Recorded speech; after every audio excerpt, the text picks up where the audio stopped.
Chapter 806. Morning. Venus City. In a hotel room, Chinrue stood up and slowly opened the door. Ever since he returned from the Plane of Nightmares, he had locked himself in his room. He had gained a lot from the jadeite forest sea. He had become a guru in both crafting and pharmaceutics. He should be in high spirits, but his mood was unusually heavy. The Plane of Nightmares had become a real nightmare. In order to save Blanche, he had fought his way from the mighty mammoth tribe to the strongest thunderstorm tribe. He had fought the 3 behemoth beast kings, and then the swamp of misfortune. He had almost been killed by a god-given weapon in the secret Word's stone palace. However, he was still one step too late when he arrived at the blood cave of the nightmare volcano. All he could find was a pair of glasses, the half-elf girl's belongings. For this, Chinrue blamed himself deeply. The real reason Blanche had left the jadeite forest sea was because of him. He knew that the reticent half-elf maiden had a lot of things she wanted to say to him, but she wouldn't have the chance to do so. If he could do it all over again, he would have chosen to make a real promise to Blanche in the jadeite forest sea. Unfortunately, there was no such thing as an if. No matter what was lost was lost. He could only cherish what he had now. He would always remember this girl, and he would completely destroy the mysterious church to avenge her. After calming himself down, he took a deep breath, kept his sadness deep in his heart, and strode out the door. Today was the opening day of the Star Tower, and he was heading to the Starlight Academy. Soon, Chinrue arrived at the Starlight Academy in a carriage. The carriage, too, and from the Starlight Academy, had a booming business these 2 days, and the price had tripled. There were more law enforcement and receptionists at the school gate than usual. Chinrue, who had transformed into Lomont, held a pass issued by the school administration and entered the school gate unimpeded. The school was not as crowded as he had imagined. Instead, it was more orderly than usual. Lomont! There weren't many people in the school who knew Lomont. Chinrue was a little surprised. He turned around and saw that it was a female disciple of Sukrad who had gone with him to the jadeite forest sea previously. She seemed to be called Sophia and looked rather sweet. "You're finally back. Teacher has been talking about you every day for the past few days. If he knew you were back, he would definitely be very happy. I'm going to teacher's office now. Do you want to come with me?" "There's no need for that." Chinrue smiled. "I'll make a trip to the school administration first. The Tower of Stars will be open this afternoon. I'll have to register first. Anyway, thank you." "Oh." Sophia walked a few steps and suddenly seemed to have mustered up her courage. She turned around and said, "If I have time, can I ask you about magic formations in private?" What was this? Date? Chinrue was stunned and couldn't help but secretly complain. This is too unscientific. With this loafer's bitter face, there are actually girls who throw themselves at him? Should he reply, "I only like widows and wives"? A certain nephew sneezed wildly in the demon realm. Chinrue thought for a while and replied, "It's the Tower of Stars right now. Wait until I'm done with this important matter, okay?" After he was done with this matter, Lomont should also disappear. Sophia's face seemed to be a little red, and her footsteps became faster. Looking at Sophia's back, Chinrue smiled bitterly and scratched his head. He went all the way to the school administration and happened to meet Bilia in front of the building. There were quite a lot of people in the school administration building, and there were 2 men and a woman beside Bilia. They were all acquaintances. The first was Arthur's fiancée, the princess of the Ryo Empire, Rambus. The other 2 were Bilia's nephew, the dumbass Neil, and Quinn, whom Chinrue met in the jadeite forest last time. Quinn thought highly of himself. He once wanted to challenge Chinrue, but the sword in his hand was melted by Duo. Although Rambise's beauty was particularly dazzling in the crowd, and even Bilia was overshadowed by her, Chinrue did not look at the others and greeted Bilia directly. "Miss Bilia, we meet again. I've already agreed to participate in the trial of the Tower of Stars." As soon as the sentence was said, The dumbass Neil's expression changed instantly. Previously, he borrowed his Aunt Bilia's hand to deal with his rival in love, Fitz. In the end, Fitz was fine. Instead, he received bad news. His aunt's additional recommendation to enter the Tower of Stars had been given to another person. Originally, in Neil's opinion, this recommendation belonged to him without any suspense. This had also become one of his capital to be proud and laugh at others. However, the sudden bad news was like a bolt from the blue, making the dumbass unable to adapt to it for a while. He felt that he could not lift his head in front of his classmates and his companions in the elite society, especially Rolling. There was another meaning to this matter, which was that he had lost an important capital in the fight for the family's successor. However, Neil knew his place and did not dare to show the slightest bit of resentment towards Bilia. His father only had Bilia as his sister, but he was not his only son. More importantly, Bilia was an authoritative figure in the Starlight Academy. Her words in the family were not inferior to his Castellan father's. It was precisely because of this that his mother had tried her best to win over and please Bilia in order to make things more convenient for him. If he were to offend this aunt, it would only bring him harm and no benefit, be it in the academy or in the future. Hence, the dumbass could only swallow his pride. Now, the fellow who had snatched his recommendation had appeared in front of him brazenly and even mentioned this matter in front of everyone. It was tantamount to a slap in the face. "Who do you think you are?" Neil could not help but blurt out.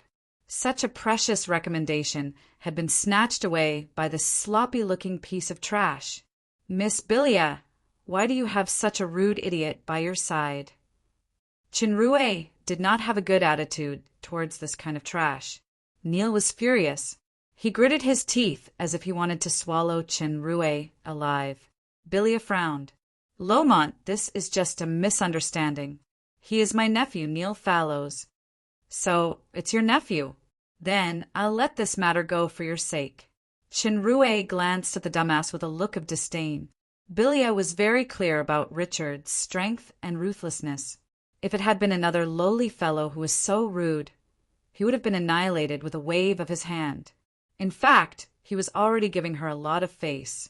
However, this attitude angered the dumbass even more. "You shut up," Bilia scolded in a low voice. Her tone was obviously displeased. Neil's face twitched. In the end, he did not dare to make another sound. "Miss Bilia, you need to properly educate our student Neil and teach him the most basic manners." When Chenrue said "our," he deliberately emphasized his tone and winked at Bilia. "Stop talking and follow me to the administrative department to settle the formalities." Bilia glared at Chinrue with dissatisfaction, but did not say anything else. This greatly surprised Rambus and the rest. Bilia's strictness and arrogance were well known in the academy. If it had been someone else who teased her like this, she would definitely have flown into a rage immediately. However, her current reaction was such a nonchalant reply. Furthermore, she had even revealed a familiar tone with that Lomont. This could not help but be surprising and even suspicious. "Please forgive me, Minister Bilia. As far as I know, even if there is a recommendation, it must pass the dean's level of review, even if it's a personal recommendation from the minister." Rambus finally spoke. Although she knew that Neil was the type who could not be helped, he still had a city lord father and was also a member of her organization, the Elite Society. Now that Neil was being humiliated in public, it was impossible for her, the president of the Elite Society, to stand by idly. Bilia's eyes narrowed slightly. She nodded and said, "That's right." "Review?" Chinrue sized up Rambus with great interest, deliberately revealing an aggressive gaze. Ryan, who was standing at the side, saw this and his eyes shone with a cold gleam. Rambise's expression did not change. She said calmly, "Yes, the review should have ended yesterday. As far as I know, Your Excellency's name was not on the review list." "Is that so?" Chinrue suddenly laughed. "Is a first-grade dean. Deputy dean okay?" "Of course." Rambus was just thinking that this question was a little strange when she heard a voice from behind. Lomont. This voice was actually the deputy dean, Socrates. Things like improving magic arrays were addictive, especially after one had tasted the sweetness. Socrates had been studying ever since he returned from the jadeite Forest Sea. These days he happened to be at a dead end and had failed a few times. He had been looking forward to the return of Lomont. Now that he heard Sophia say that she had met Lomont in the school, he immediately rushed over to the school administration. "You're finally back." The deputy dean slapped Chun Rue's shoulder. "I was just about to look for you. Hurry up and follow me to the lab." Socrates' obvious intimate attitude shocked Rambus and the others. Chinrue shook his head. "Wait a minute, Sir Dean. Just now, someone said that my recommendation to enter the Tower of Stars has not been reviewed by the Dean and cannot take effect. I'm having a headache right now." Socrates' eyes narrowed. His first reaction was to look at Bilia. "Who said that?" "Of course it wasn't me." Bilia smiled calmly. "I'm the one who recommended this, Teacher Lomont." "That's right. Your school administration has finally done something good this time." Socrates' gaze fell on Rambus and the others. "I've reviewed Lomont's qualifications more than a month ago. Does anyone still have any questions?" Neil lowered his head. To him, this was another resounding slap in the face. "I'm sorry, Sir Dean. There's no more now," Rambus replied generously. She started to take that incomparably mischievous fellow seriously. For the deputy dean to regard him so highly, coupled with Bilia's attitude, Lomont was definitely not an ordinary talent. If this person were to stay in the school in the future, at least he could not become an enemy. "Then there's nothing else here, right? Lomont, help me take a look at that magic array. As long as the improvement is successful, I can even get you an additional recommendation." When Neil heard the last sentence, hope reignited in his heart. He desperately winked at Bilia. Chinrue saw this and sneered secretly. "Do you really think that the earth revolves around you?"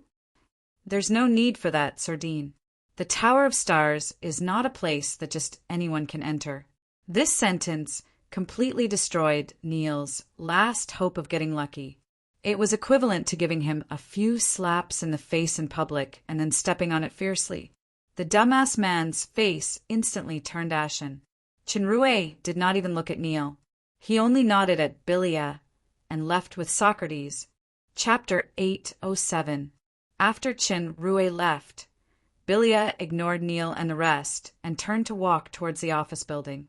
Rambus gave Neil a few words of advice and left too, leaving Neil standing there with a face full of resentment, clenching his fists.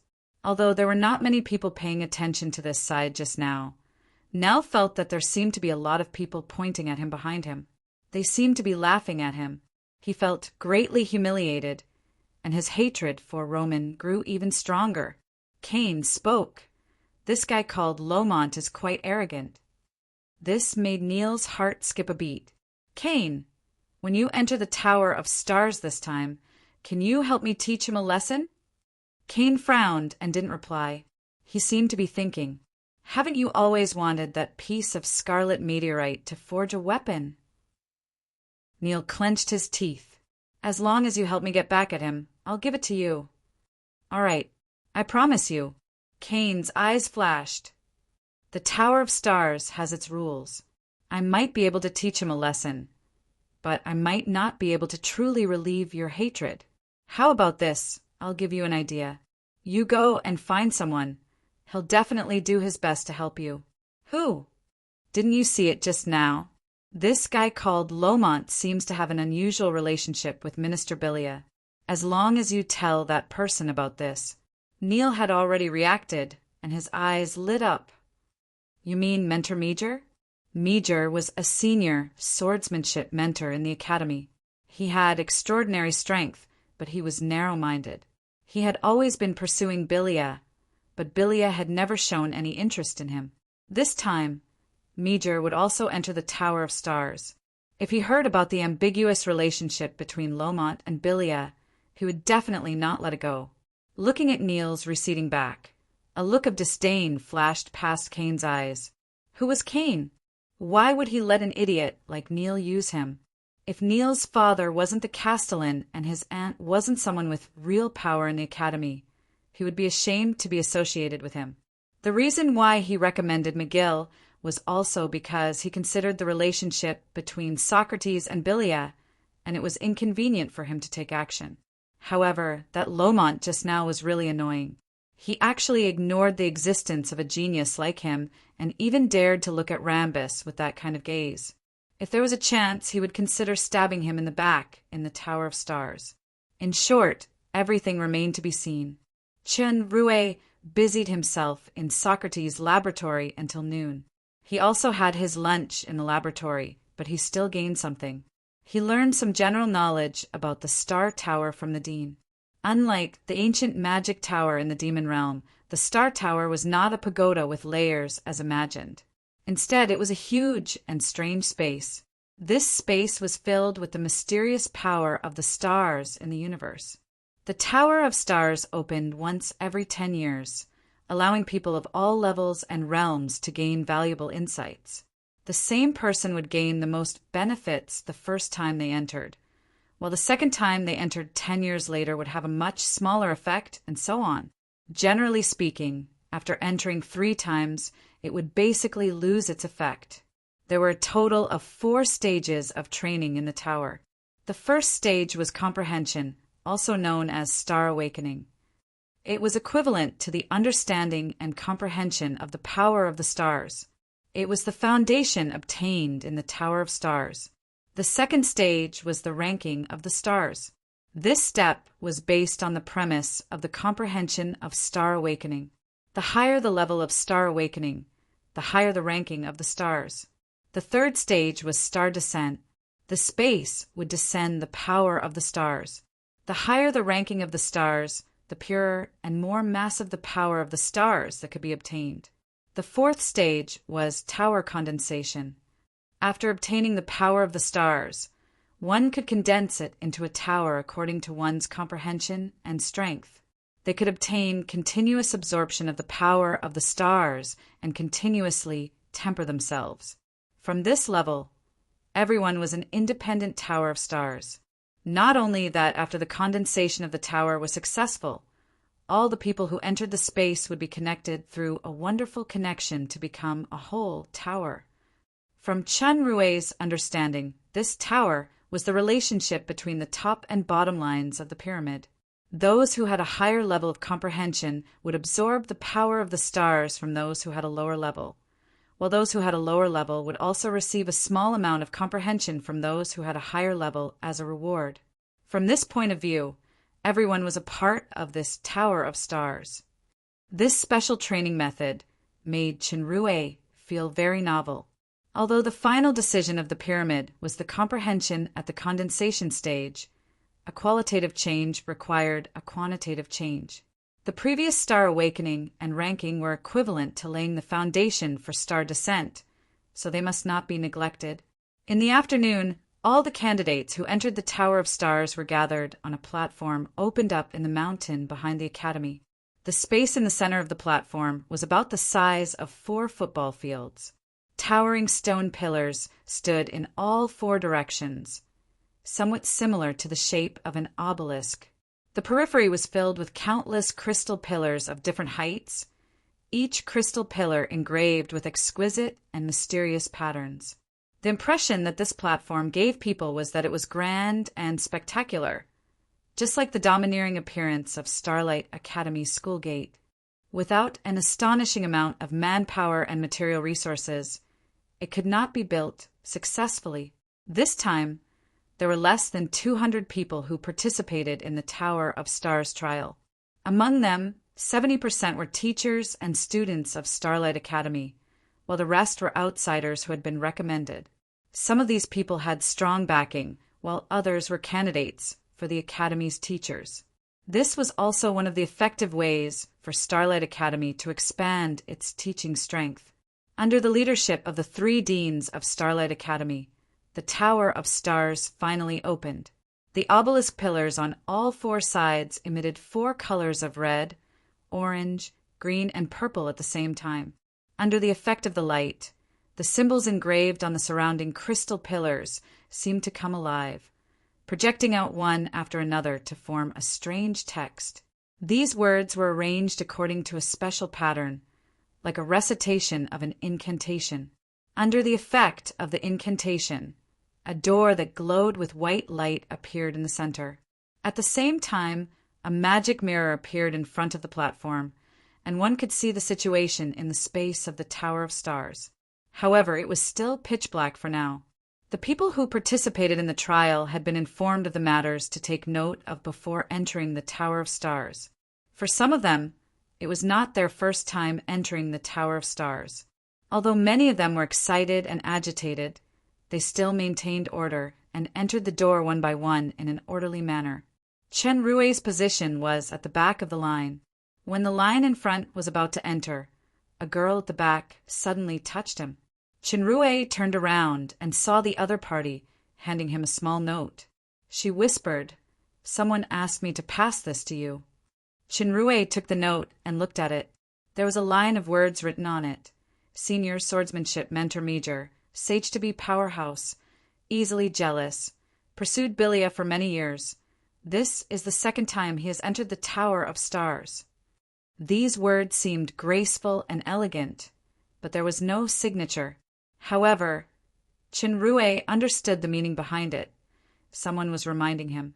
Just as he was thinking, the note had automatically turned into ashes and scattered without a trace. Chen Rui was initially wondering if it was written by Sophia, the female disciple of Sukrad. After seeing the destruction of the evidence, he thought of the experience in front of the Academic Affairs building in the morning, and a beautiful face faintly appeared in his mind. He turned around to take a look and happened to meet the eyes of a pair of eyes at the end of the line. The beautiful eyes stopped on his face for a moment before moving away again. It was really her. This reminder was clearly a form of goodwill. Other than apologizing to the incident at the School Affairs building, it did not exclude the fact that there was a deeper meaning. From the recruitment in the Jadeite Forest Sea, it could be seen that Rambis did not seem to let go of any resources around her. She was meticulous, far-sighted, and decisive. She was made for great things. This kind of person would usually soar to the sky once an opportunity presented itself.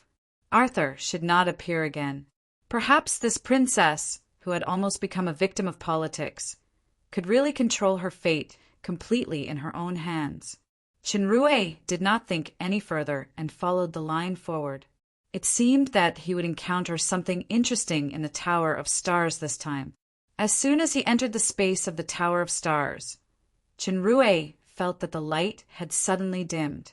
He could not even see his fingers in front of him. After a while, the sky started to flicker with fluorescent lights.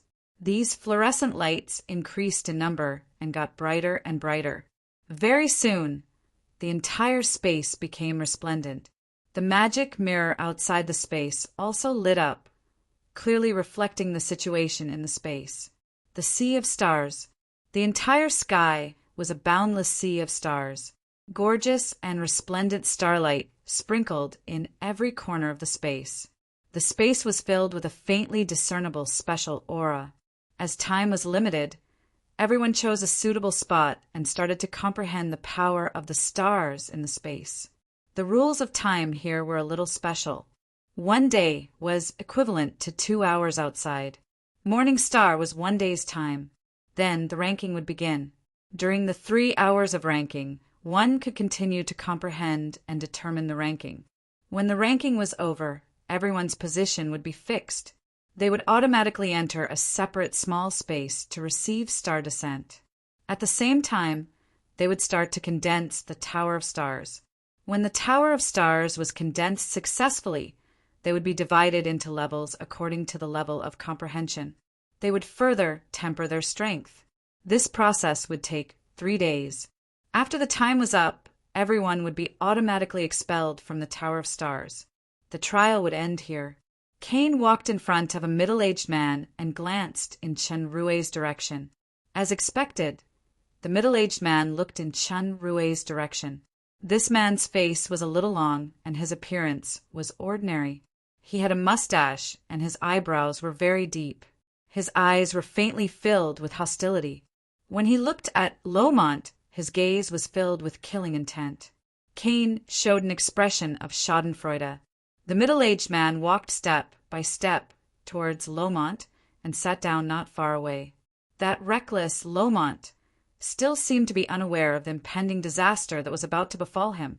This man was Magar, a senior swordsmanship teacher in the academy. His strength was just one step away from entering the true saint level.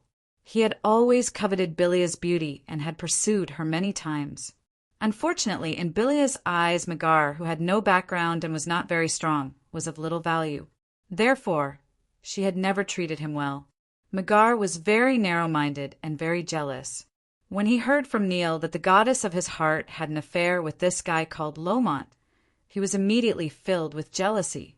He made up his mind to teach Lomont a harsh lesson in the Tower of Stars. Lomont's strength was not even at the soldier level. In Magar's eyes, he was just like an ant.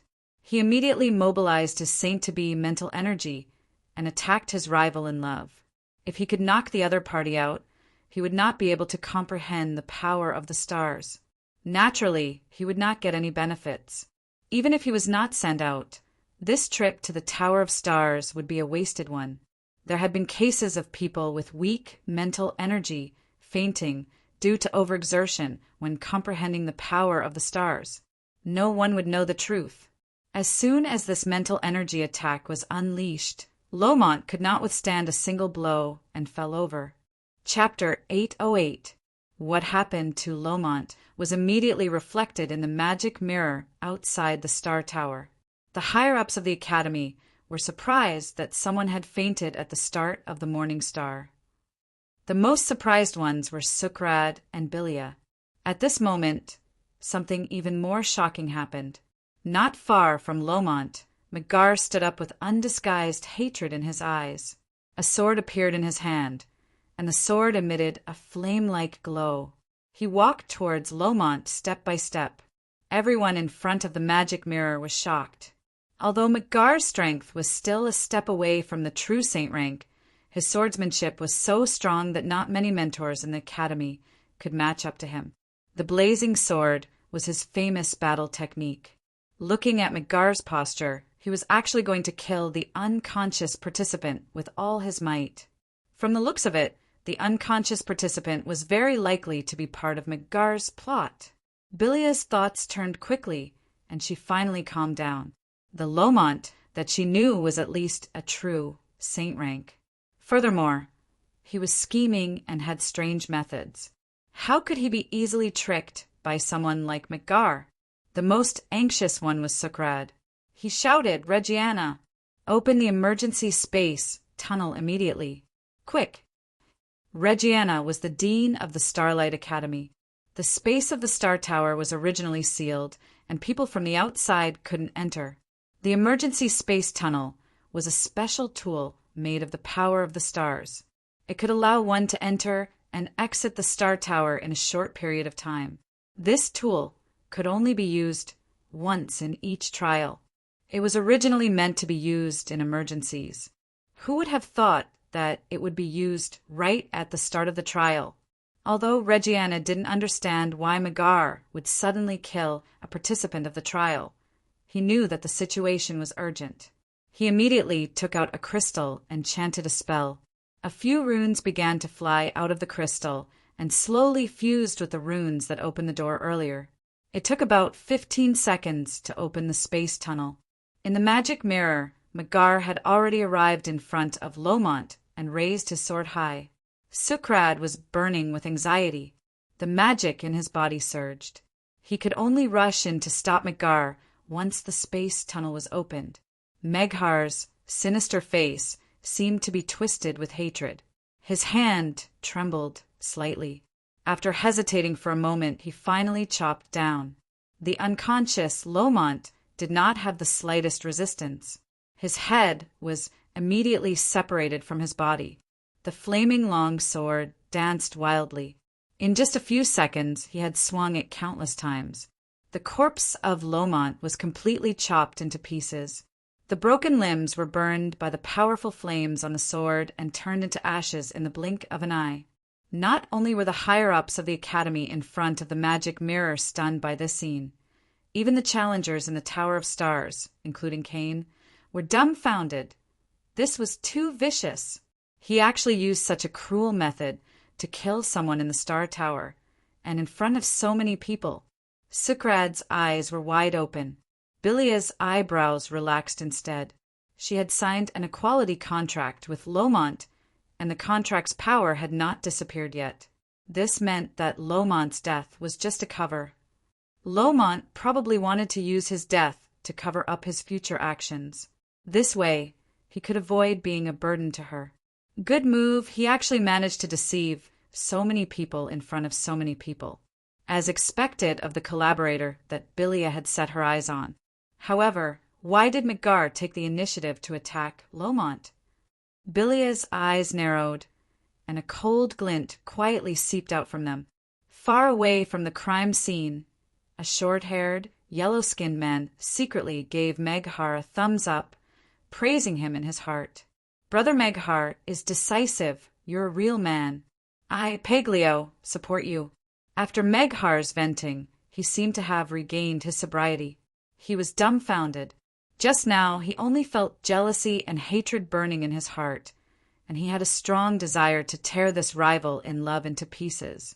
He didn't expect that he would actually put it into action when he was hot-blooded. Things were really going to get serious this time. Those who could enter the Star Tower were not ordinary people. At the very least, they would be peers in the academy in the future. Even if he was a senior teacher in the academy now, the consequences were not something he could bear. At this moment, the space tunnel finally opened, and Sukrad's figure instantly disappeared from the entrance. In the magic mirror, a bolt of lightning went straight for McGar, let alone the fact that McGar was unprepared. Even if he was prepared, how could he resist the furious attack of a saint-level magician? Before he could even resist, he fell to the ground with his body charred black. Fortunately, Sukrad still maintained his rationality. Before he found out the truth of the matter, he did not really kill him. Damn it! Sukrad looked at the dismembered corpse of Lomont that had completely disappeared and roared angrily. This was a true annihilation with no bones left. Even with the legendary resurrection potion, it was impossible to bring him back to life. This talent that he valued, this quasi-teacher of the magic faculty who had a super talent in magic formations, actually died in such an inexplicable way under the sword of that hateful murderer. This matter was purely an accident. That was the Academy's teacher McGar. As he was too anxious previously, he used some kind of poison to cultivate, which caused his mind to be in a mess today, and he committed a huge mistake. No matter what, we will investigate this matter thoroughly and give everyone an explanation. Furthermore, I can guarantee that similar things will not happen again. Regiana's figure appeared behind Sukrad, and his voice resounded throughout the entire space. The rest of you, please continue with your training. This is the most important period of the star rising stage. Don't let this affect your state of mind. Regiana quickly came up with a plausible reason. Without staying any longer, he pulled the enraged Sukrad along with the half-dead charred man and left the space of the Tower of Stars. The surrounding people dispersed and returned to their respective positions. They started to calm down and comprehend the power of the stars again. Only Ryan was feeling apprehensive. Dean Regiana had always been known for being strict and impartial. If he said that he would investigate thoroughly, he would definitely do so. The mastermind behind this matter was Neil, but he, as the person who came up with the idea, could not escape responsibility. Under the influence of this state of mind, Ryan found it difficult to concentrate and was unable to reach his best state. Naturally, the effect of the star rising was greatly reduced. In fact, when he had just entered the pitch-black Tower of Stars, Chinrue had already split into two. The one that Michael killed was the doppelganger Shura. From the magnification of Michael's hatred to the murder and the dismemberment, It was all caused by Shura's illusion power. After confusing Michael, Shura had already returned to his main body, Paglio, unscathed. The role of Lomont had already ended. He did not want to stay in Starlight Academy, so he made use of Michael's hand to disappear. This way, he would not be a burden to Bilia, as Bilia was an important chess piece for him to destroy the mysterious church. He had to protect her well now. The longer the line was, the bigger the fish would take the bait. After dealing with the small fry with the attitude of watching a show, Chinrue really calmed down and started to sense the surrounding power of the stars. The power of the Star Tower of Stars was similar to the star power in Chinrue's body, but they were not the same. The star power was the power of the body, tempered by the super system. Regardless of quality or quantity, it was better than ordinary power. In other words, it was a high-end power of the rule. This should also be the origin of the super system. Once it could be fully understood, it could reach the highest evolution and possess unimaginable power. In other words, the step-by-step evolution of the super system was to lay the foundation for mastering and understanding the ultimate rule. Unfortunately, this rule was still too profound for Chinrue now. He could not exert its power at all in an ordinary state. Only under special circumstances could he passively exert a trace of power, such as the polar star transformation. The power of the stars in the Star Tower contained a more basic and shallow rule. For Chinrue's current strength, it was easier to understand and touch. Therefore, this was a rare opportunity. Like the others around him, Chinrue gradually immersed himself in enlightenment. A day passed quickly. In the magic mirror, the space of the Star Tower became hazy. Everyone seemed to be separated into a separate space. Their images gradually became blurred, and the light in their bodies began to shine. This was the start of the second stage, the star ranking. The ranking time was 3 hours. The intensity and color of the light emitted from the body were different according to the level of understanding of the power of the stars. Gold was the highest, silver was the second, and white was the lowest. The final star ranking in the 3 hours would determine the intensity of the third stage, which was the amount of the power of the stars obtained. It had a direct impact on the most crucial condensation of the tower. Generally speaking, the ranking stage could basically determine the level of the final condensation of the tower. At the beginning of the ranking, something eye-catching happened. An extremely bright golden light appeared in the magic mirror. In an instant, it covered everyone's light. This golden light became more and more dazzling. It was almost impossible to look at it directly. It was like the sun. The higher-ups of the academy were moved. Even Sokrad, who was still angry, revealed a surprised expression.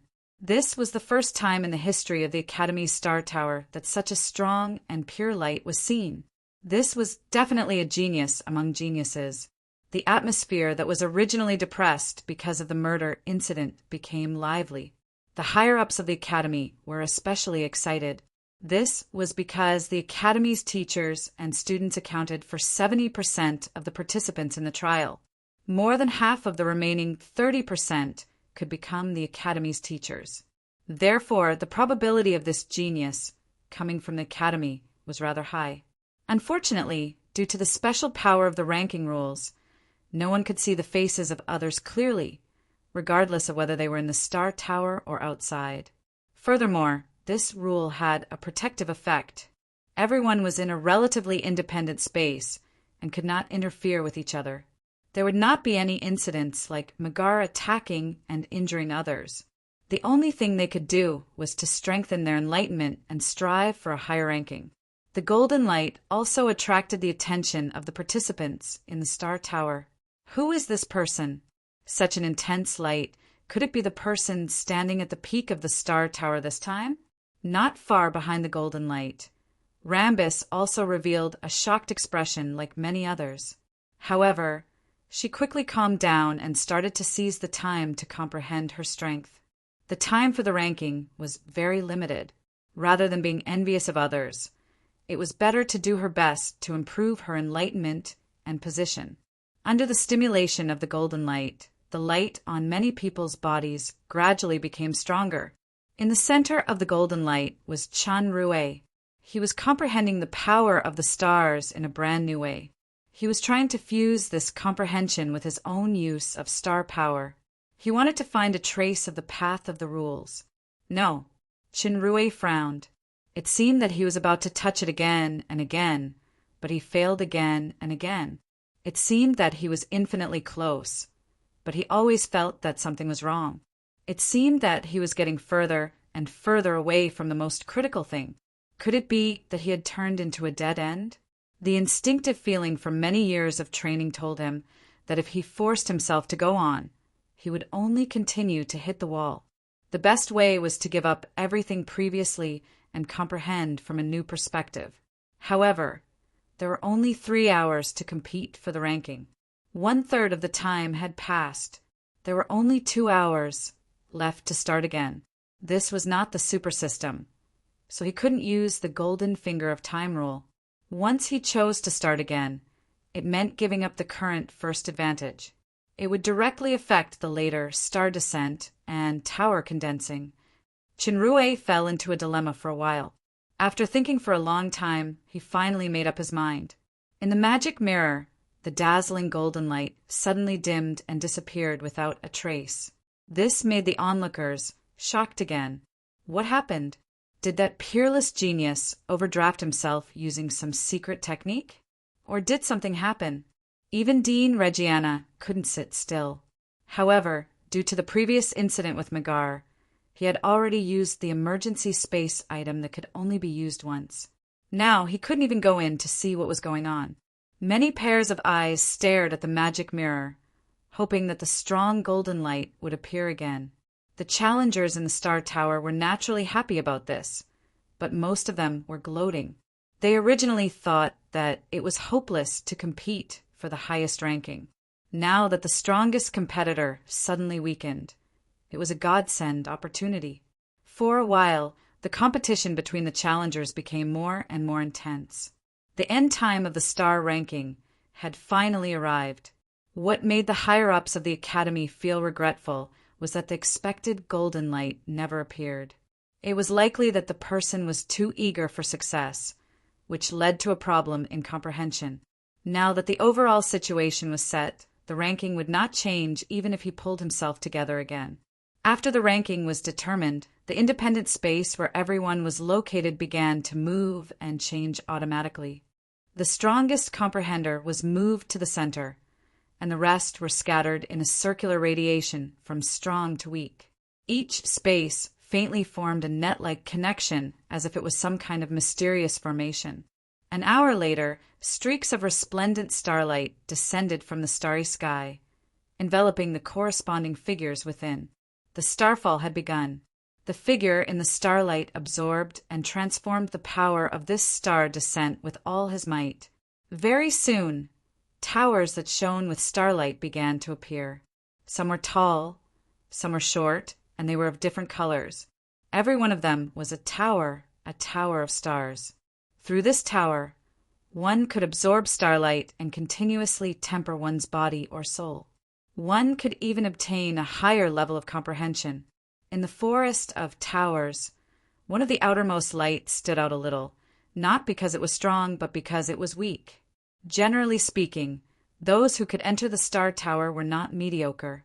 Even after the star descent for so long, the shape of the tower had not solidified. It could only be described as extremely weak. It was very likely that he was a backdoor entrant of some country or powerful force. Compared to the previous genius with the strong golden light, this kind of idiot who could not even complete the condensation of the tower was also the most idiot in the history of the Star Tower. In fact, the strongest in history and weakest in history were the same person, Chun-Rui. Chapter 809. Although the challengers had entered the stage of condensing the tower, Chun-Rui still stayed in the previous realization of Morning Star. Even the space change of ranking could not interrupt his contemplation. Chun-Rui gave up the huge advantage of leading, which was also equivalent to giving up the star descent and tower condensation. However, he did not struggle with these because the super system was a different path. He came here to obtain the understanding he wanted, and he did not have to become a trial participant of the Star Tower step by step. If he could realize a trace of the rule that could only be mastered at the kingdom level, neither Star Descent nor Condensing Tower could compare with this game. Now it was equivalent to abandoning his martial arts and starting from the beginning with a different mental cultivation method. Due to the different perspective of the mental cultivation method and substitution, what he saw and what he would see must be very different from the original. Chen Rui, who started again, really had some realization. He was about to capture something, but he missed it again. Next, he gave up again. This time he was quite bold. He gave up not only the feeling of using the power of stars to touch the kingdom, but also all his original realization. Just like the little otaku who had just crossed to the demon realm, he experienced the Alcade state, Mizar state, Alioth state step by step. After a long time, Chenrue opened his eyes and finally understood what inspiration he had captured. It was not the rule nor the kingdom level, but the foundation. As a crossover, he was lucky to have a golden finger like the super system. In just a few years, he went from a powerless weakling to a powerhouse standing at the peak in the ordinary category. However, Chenrue knew very well that he had never been a genius with great perception. Although he relied on the golden finger and his own unremitting efforts, plus a little luck, to get to where he was today, his foundation was not solid compared to those powerhouses who had trained for hundreds or even thousands of years. A slight difference could lead to a huge difference. He didn't feel anything before, but the higher he reached, the more obvious this gap was. This was also the biggest reason why he could faintly touch the power of the rule, but could never truly touch it. The evolution of the super system required more initiative and understanding as it reached a higher level, instead of relying on the passive growth of the system. Laws were the new starting point for one to step into the demigod realm.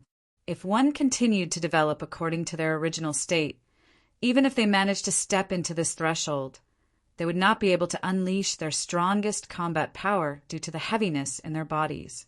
It would become more and more difficult to advance in the future, and they might even be unable to advance for the rest of their lives. When he thought of this, Chenrue immediately felt a lingering fear. Fortunately, it was still not too late. What he needed to do next was not to touch the laws again, but to refine his current strength. Before there was a qualitative change, he had to first achieve the best quantitative change. This star pagoda was the best environment for training. Chenrue's heart skipped a beat. Previously, when he used his astral power to guide the power of the star pagoda, he had already faintly comprehended a trace of the origin of the star pagoda, which was why it emitted the kind of golden light that surpassed everything. Now he no longer deliberately pursued the laws, but he regained this understanding and integrated his astral power into the extremely pure astral power in the space. This process was unexpectedly smooth. The trial of the star pagoda had entered the final stage of condensing the pagoda. Many dazzling pagoda shapes stood up and intertwined into a circular network. With the blue pagoda in the center as the center, it began to exert the connection between the upper and lower lines of the pyramid. Circles of starlight surged toward the center and returned to the surroundings again.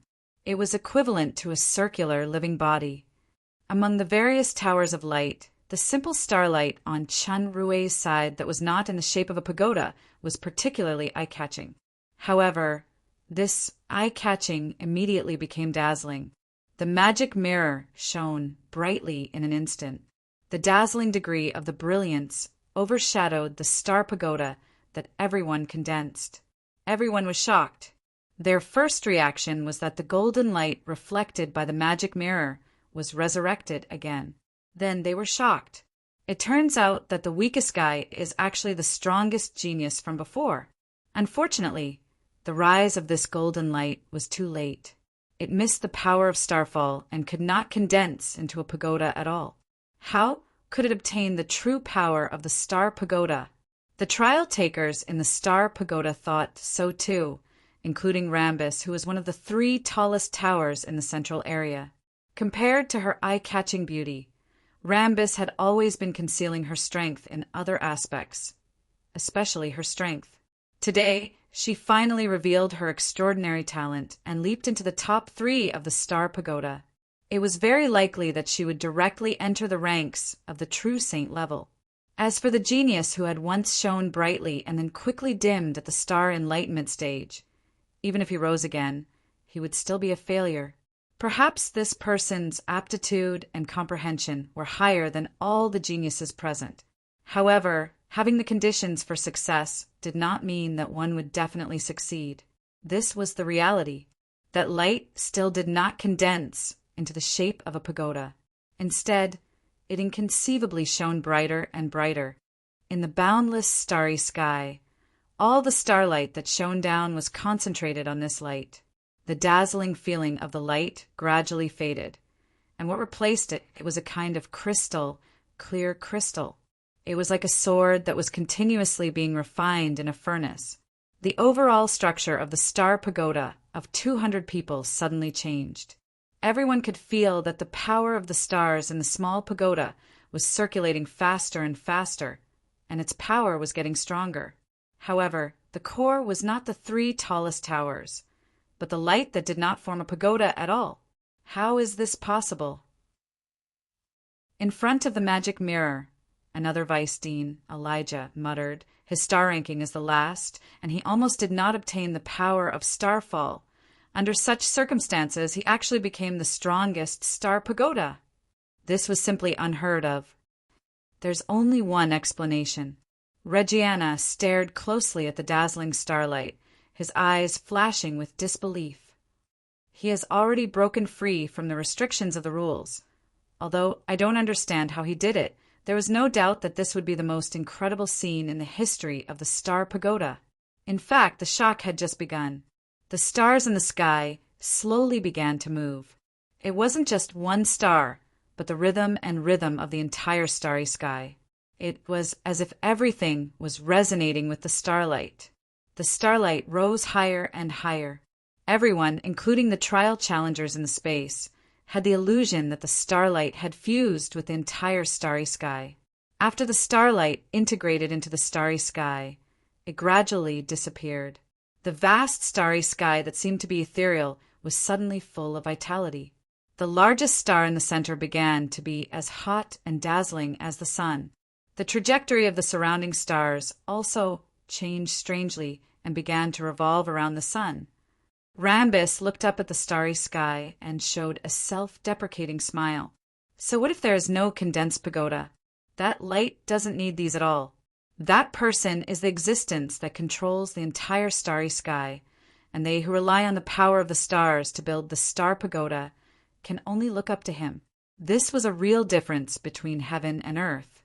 In the vast and warm ocean, the soul and star power were constantly being refined. At this moment, Chinru felt very wonderful. He had completely integrated the galaxy power of the super system into this star space. Various mysterious rhythms, power, and even the perception close to the law continued to stay in his mind. But Chinru did not waver, nor did he try to capture it. No matter what appeared, he just guarded his mind and used the origin of the star space, mobilized by the super system, to concentrate on condensing the most basic star power. Suddenly, a crisscrossed fiery red appeared like a chain. It was suffocating. Under the pressure of the starlight, the fiery red became dimmer and dimmer, and it finally collapsed. Countless scattered sparks were swallowed by the starry sky and disappeared without a trace. Soon after, a huge sphere appeared. It looked like a huge eye exuding a strange breath. This breath was quickly disintegrated, and a trace of starlight wrapped the huge eye. Unlike the fiery red chain, this huge eye did not collapse, but the darkness in the pupil was constantly being washed by the crystal light until it became colorless. Gradually, the huge eye was completely integrated with the surrounding stars and disappeared into the starry sky. After these 2 changes, the crystal-clear meaning of the starry sky became more condensed. The star tower of many of the challengers below felt that the power obtained was further sublimated. They were surprised and happy, and they seized the opportunity to absorb the perception of that power. At this moment, Chenrue was even more surprised. He tried to integrate the power of the starry sky to break the true flame shackles in his body just now, and it actually worked. The true flame shackles that should have taken nearly half a year to be completely absorbed had been completely absorbed by the super system. This meant that the power of the law of the true flame shackles that had been restraining Chenrue had been completely absorbed by the super system. At the same time, the restrictions of the faith transformation had also been lifted. In other words, he could now freely use the strongest 6-star evolved combat skill, Blue Pole Star Transformation. The second surprise was that Charlie's evil moon curse had been assimilated by the super system, and it had completely lost its threat, including the potential. Not only that, this meant that the evil eye had completely become Chenrue's own power, and it could operate independently without Charlie's control. Under Chenrue's deliberate control, a trace of Charlie's spiritual imprint was retained. This way, he could continue to maintain a certain connection with Charlie, so that he would not notice the changes in the evil moon curse. All the laws of the true flame shackles, including a trace of the evil moon curse, were absorbed by the super system. However, Chenrue's current state of mind was completely different from before. He was not in a hurry to comprehend or absorb. Instead, he put aside all distracting thoughts and used the origin of the star space to temper and strengthen the star power. His strength was also slowly rising in this kind of tempering. Gradually, Chenrue had a strange feeling in his heart. The space of this star tower did not seem real. It was like a projection of some kind of existence. What really dominated this projection was an indescribable power that was suspected to be a law. It was like the truth of the universe. At first glance, it felt easy to understand and within reach, but when he calmed down and comprehended it, it was mysterious and unreachable. Chenrue tried to use his soul power to comprehend and touch this truth. As soon as he got close, his entire soul trembled, like a balloon that was blown to its maximum limit in an instant and would explode in the blink of an eye. At this time, the role of the super system immediately came into play. It sucked all the air out of the balloon. Chenrue regained his consciousness and took this opportunity to break free from that terrifying realization. He was already covered in cold sweat. Chapter 8:10. At this time, the starry sky gradually faded as if the body of the soul was emptied. Chenrue's figure appeared in the air. The scene of almost annihilation just now left him with a lingering fear. That kind of power was too terrifying. With his current strength, he couldn't touch it. Fortunately, he had the super system. Otherwise, he would have been annihilated in an instant. The trace of power extracted by the super system at the critical moment couldn't be converted into aura. It was just swallowed by the super system's star devouring and retained in star conversion. With the frightening moment just now, Chenrue didn't dare to touch this terrifying power easily. He temporarily turned off the function of star conversion, which was equivalent to sealing it up. He would study it slowly when his strength and time were ripe. After the purification in the galaxy space, Chenrue's star power was comprehensively purified and consolidated. His comprehensive strength rose to S++. His strength, physique, and speed finally reached S++, synchronized with his spirit power. He was only one step away from nationalization. The most important thing was that Chenrue had figured out the way forward. He would no longer forcibly comprehend the law, including the power of the true flame shackles that he had absorbed. Instead, he would further refine his strength. By then, he could naturally break through the bottleneck in his strongest state. At this moment, Chenrue suddenly frowned. He saw that the space in the sky began to distort irregularly. The nearby stars were all repelled, and a faint human figure appeared in the galaxy space. This figure seemed to be teleported by some special power. It was originally just a phantom, but then the phantom began to become clear quickly. The huge momentum that accompanied it also became stronger. Although the challengers in the Galaxy Tower below were protected in an independent small space, they could still clearly feel the overwhelming and terrifying power. The luster of the entire starry sky dimmed, and even the stars seemed to be trembling slightly. In the blink of an eye, the figure had quickly materialized. The information in analytical eyes made Chen Rui frown slightly. A cold light flashed in his eyes. This was a man wearing a long robe. He was rather tall, had white hair, blue eyes, and a handsome appearance. His white and blue robe was embroidered with gold, and there were 2 pairs of white wings of light on his back. He looked gorgeous and dignified, and his entire body emitted a bright and holy aura. Race: human, mutated, comprehensive strength assessment. SS: physique SS-, strength SS-, spirit SS+, agility SS- analysis. Light element, water element, space compression. Danger level: extremely dangerous. This kind of attire, this kind of power aura, this kind of data. Chen Rui immediately understood the identity of this person. The Church of Light, the 4-winged angel. Not only were the trial takers in the Tower of Light shocked, but even the higher-ups of the Starlight Academy in front of the magic mirror were shocked. An angel from the Church of Light was already a demigod-level super powerhouse. She had actually descended into the space of the Tower of Stars. This was something that had never happened before. The 3 deans quickly exchanged glances and instantly reached a consensus. Reggiana nodded. "You guys stay here and watch. I'll go get the old dean immediately." In the space of the Tower of Stars, the 4-winged angel emitted a powerful and intimidating aura. He looked at the man floating in the air opposite him, who did not show any signs of surprise or awe. He frowned slightly.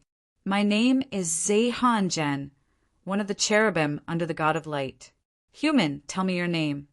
Zei Hongin's aura did give Chen Rui a lot of pressure, but he was not as nervous as he had been when he faced Icyril. He had broken through the restrictions of the true flame shackles and could use the polar transformation as he pleased. Zei Hongin's strength was on the same level as Icyril's. Therefore, facing this Zeihan Jen who wanted to intimidate him as soon as he appeared, Chen Rui appeared very calm. As Mr. Lomont had just received his lunchbox, Chen Rui bowed slightly and answered without blushing, "Paglio!" "Your calmness surprises me. I have to give you a word of praise. You are the most outstanding saint-level expert I have ever seen. No wonder you are an extraordinary person who can affect that power." Zeihan Jen retracted his intimidating aura and praised him. "That power?" Chen Rui asked tentatively. "Is it the main body of this projection space?" A strange light flashed across Zei Hongin's eyes. "You can actually tell that this is a projection? It's just a little talent. I hope you can satisfy my curiosity, Lord Zeihan Jen." Chen Rui wanted to get some information out of him, so he pretended to bow again. "I'm sorry, Paglio. This is one of the top secrets of the Church of Light." Zeihan Jen shook his head. "However, you still have a chance. With your talent and comprehension ability, as long as you join the Church, it is only a matter of time before you understand the secret. Perhaps one day, when your strength and level are sufficient, you will have the opportunity to truly touch it." "Lord, you mean?" Chen Rui's eyes lit up. "Join the Church?" At this moment, there was a flash of light outside the Starlight Tower. 2 people appeared. One was Dean Reggiana, who had disappeared not long ago. The other was an old man with white hair and a beard. This old man looked very old at first glance, but upon closer inspection, his skin was rosy and his eyes were bright and full of expression. He had a vitality that did not match his age. As soon as this old man appeared, a few senior members of the Academy bowed. "Dean!" This was the former dean of Starlight Academy, Carlyle. He had stayed in the Academy and was obsessed with research. It was said that his strength had already reached the super level. Carlyle nodded slightly. His gaze fell on the magic mirror, and he was instantly moved. Zhe-Han-Jen? Reggiana asked. Dean, this Zhe-Han-Jen, the four-winged cherub under the command of Raphael, the third supreme angel of the Church of Light. He is known as the God's Explorer. Carlyle sighed. His strength is even higher than mine. Reggiana was secretly shocked. How did this cherub descend into the space of the Starlight Tower? The Starlight Tower is originally a projection space attached to something in the holy mountain of light. Carlyle shook his head slightly. This matter involves a secret that is at least hundreds of thousands of years old. There are many inside stories that even I do not know. It is worth mentioning that even so, in the history of the Starlight Tower, no angel from the church has directly descended into the Starlight Tower. I think it is necessary for you to tell me everything that happened in detail, especially the person opposite Zhe-Han-Jen. I think this anomaly has something to do with him. The magic mirror could not transmit sound, so the conversation between Chinru-A and Zhe-Han-Jen could not be heard by Carlyle and the others outside. It is so easy to talk to smart people. Zhe-Han-Jen smiled like a spring breeze. You have the strength, the potential, and the talent is extremely outstanding. You will be the most important talent to be nurtured and provided with all the necessary resources. If you are willing, I can recommend you to become a holy disciple under the direct command of the Supreme Angel, Lord Raphael. Holy disciple? Chinru-A revealed a meaningful smile. He had faced 4 holy disciples previously, severely injured 2 and killed 2. Later on, he had played the remaining 8 holy disciples in the encirclement battle. Holy disciples are the strongest divine warriors. Every holy disciple has special abilities and eternal life. Even if their bodies die, their souls will be reborn in the kingdom of God. Zhe-Han-Jen's words were full of temptation, but he did not know that the so-called rebirth had long been seen through by the person in front of him. As far as I know, the basic requirement to become a holy disciple should be the body of light blessing, right? Chinru-A asked calmly. I do not have that kind of royal bloodline. He indeed did not have the body of light blessing, but the body of brilliant light, the highest light attribute physique that only the current Pope, Fandus, had. It seems that you understand the Church quite well. Zhe-Han-Jen's smile did not change. Originally, holy disciples have this requirement, but for talents like you, they can make an exception and promote you. If you can break through to the kingdom level in one go, then Lord Raphael will personally host your baptism and grant you the power of an angel. I see. Chinru-A showed a look of realization and suddenly added, just like you. Zhe-Han-Jen raised his eyebrows and his tone became cold. You seem to lack the proper reverence for me. Let me warn you, appreciation does not mean connivance. You only have 2 paths to take, join the church or die. Finally showing his true, ferocious face, Chinru-A secretly sneered and shrugged. Lord Zhe-Han-Jen, I did not say that I will not join. I just find it strange that you can become a holy disciple without the body of light blessing. It seems that the loss of Snow Dowlet has made our Lord God of Light somewhat hungry. How dare you? You dare to blaspheme God. Zhe-Han-Jen's eyes flashed and his oppressive aura swelled again. That Snow Dowlet, where did you hear the rumor from? So it was a rumor? Chinru-A did not panic. I am now thinking about one thing. What is the main body of the projection? To be able to be called a top secret of the Church of Light, could it be something from the Temple of Light at the peak of the Holy Mountain?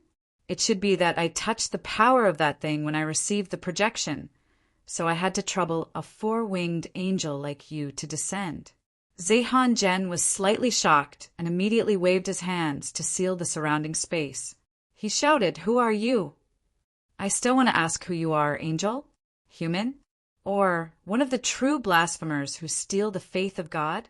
These words caused Zhe-Han-Jen's expression to change.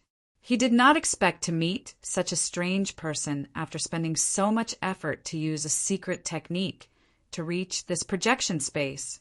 He was about to make a move to capture him when he suddenly saw light.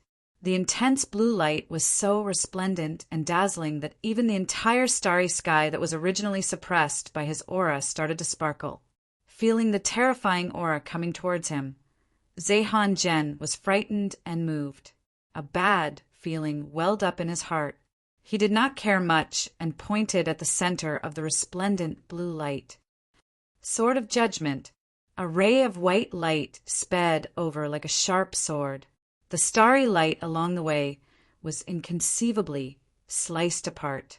However, when the white light approached the resplendent blue light, it seemed to encounter some terrifying pressure and was unable to advance. Zeihan Jen waved his hand, and the white light returned to his hand. It was a huge silver sword.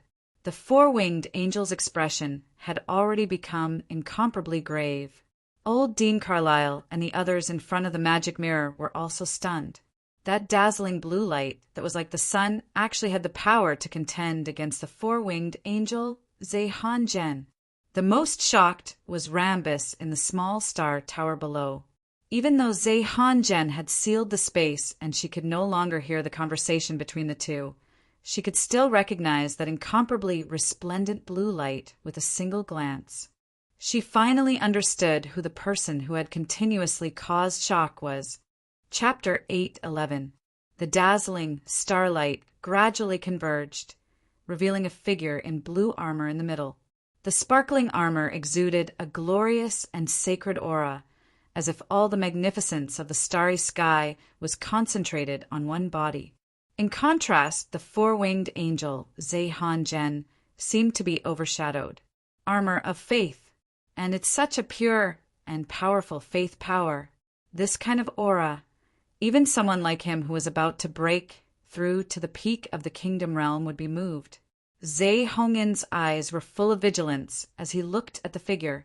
He finally understood why the other party didn't have the respect he should have. That's right, this armor of faith. I seem to have seen it somewhere before. I have a lot of questions in my heart. Before Zeihan Jen could think about it, the other party's faint voice came. If I can capture you, I should be able to get the answer I want. Objectively speaking, entering the sacred mountain was a wonderful thing. But one of the essentials of a spy was to have a low sense of presence. Chen Rui's performance this time was too eye-catching. Plus, believers weren't something that could be easily deceived. With his current strength, playing with fire in front of a powerful false god like Raphael was tantamount to seeking his own death. Moreover, the time in the demon realm was quite tight. It was impossible to stay in the surface world for too long. Chen Rui felt the long-lost power of the polar star transformation. His current star power was already quite pure. Combined with some new insights, the vast power of using himself as the cycle of the universe was much stronger than the last time he was in the Jadeite forest. Humph. Stupid guy. Strength that doesn't belong to you is just a fragile shell.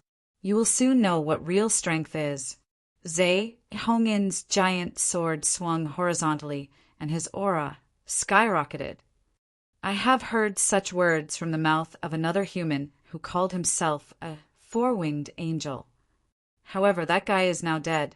When Chen Rui thought of another angel, the hatred hidden in his heart suddenly burst out. His tone was filled with cold, murderous intent. Since this, Zeihan Jen said, I will die if I don't join. Then I will give him a real answer of death. Consider it as a sacrifice for Duo. These words shook Zei Hongin's mind. He finally remembered where he had seen this incomparably magnificent armor of faith. It was a magic crystal sent over by the Jadeite forest elves. The magic crystal recorded the process of the fall of another four-winged angel, Estoril, one of Raphael's two archangels of wisdom, known as God's Discovery. It's you, Zeihan exclaimed in shock. So it turned out that Aisiril had fallen at the hands of this person. If it was said that Zeihan Jen had underestimated this enemy who had relied on the armor of faith to barely reach the level of a nation, then he no longer had the slightest intention of underestimating him. Chen Rui didn't waste any words. His figure flashed, and he appeared in front of Zhe-Han-Jen. His fist brought with it a destructive starlight. In the blink of an eye, the starlight had already split into hundreds. Apart from the old dean, the gazes of the people in front of the small star tower and the magic mirror couldn't follow this movement at all. They could only feel that a dazzling star was releasing countless dazzling light trails in the sky, crashing towards that angel. Zhe-Han-Jen had already maintained a high level of vigilance. After knowing that Paglio was the powerful enemy who had killed Icyril, he swung his great sword horizontally and did not hesitate to explode with his strongest power. Unable to dodge, the countless starlight struck Zhe-Han-Jen with a terrifying momentum. The sky began to tremble violently, but every starlight stopped about 3 meters away from Zhe-Han-Jen and then gradually dimmed. The starlight didn't extinguish for no reason. In front of Zhe-Han-Jen, vortex-like ripples spread out. The ripples were quite violent, and even Zhe-Hongen's body was slightly swaying. However, the starlight was unable to break through the defense of the ripples. The ripples spread out in waves, covering the entire space. The starlight that filled the sky rapidly dimmed in the layers of ripples. Chanrue clearly felt an enormous pressure, and the circulation of his astral power seemed to have stagnated. This was Zhe-Hongen's kingdom. At the center of this kingdom was Zhe-Hongen's magical defensive space. The magical power of the rule was exuding from all directions. Chinrue's attack was bounced off, diverted, and absorbed, unable to hit. "Don't compare me with that stupid guy, Icyril." Zhe-Han-Jen sneered. "Arrogance is the biggest reason for his failure. Your attack power is indeed astonishing, but it's a pity that in front of my wall of sighs, you can only sigh in vain." "Buff, sighing barrier? I'm still a netherworld gladiator." Chinrue thought of the analysis of the analytical eyes and combined it with the feeling of the attack just now. His brows furrowed. Even tighter space compression? Zhe-Han-Jen was shocked. This was where the profound meaning of his rule was, and it was actually seen through by the other party. "Humph, good eyesight, but unfortunately you only know how to talk." Zhe-Han-Jen seemed particularly certain. Judging from the attack that the sighing barrier withstood just now, the opponent was obviously using the power of the rule. The strange thing was that it was still at the level of kingdomization. This showed that the armor of faith was not the power that Paglio comprehended by himself, but it was obtained by accepting the gift of a certain powerful existence as a believer. Because the powerhouse who truly comprehended the armor of faith was at least demigod, then there was no need to fight this battle. Zhe-Han-Jen obediently stretched his neck to be slaughtered. Since this enemy was only wearing the armor of faith of the believer, then there must be a strict time limit. As long as the time of the armor of faith was over, this St. Peak ant would be at his mercy. It was definitely a great achievement to be able to capture and steal the snow tree and kill Icyril's #1 felon. How could Chinrue not understand Zhe-Hongen's thoughts? Although the Royal Star transformation was not an ordinary armor of faith, it did have a time limit, so I must defeat Zhe-Han-Jen before it loses effect. First, I must break the defense of the opponent's turtle shell-like kingdom. Space compression. Chinrue vaguely picked up some college physics knowledge that was thrown away.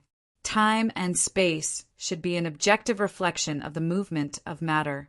It seems that some things are not invariants. No matter how I look at it, this so-called space compression is not scientific, right? However, even he himself possessed the power to change the flow of time. This was an unscientific world. From an unscientific point of view, due to the power of compression, the permittivity, permeability, and so on would undergo unscientific changes. Therefore, ordinary attacks would not be able to break through this sighing barrier and reach Zhe-Hongen's body. In the kingdom of water ripples, there were more shining lights. The originally dim, starry sky instantly became extremely bright. The phantoms of countless stars began to rotate and revolve with a special rhythm. The core of all this was Chenrue. Blue. Polar star transformation. Blue star kingdom.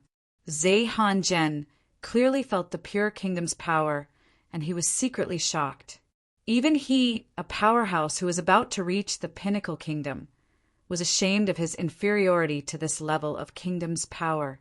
It was impossible for a believer who relied on armor of faith to reach the kingdom level to possess it. What kind of existence is this Paglio? In any case, the power and effectiveness of armor of faith are always limited. Moreover, the kingdom of Sign Barrier has a strong defensive power. As long as it can defend against the opponent's attack, it will naturally become the final winner. Seemingly feeling that Chenrue was about to cast some kind of terrifying big move, Zhe Hongyan's great sword quickly turned into light, turning into countless secret words condensed with powerful spirit power. These words quickly scattered and hid in the Sign Barrier. Since I can't break the defense point of this kingdom, then let your kingdom be completely shattered. Chenrue's aura rose greatly under the effect of the Blue Star Kingdom. He said coldly, and his pupils ignited with a flame-like light. As soon as his voice fell, Zhe Hanzhen felt the aura around him instantly become violent. It was filled with ruthlessness and anger. What's more frightening was that this aura was still increasing at a speed several times faster than before. He couldn't help but feel an extreme sense of danger. Almost at the same time, dozens of huge, snake-like beasts roared. In the blink of an eye, a fiery red color filled Zhe Hongyan's pupils. Not only Zhe Hanzhen, but the trial takers on the ground below and the spectators in front of the magic mirror also felt the whole sky become violent blood red. The starry space began to tremble violently. If it wasn't for the special isolation and protection of the trial takers in the condensed tower, just the remaining aura would be enough to make more than half of the so-called geniuses fall. Zhe Hongyan's vision trembled and swayed violently. His mental power had already spread to the limit. The words that scattered into the Sign Barrier appeared layer by layer and were constantly being washed away by the violent red ocean. After a long while, the blood-red color that filled his vision gradually faded. However, Zhe Hongyan's eyes were bloodshot, and his breathing uncontrollably became heavy and hurried. The huge sword that had transformed into mysterious characters had already returned to its sword form, but there were a few obvious cracks on the sword. However, this giant sword seemed to have a life of its own, and the cracks were slowly and automatically healing. The water ripples that filled the sky were already fragmented, but they didn't dissipate. Zhe Hongyan's eyes emitted a strange light, and the scattered water ripples in the sea of stars slowly fused together. They actually rippled with light again, and from thin to thick, they didn't seem to be affected much. Chenrue was slightly surprised. The defense of this Sign Barrier was even stronger than he had imagined. The flame dragon roar that was performed with the Blue Star domain was actually unable to destroy Zhe Hongyan's kingdom. Surprised. Although the mental power just now wasn't light, Zhe Hongyan's laughter was still filled with strong confidence. I admit that the power of the move just now was very strong. If it wasn't for the fact that you met a defensive opponent like me, I'm afraid that one hit would have succeeded. With this Sword of Judgment, if the same move is performed repeatedly, the power will be greatly reduced. However, I think whether you can perform that move just now is still a problem. Chenrue knew that Zhe Hanzhen was using psychological tactics, but this enemy's defense was really amazing. Regardless of whether the Sword of Judgment was really strange or not, he was indeed unable to perform the flame dragon roar at the moment. His strongest killer move was Polar Star Storm. If even this move couldn't destroy the Sign Barrier, then he could only open the Stargate and escape. Chapter 812.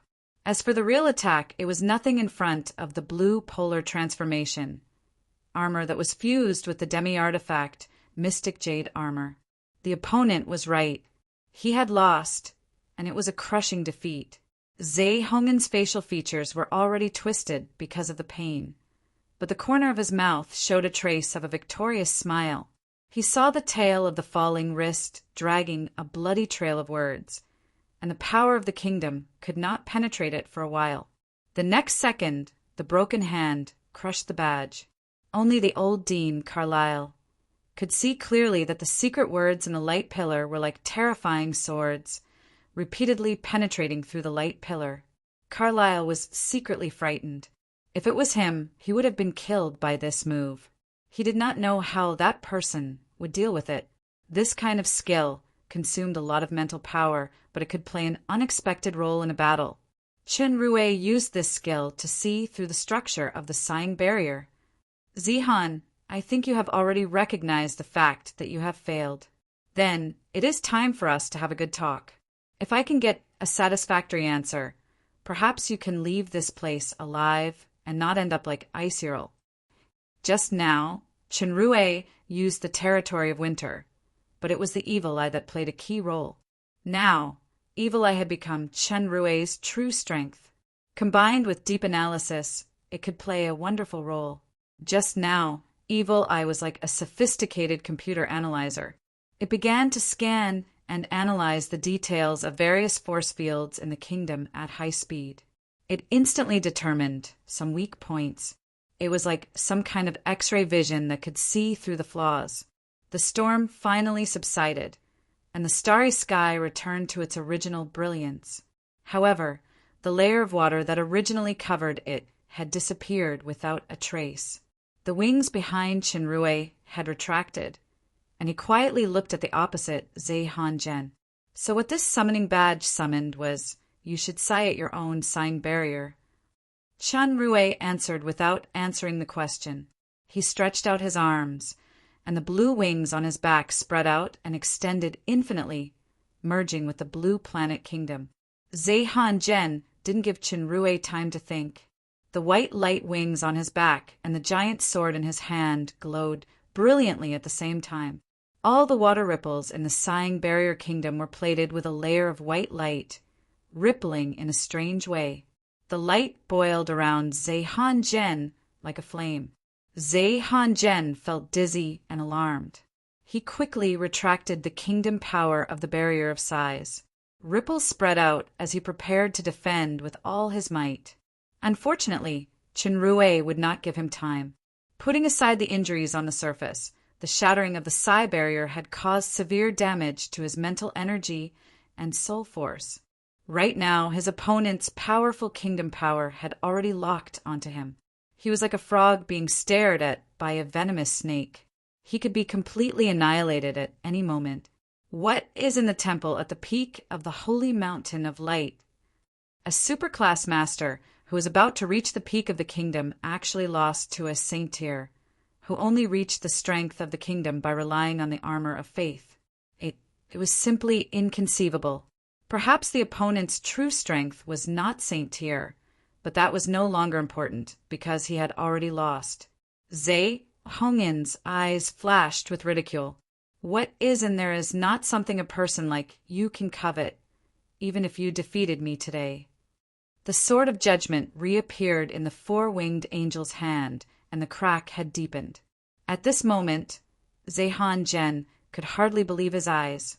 That judgment of judgment was his strongest killing move, and it contained the purest power of light. Even an opponent at the pinnacle of the kingdom would not be able to withstand it easily, but this enemy, without using any defensive techniques, had actually withstood it with his bare hands. You lost. The so-called judgment of judgment is nothing more than this. Waves of strange light flashed in Chenrue's eyes. The stars that had disappeared due to the judgment of judgment reappeared, and the entire blue planet kingdom began to rotate at high speed. How much do you know? Zhe-Han-Jen frowned. Zhe-Han-Jen slowly raised his head and met Chenrue's gaze. He felt that the other's eyes carried a terrifying, penetrating power, as if they could see through his soul. His heart trembled, and he finally asked, "What do you want to know?" As the sword of judgment shattered, the four white wings on Zhe Hongin's back instantly dimmed. Blood flowed from his mouth, nose, and ears, and his face instantly became extremely pale. Although I am most proficient in defense, I have more than just that. Zhe-Han-Jen pointed the burning sword of judgment at Chen Rui. The aura around his body skyrocketed, and the water ripples in the kingdom formed a huge vortex that surrounded Qinrui. Judgment of judgment. Qinrui's hair stood on end. He suddenly erupted with the power of the kingdom, and a sharp wind slashed out. Being locked on by the power of the kingdom, Zhe-Han-Jen couldn't dodge. He only felt his right hand that was holding the badge go cold. Blood splattered everywhere, and his wrist was cut off, falling straight down. After losing his defensive power, even with the strength of a kingdom, he couldn't resist the terrifying sharpness of the aura blade under the polar transformation state. Just like the snake emblem and evil eye emblem in his hands. Not only his wrist, but the remaining force of the aura blade also hit Zhe-Hongen's ribs, leaving a bloody wound that revealed the bone. He immediately let out a scream. The sword of judgment turned into a huge pillar of light, shooting toward Chen Rui. That pillar of light contained countless secret words that contained psychic power. Different from the sturdy and thick defense from before, these secret words emitted a strong killing and destruction. Wherever it passed, the stars in the blue planet kingdom turned into light, smoke, and dissipated. As Chen Rui was thinking quickly, Zhe-Han-Jen had stopped what he wanted to say in time. Instead, he glanced up at the sky. Chen Rui was eager to know the whereabouts of the breeze shadow boots. He followed his gaze, but there was nothing there. The seal of wind and supreme artifact were the inside story that was leaked from the mouth of the fire elemental king. This was not a secret that ordinary people could know. Zhe-Han-Jen was really shocked. He lost his voice and said, "Where did you hear that? Could it be that woman?" Zhe-Han-Jen seemed to want to say something. The corner of his mouth trembled slightly, and the sword of judgment in his hand made a soft click sound. The entire sword body shattered, like a glass product falling from a high altitude on the concrete floor. Zhe-Hongen's face changed drastically. "What did you do?" As far as defense was concerned, the circular structure of the sign barrier was indeed close to perfection. A shortcut to destroy it couldn't be found for a while, but attack and defense couldn't coexist.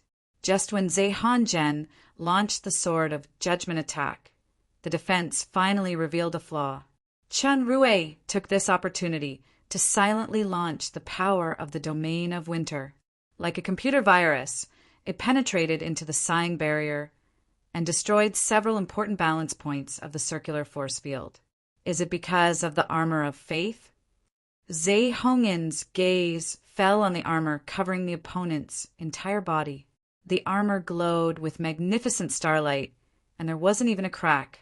However, even if this armor had incredible defense, it was impossible to withstand the full impact of 100% of the kingdom's power.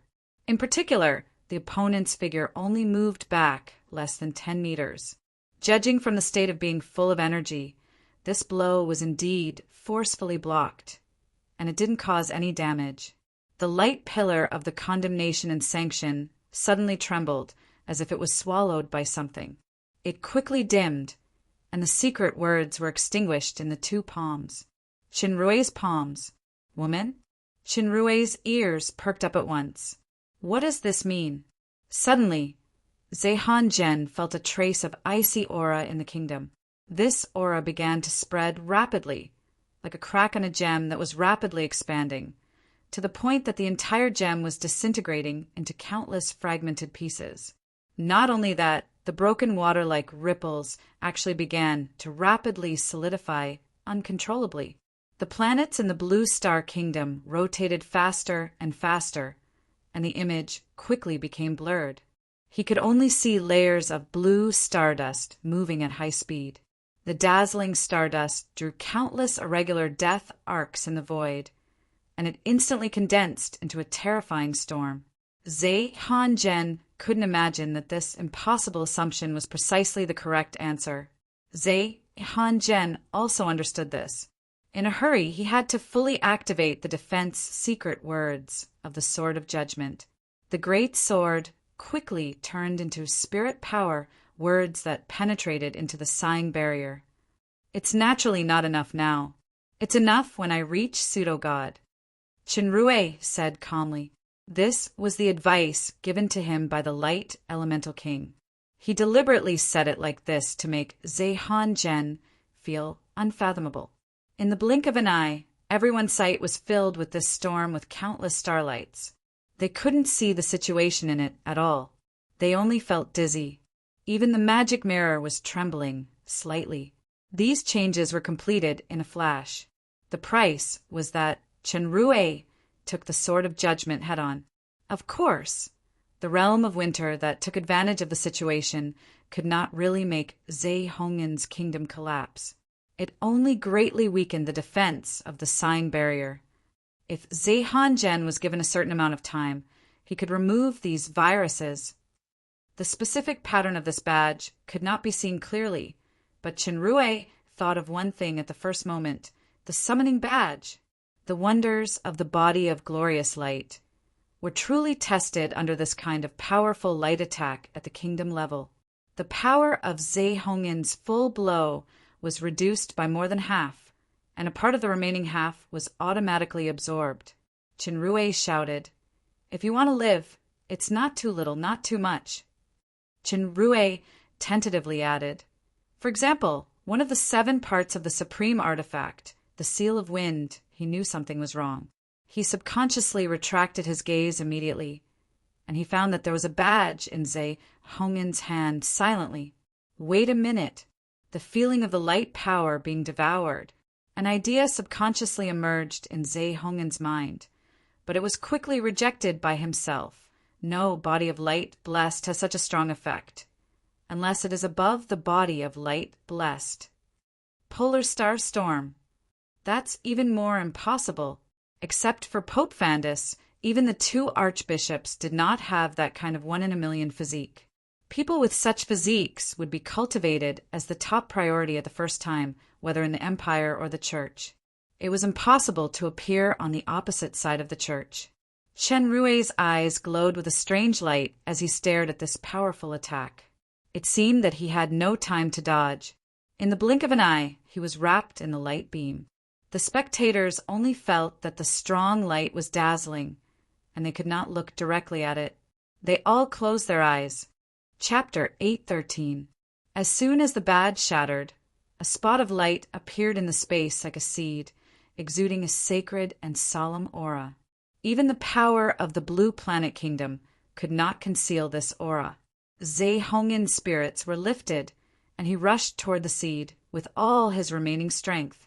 He suddenly felt a great sense of danger, and his body was already surrounded by countless sharp auras. "Lord Raphael, save!" Zhe Hongin's cries for help came to an abrupt end. In the blink of an eye, his body was torn into pieces, completely annihilated by the power of the kingdom.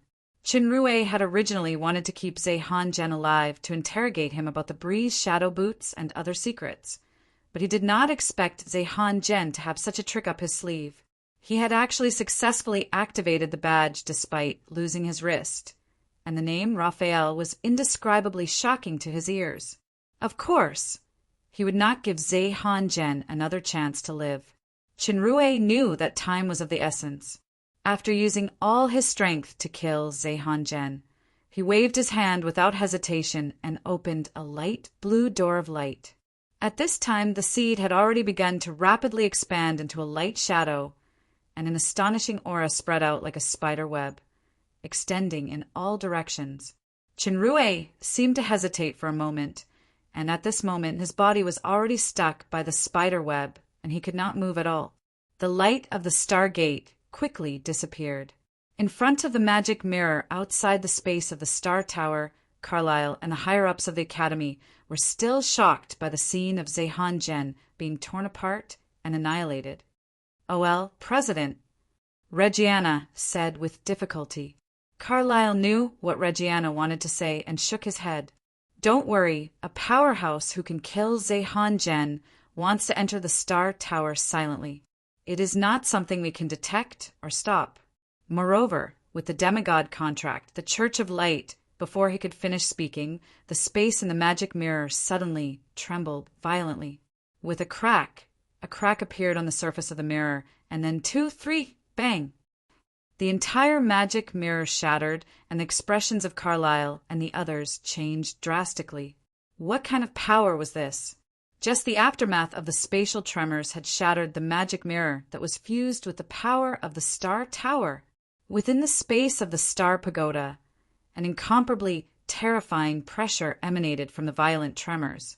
The Star Pagoda that was protected by the space below began to collapse, and all the trial takers fainted without exception. Finally, the terrifying tremor stopped. Amidst the dazzling light in the sky, a human figure gradually became clear. This was a man with long black hair. He had an extraordinary temperament, as if he had transcended the mortal world. Due to some kind of special power, his facial features were a little blurry, but he gave off a handsome and elegant feeling. One could even feel a trace of habitual elegance at the corner of his mouth. The man maintained a faint smile as his calm gaze landed on Chinrue, who was struggling to hold on. Chinrue instinctively felt that the seemingly gentle gaze contained a terrifying power that made one's soul tremble. It was as if one look could crush his soul. This kind of crushing was different from the penetrating ability of Charlie's evil eye, but it was still extremely dangerous. Chinrue took a deep breath. His body emitted a devouring power, which quickly offset the black-haired man's pressure. He took the opportunity to bow. "Lord Raphael, I can feel the dissipating aura of the Water Kingdom in this space. Zhe-Han-Jen has already been annihilated." As the man spoke, his eyes flashed. The spider web that covered the space turned into a strangely structured space force field, enveloping the surroundings. The illusion and devouring power that covered Chinrue's body instantly disintegrated. The space around him was completely sealed, not to mention a person. Even sound and light could not pass through. Not bad illusion and devouring power. It seems to have fused with some kind of dark creature's talent. Raphael's calm voice reverberated in Chinrue's soul, shattering his mental defense. "It's just that your strength hasn't turned into a kingdom yet, so it's not enough to fight against Zhe-Han-Jen. It's even more impossible to kill him, especially in such a short period of time after using the badge of domination. Compared to this process, I'm more curious about your courage. Your calmness seems to come from the bottom of your heart. Don't you know who I am?" "Of course I know. I'm just curious." Chinrue revealed a smile. "I've heard of Lord Raphael for a long time. It's an honor to be able to see your true face today." "I have no interest in accepting the worship of ants," Raphael said calmly. "If you want to be honored, then let it be the last emotional experience of your life." As soon as he finished speaking, Chinrue suddenly felt that the spider-web space had turned into a cage filled with endless cold, killing intent. Raphael only needed a thought to completely turn him into ashes. Under such an absolute difference in strength, any exquisite technique would be futile. There was no room for resistance. The terrifying cold suddenly stopped because Chinrue said 2 words. "Abyss." Raphael raised his eyebrows. There seemed to be a strange look in his eyes. "What do you want to say? Last words?" Although he had just escaped from the gates of hell, Chinrue still appeared very calm. He shook his head. "If Lord Zhe-Han-Jen had summoned you here just to eliminate a saint-level ant like me, isn't it too much of a waste? Don't you want to obtain something more valuable?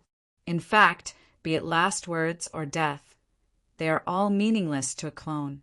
Lord Zhe-Han-Jen should know better than me." "Clone?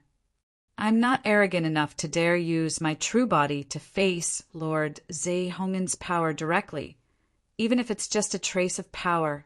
Chinrue smiled. "Besides, Zhe-Hongen's strength is already close to the peak of a kingdom. How could he fall in the hands of a saint-level expert who hasn't even turned into a kingdom?" This sentence was not fake. Raphael was most likely sleeping in that huge statue on the holy mountain of light. Like Charlie and Satan, this kind of badge should summon a clone. However, even if it was a clone, it was not something he could handle.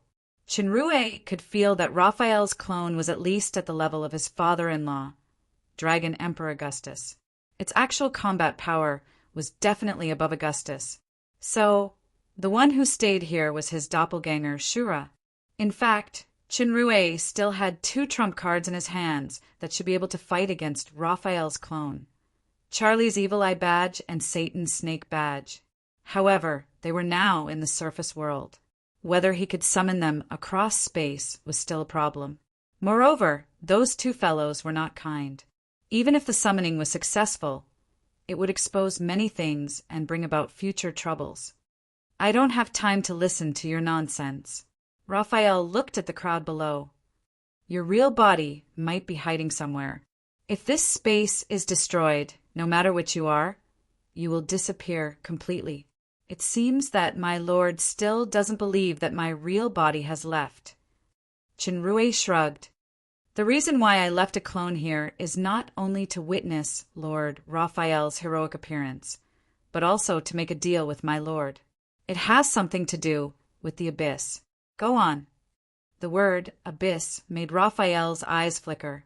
This person's life and death were completely in his hands, and it would be effortless to kill him.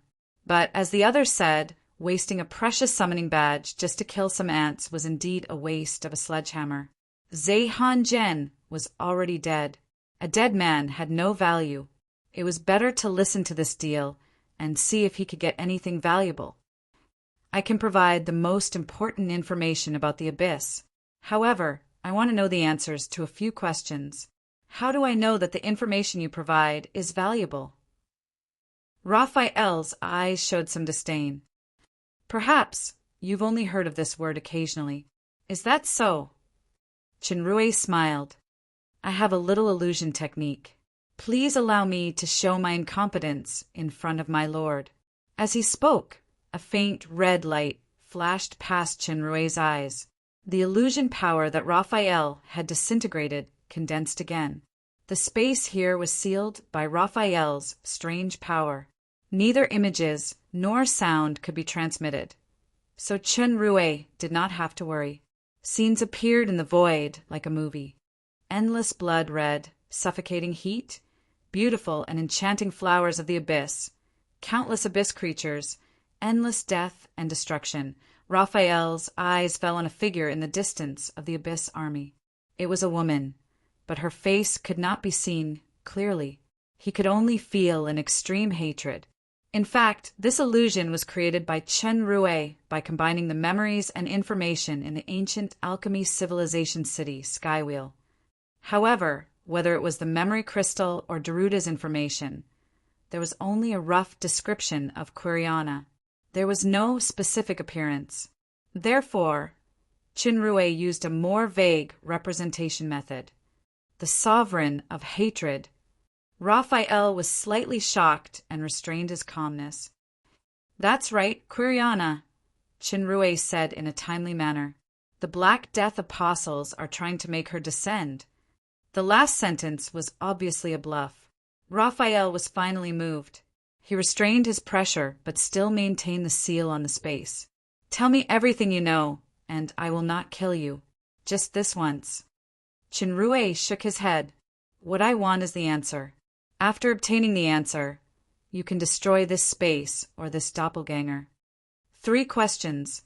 Raphael pondered for a moment. I can choose not to answer. Okay. Chinrue knew that his bargaining chips were limited. But please answer one question first, sir. Speak. What is in the Temple of Light?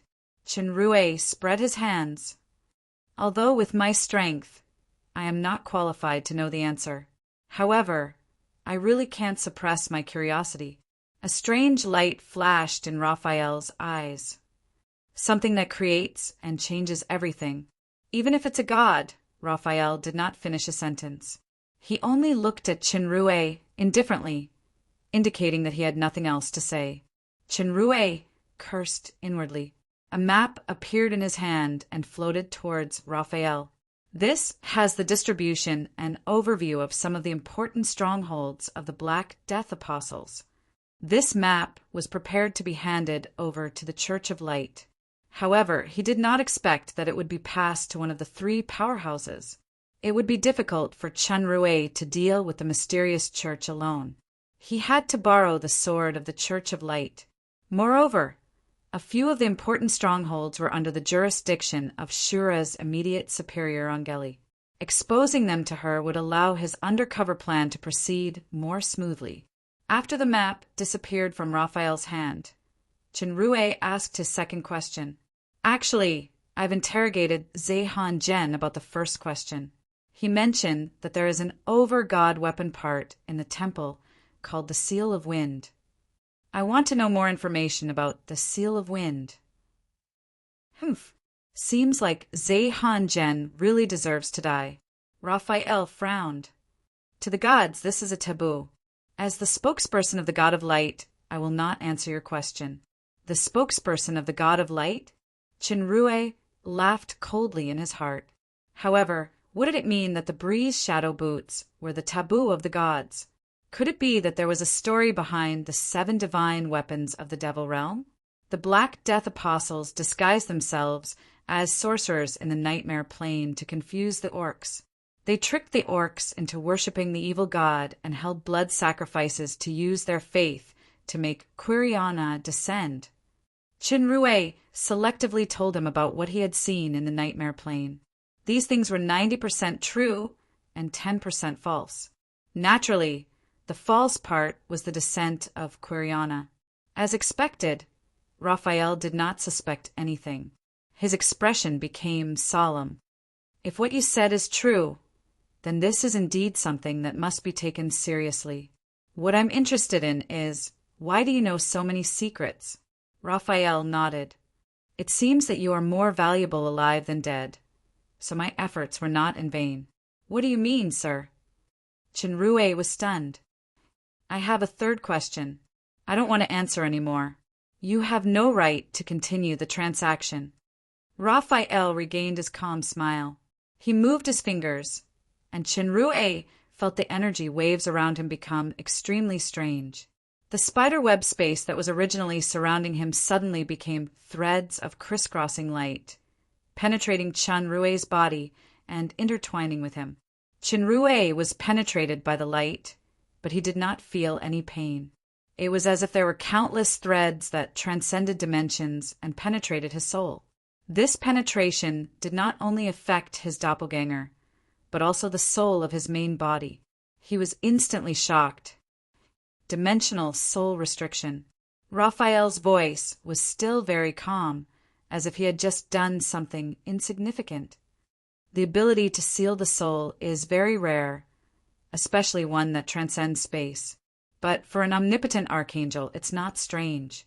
I'm not only an angel of wisdom, but also a Lord Angel and an angel of energy.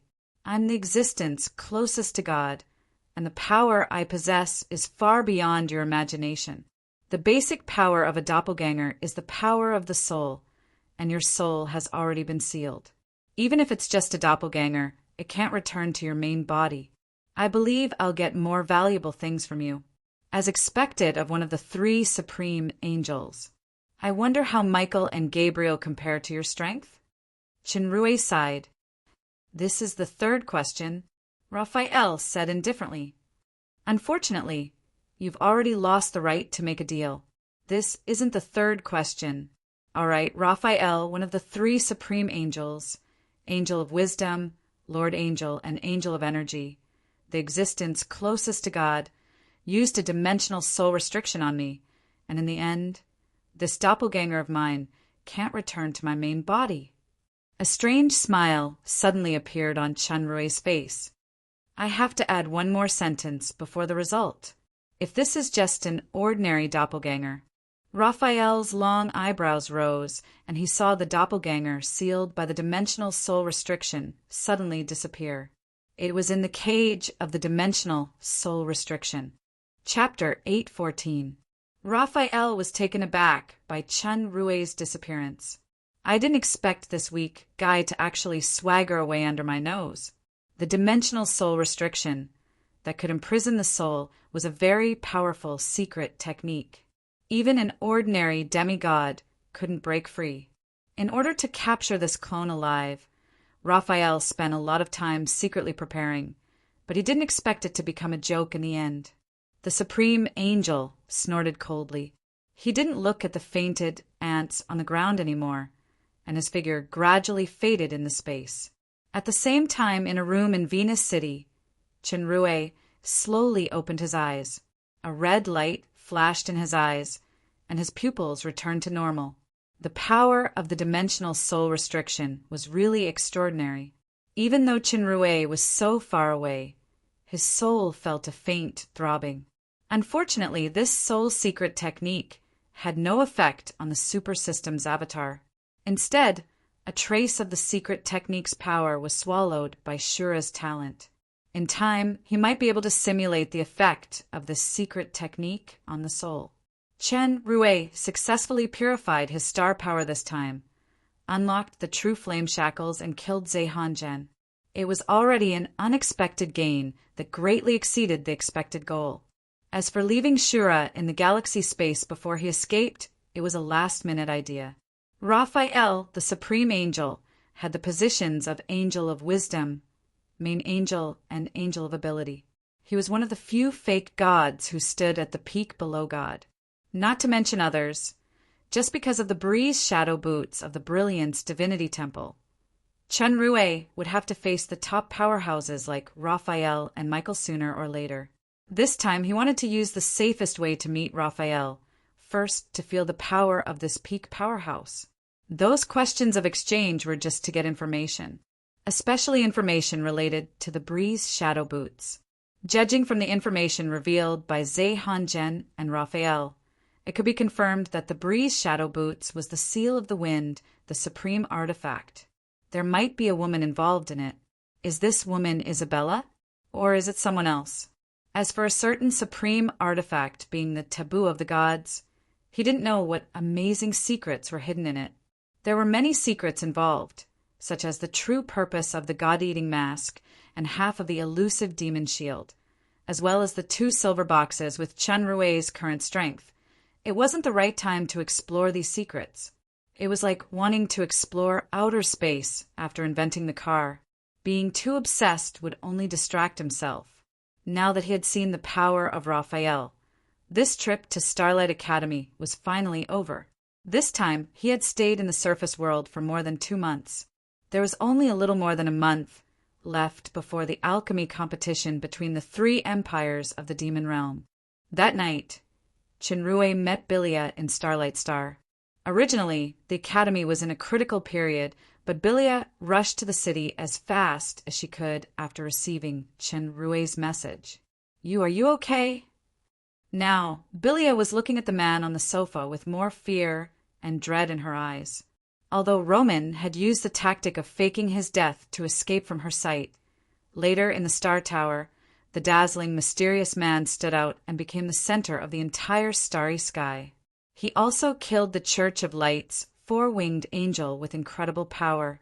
No matter how she looked at it, it was inseparable from Roman. After the terrible power that shattered the magic mirror descended, the outside world couldn't see what was happening in the space. When the trial ended, the unconscious contestants were automatically sent outside by the space power of the Star Tower. Unfortunately, no one knew what happened. Fortunately, there were no unnecessary casualties. She originally thought that this man was just a saint-tier powerhouse, but she didn't expect him to be an even more terrifying existence that surpassed the saint-tier. Bilia wouldn't be complacent just because she had a close physical relationship and contract with a super-tier powerhouse.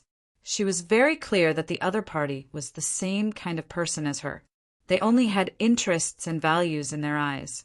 Even the equality contract, which she thought was the most stable thing to rely on, had become the most unstable factor. This was because a demigod powerhouse could pay a certain price to cancel the contract. Therefore, she felt uneasy. A powerhouse with such terrifying power had lowered himself to join the lower echelons of the mysterious church. What was his motive? Of course I'm fine, but Bilia, I think you've misunderstood something. The man on the sofa revealed a familiar and evil smile. Take a seat first. Let me introduce you to someone. My brother, Paglio. Bilia suddenly saw a man appear on the sofa next to her. She didn't notice how this person had appeared next to her. If the other party wanted to take her life, it would be a piece of cake. This man had a strong build, short hair, and pale yellow skin. He didn't seem to have any special aura, but when his gaze shifted occasionally, a sharp glint could be faintly seen. Bilia recognized him at a glance. This was the man who had absorbed the power of the Celestial Tower, although he hadn't revealed his appearance for long, quickly donning his dazzling armor to fight the six-winged seraphim. The image had already been deeply engraved in her mind. She immediately stood up and bowed. Paglio nodded, indicating for her to sit down. Since you're Richard's partner, we're not enemies. This Paglio was Chenrue, and the other was naturally Shura. Bilia immediately understood. So there were two people facing this terrifyingly powerful super-tier powerhouse. Bilia didn't dare be rude. She sat down cautiously, her gaze landing on Shura. Her old lover didn't bother her too much, saying, "Don't be nervous. Although you have many secrets that you haven't told me, Paglio is right. We aren't enemies, but close partners. That's why we have to trust each other. I'll be frank with you today. The reason I became a Black Death Apostle is because my brother and I have a deep hatred for the Church of Light. Not only did the Church of Light take away our most important wealth, they also took away the lives of our loved ones. That's why I plan to borrow the power of the Church to deal with the Holy Mountain of Light, even though my brother doesn't really care. I'm not being arrogant. I just want to use my own hands to take revenge." Chenrue shrugged. "This time, I need to borrow the power of the Celestial Tower to break through the shackles on my body." Richard became a trial taker under the name of Lomont to help me find out the truth. After I secretly followed him into the Celestial Tower, I really did break through some kind of shackles. Unexpectedly, I alerted the angels of the Church of Light. That four-winged angel, God's explorer Dihan, was no match for me and was killed by me. However, one of the three high angels, Raphael, descended, and I could only escape. Although the process was extremely thrilling, after paying a considerable price, I finally managed to cast a secret spell and escape from Raphael's pursuit. "The supreme angel, Raphael," Bilia exclaimed, looking at Chenrue with even more reverence. She quickly calculated in her mind. When these two men mentioned the Church of Light, the hatred they showed did not seem fake, and they couldn't be spies from the Church of Light. She had personally witnessed the four-winged angel of the Church of Light being reduced to ashes by Paglio. If this was to gain her trust, then the price was too inconceivable. Moreover, Richard had long since become her collaborator. There was no need for such superfluous pretense. "Esteemed Lord Paglio, have you ever thought of joining our church?" Bilia's heart skipped a beat, and she tentatively extended an invitation to Chenrue. "I'm different from Richard. I don't like to be restricted, and I don't want to join any forces for the time being." Chenrue shook his head decisively. "The battle during the day injured me quite badly, especially Raphael's attack. It almost annihilated me, so I need to recuperate for a period of time. I'll give you a piece of advice. Without my permission, you absolutely cannot reveal my existence to anyone, including the forces behind you. You're a smart woman, and I don't have to say much in terms of threats. The real chips should be in your own hands, maximizing your benefits. I believe you'll know when to give up." Chenrue was very clear about the situation of the mysterious church. The identity of a super powerhouse was too conspicuous, and the origins of Paglio could not withstand scrutiny. Once it was exposed, it would waste an important chess piece like Shura. Besides, he could not stay in the surface world for a long time. Under such circumstances, concealing himself and maintaining a sense of mystery was the best strategy. The mysterious church was deeply rooted, and its actions were extremely secretive. It could be seen from how they deceived the faith of the orcs, and it was not something that could be completely destroyed in a short period of time. Currently, he had to use Shura as a spy, and use the Church of Light to eradicate the mysterious church step by step. Hearing Chen Rui's rejection without hesitation, Bilia looked regretful, but she nodded in her heart. If he had agreed to join the mysterious church, it would have been suspicious. Besides, if such a heavyweight became a member of the church, it could have unpredictable effects that would affect the plans of the forces behind her. Understood, Lord Paglio. Bilia stood up and bowed to Chinrue. I've received news that the Church of Light will be making a big move in the East Sector. Both of you have to be careful and don't expose your identities. There are some things that could bring disaster, so it's better to get rid of them completely just in case. Chinrue's words were clearly a thief crying thief. The so-called latest news was actually the information he had provided to Raphael. When it came to the Black Death Apostles, the Church of Light would rather kill 1,000 innocents than let one go. This time, they would definitely take action. As he spoke, Chinrue kindly added, I heard from Richard that you want to replace that Bishop Angeli? This is a very good opportunity. If there's a need, I can help the right time. There's no need for that, it's just a small bug. My brother, rest in peace and recuperate. Shura and Bilia looked at each other, revealing a knowing smile that seemed to have a tacit understanding. Chinrue nodded. This self-directed short play could come to an end. The matters on the surface had basically been settled, and it was time to return to the underworld. Chapter 815. Demon Realm. Dark Moon Estate, Blue Lake Mountain Range, Military Restricted Area.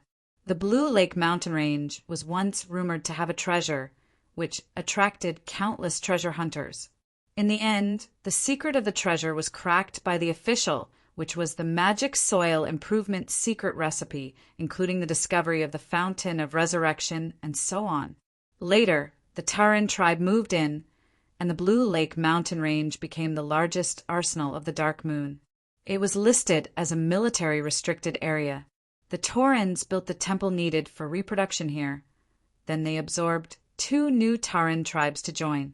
The scale of the tribe was getting larger and larger. Here, the Taurans had a free and safe activity area, sufficient food, and they could engage in their favorite forging work. They felt that their lives were quite comfortable. The batches of excellent equipment they forged also became a powerful armed reserve for the Dark Moon Estate and even the fallen Angel Empire. A few months ago, a huge figure came to the Blue Lake Mountain Range. Despite the advance notice, it still shocked the Taurans. The fortress of the ancient alchemy civilization, the City of Stars. The City of Stars showed a powerful deterrent in the Battle of the Warlock Fortress. Unfortunately, due to the incomplete repair, it could not exert its true power. It was almost destroyed by Raisin's punch. After the Battle of the Warlock Fortress, the City of Stars did not return to the lobe mining area of the White Feather Estate. Instead, it used energy to disguise all the way south and finally settled in the Blue Lake Mountain Range. These days, Chinrue spent his time busy in the City of Stars. In fact, he had not been idle since he returned to the demon realm from the human world. First, he went to his teacher Tetanus for a few days. Then he participated in Jia's plan to establish the first academy of the fallen Angel Empire. Then he returned to the City of Stars for research. The results of the research gave Chinrue a huge surprise. The shattered life crystal of Skywheel was actually absorbed and assimilated by the central life crystal of the City of Stars, Crystal Phoenix. The original level 2 Crystal Phoenix was upgraded to level 3, and its control level and functions had a qualitative leap. The upgrade of the central life crystal was the most important condition for the upgrade of the civilization castle. Among the massive materials that Chinrue asked the Titans to dismantle, many of them were irreplaceable treasures. They were the necessary materials to upgrade the civilization. After Crystal Phoenix's analysis and experiments, she had successfully confirmed an upgrade plan that could upgrade the entire City of Stars to a level 3 civilization castle. Advancing from a level 2 civilization to a level 3 civilization was a crucial quality upgrade. The upper limit of the number of living creatures would be greatly increased, and they would have the authority to build enhanced biological warehouses and culture pools. They would be able to strengthen and improve alchemical lives and living creatures. In addition, some powerful fortress weapons would be added. In comparison, level 3 to level 4 was more of an expansion in terms of quantity. The overall upgrade of the City of Stars was estimated to take 3 months, and during the upgrade period, daily work would not be affected. During the 2 months that Chenrue left the Demon Realm, the magic game Endless Warrior was basically popular throughout the Demon Realm. It was the 3 most popular things in the Demon Realm along with the Battle Ball and Millet Wine. Correspondingly, the number of faith crystals in the super system was increasing day by day. The market for magic TVs and magic game helmets was basically saturated. Many experts began to predict that the profits of magic games would plummet. In fact, even in terms of profits, the gold pocket of magic games had just opened up a little. What's more, the purpose of Chenrue's development of magic games was not just for financial gains. Currently, he was working on the upgrade of the next version. The crystal plate he obtained from the secret vault of Skywheel recorded the detailed blueprints and improvement plans of the construct puppets. This plan would be specifically applied to the production of the construct puppets in the City of Stars, and targeted reforms would be carried out in the game to further select the strongest pilot of the construct puppets. In addition, combined with the large amount of information obtained from the Skywheel secret vault, the new version would also add and adjust the game difficulty, monsters, equipment, etc. Most importantly, it would also bring an unprecedented new game form, reflecting the true charm of magic games. Chenrue sat in the central control palace, staring at the dark red heart lamp on the metal table that was covered by the purple light of Crystal Phoenix. The heart lamp was the core of the lamp spirits. The higher the level of the heart lamp, the more powerful it was. The heart lamp was divided into 3 kinds from high to low: gold, silver, and iron. When the materials were exactly the same, the grade had a certain randomness. The probability of gold was the least, silver was the second, and iron was the most. Once the lamp spirits died, they could be resurrected through the heart lamp. Of course, this resurrection was not infinite. The number of resurrections that the golden lamp could resurrect was 4 times, the silver lamp could resurrect 3 times, and the iron lamp could resurrect 2 times. The heart lamp that exceeded the number of resurrections would fail and shatter unless it was repaired at a high price. In addition to repairing, the heart lamp could also use special materials and energy to transform and advance. But the difficulty of each level of advancement was very high. The higher the level, the more difficult it was. If the advancement failed, then the level of the heart lamp would drop by 1 level. The golden lamp would drop to the silver lamp. The silver lamp would drop to the iron lamp. If the advancement failed, the iron lamp would directly break and fail. Generally speaking, the golden heart lamp was already the limit, and the upper limit of strength was capped at the Demon Emperor level. However, the data showed that the powerful alchemists in the alchemy civilization used a secret recipe to create a dark red heart lamp that exceeded the limit. But even if it was a secret recipe, the success rate was still extremely low. Once it failed, it would be directly scrapped. The one in front of him was the extremely rare, dark red heart lamp.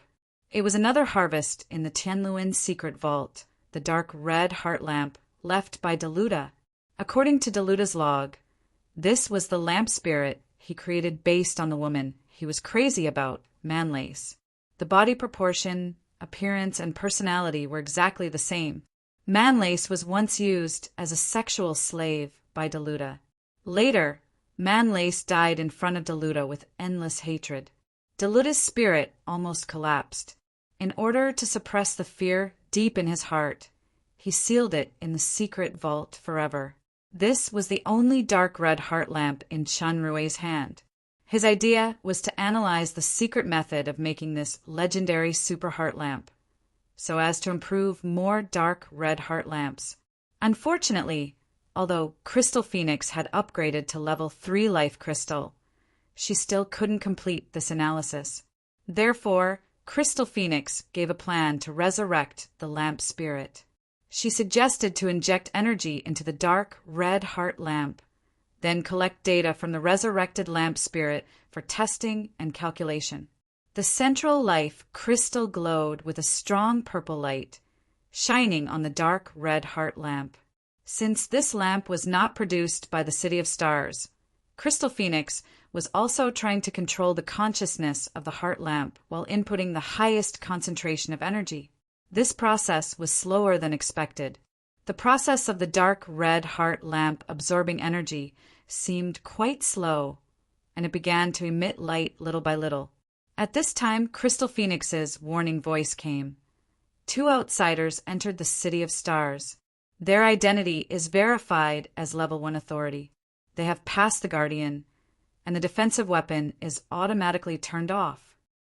Chinrue's mind moved, and the metal ground on the side automatically rose and turned into a platform. There was a crystal mirror on the platform, and the figures of the 2 Level 1 authority were shown in the crystal mirror. One was a beautiful woman dressed in a maid's outfit. Her slightly conservative outfit accentuated her shockingly sexy figure. She had a pair of slender legs, a voluptuous chest, a curved horn on her head, a pair of small wings on her back, and a thin tail that swayed slightly behind her buttocks. Her mysterious charm was filled with an irresistible charm. The beautiful maid carried a small basket in her left hand and held a blonde girl in her right hand. The girl was wearing a white gold-rimmed skirt. She looked only 12 or 13 years old. Her skin was white and tender, and her facial features were exquisite. She was like a loli of the highest quality. Kia and Alice. After Kia became Athena's assistant, she took on several jobs and displayed unexpected talents. She solved a lot of headaches and successfully helped Athena get through the uncomfortable period of the new appointment. Recently, little Succubus ran to Blue Lake Mountain a lot in the name of supervising someone to prevent him from stealing. There were a lot of lamp spirit beauties who were absolutely obedient in the City of Stars. In fact, there was more theft. Of course, Sir Lord had recently inspected the military forbidden zone a lot more openly and secretly. After the last outing incident, little Loli returned to her previous vigor and vitality. She deliberately returned to the Dark Moon Princess retail store to host the main store, and conveniently stuck to Chinrue. However, the addition of a Loli did not cause a commotion in the Crystal Palace. It was mainly because the little Princess Royal Highness figure really lacked a sense of threat. Everyone knew that Chinrue regarded Alice more as a sister. "Brother, I'm here." Little Loli pointed to the front proudly. "Sesame, open the door!" Sure enough, a light door appeared at the location pointed by Alice. In the City of Stars, Chinrue, the Supreme Controller, could appear anywhere at any time, and he could also open the connecting space door from anywhere. Alice pulled Kia, walked into the light door, and appeared in front of Chinrue. When little Loli saw Chinrue, she immediately jumped up and threw herself into his arms. Suddenly, she rolled her eyes. "Brother-in-law!" This new title made Chinrue stunned. "That's right. I'm the Empress' sister's husband." Just as I felt a little vain, I saw little Loli raise her head with pitiful tears in her eyes. "Brother-in-law, I'm pregnant." Chinrue's body trembled. A chill rose from his back, and he was speechless. "Pregnant? When did it happen?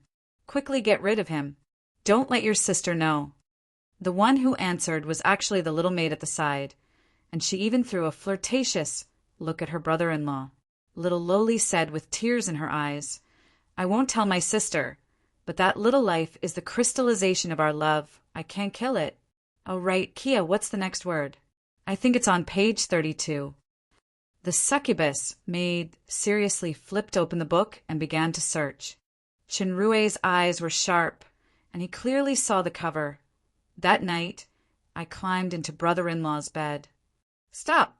His brother-in-law, who was tender on the inside, hurriedly stopped his sister-in-law and the little maid's joint performance. "You don't like it, brother-in-law?" Little Loli blinked her big eyes. "I still have a copy of Sister-in-law, Brother-in-law's half-buttocks. Do you want me to give you another surprise?" "No need. I'm already surprised enough." Shinrue shook his head with a face full of cold sweat. Not only was he surprised, he was almost going to faint from shock. Little Loli laughed, and her eyes were suddenly attracted by the shining dark red heart lamp. The dark red heart lamp was almost fully charged, and it emitted a magnificent, colorful halo. "Brother, what's that?" "Finally, it's not brother-in-law anymore." Shinrue secretly wiped his sweat. "That's the dark red heart lamp that I've been studying for the past few days." "What a beautiful lamp. Can I go take a look?" "Of course, don't get too close." Seeing that little Loli had shifted her attention to the dark red heart lamp, Shinrue breathed a sigh of relief. He saw the little maid walk over with a smile, put the basket on the table, and deliberately dragged out her voice. "Brother-in-law, I've brought you food." Shinrue dragged this little demon girl who wanted to see the world in chaos and gave her perky buttocks a heavy slap as punishment. The succubus cried out in pain, and this sound fell into Shinrue's ears, but it was as seductive as some kind of excited moan. He saw the little demon girl look at him with an aggrieved expression, and her rosy white face seemed to be dripping water. That kind of seductive expression made a certain male involuntarily develop a strong desire. Using the talent of charm again, Shinrue quickly sobered up and whispered, "Don't mess around. Alice is still here. With sister-in-law here, wouldn't it be more interesting to have an affair?" The little demon girl deliberately came closer, licked her sexy red lips, and used her elastic buttocks to rub against a certain important part of the man. Towards this beloved little demon's charm, Shinrue had always lacked immunity. Moreover, it was such a seductive provocation, and his heart warmed up as he touched the little demon's waist. Unexpectedly, the little demon girl twisted her body, dodged, and suddenly shouted, "Alice!" The little girl was looking at the dark red heart lamp excitedly, and when she heard the voice, she turned around and asked, "What's wrong?" Shinrue quickly sat down, opened the basket, and used the table to cover his lower body as a tent. He secretly cursed the little demon girl for causing so much trouble. "Nothing. I'll watch with you." The little demon girl winked at the man mischievously, and her little tail wagged as she walked towards Alice. At this time, the life force of the dark red heart lamp was getting stronger, and the colorful halos intertwined, condensing into a colorful cocoon of light. The cocoon of light began to spin rapidly, and gradually a human figure could be vaguely seen in it. The human figure became clearer, and the spinning speed of the cocoon also became slower. It was a naked woman with fair skin, beautiful facial features, and slightly upturned eyes. Her lips were slightly thick, showing a sexy and mature charm. What was even more sexy was her body, with a height of more than 190 centimeters. She had a voluptuous body and was especially hot, but the proportion of her buttocks was slightly larger. This body proportion was completely based on Manly's design. From Deluta's diary, it could be seen that this mad scientist seemed to have a crazy obsession with buttocks. Alice stared dumbfoundedly at this mature woman, who had to look up at both her height and figure. She subconsciously looked at her flat chest and then touched her buttocks, not to mention the little girl. Even the demon girl's expression became a little uneasy. That kind of buttocks really made people feel pressured. "Brother, this is your research." Alice cried out, "A naked woman!" Actually, the real complaint that made the little girl cry was, "Big breasts alien! Big breasts alien."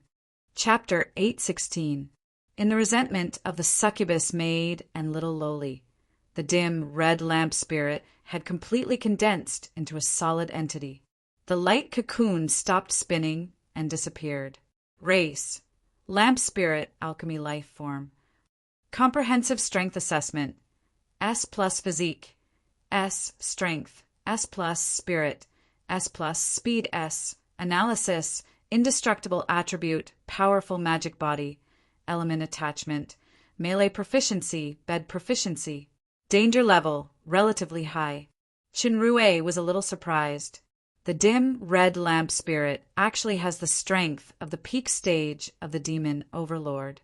It is worthy of being the super lamp spirit created by the most outstanding Frankenstein of the ancient alchemy civilization. The lamp spirit slowly opened her eyes. Her pupils were the same color as her hair, which were dark blue. Chinrue saw the cold, murderous intention in those dark blue pupils. He was shocked and instantly appeared in front of Alice and Kia. The dim red lamp spirit waved her hand, and the temperature suddenly rose. The entire central palace was filled with a blazing breath. There was a red light on the dim red lamp spirit's body, and the dangerous breath it exuded was even stronger. It was obviously attached with the bloodlust that increased attack. The dim red lamp spirit had already appeared in front of Chinrue. Chinrue's speed was S++. His mind moved slightly, and he had already grabbed her wrist like lightning. He felt a burning sensation coming from his palm. Thinking of the element attachment in the analysis, he suddenly understood.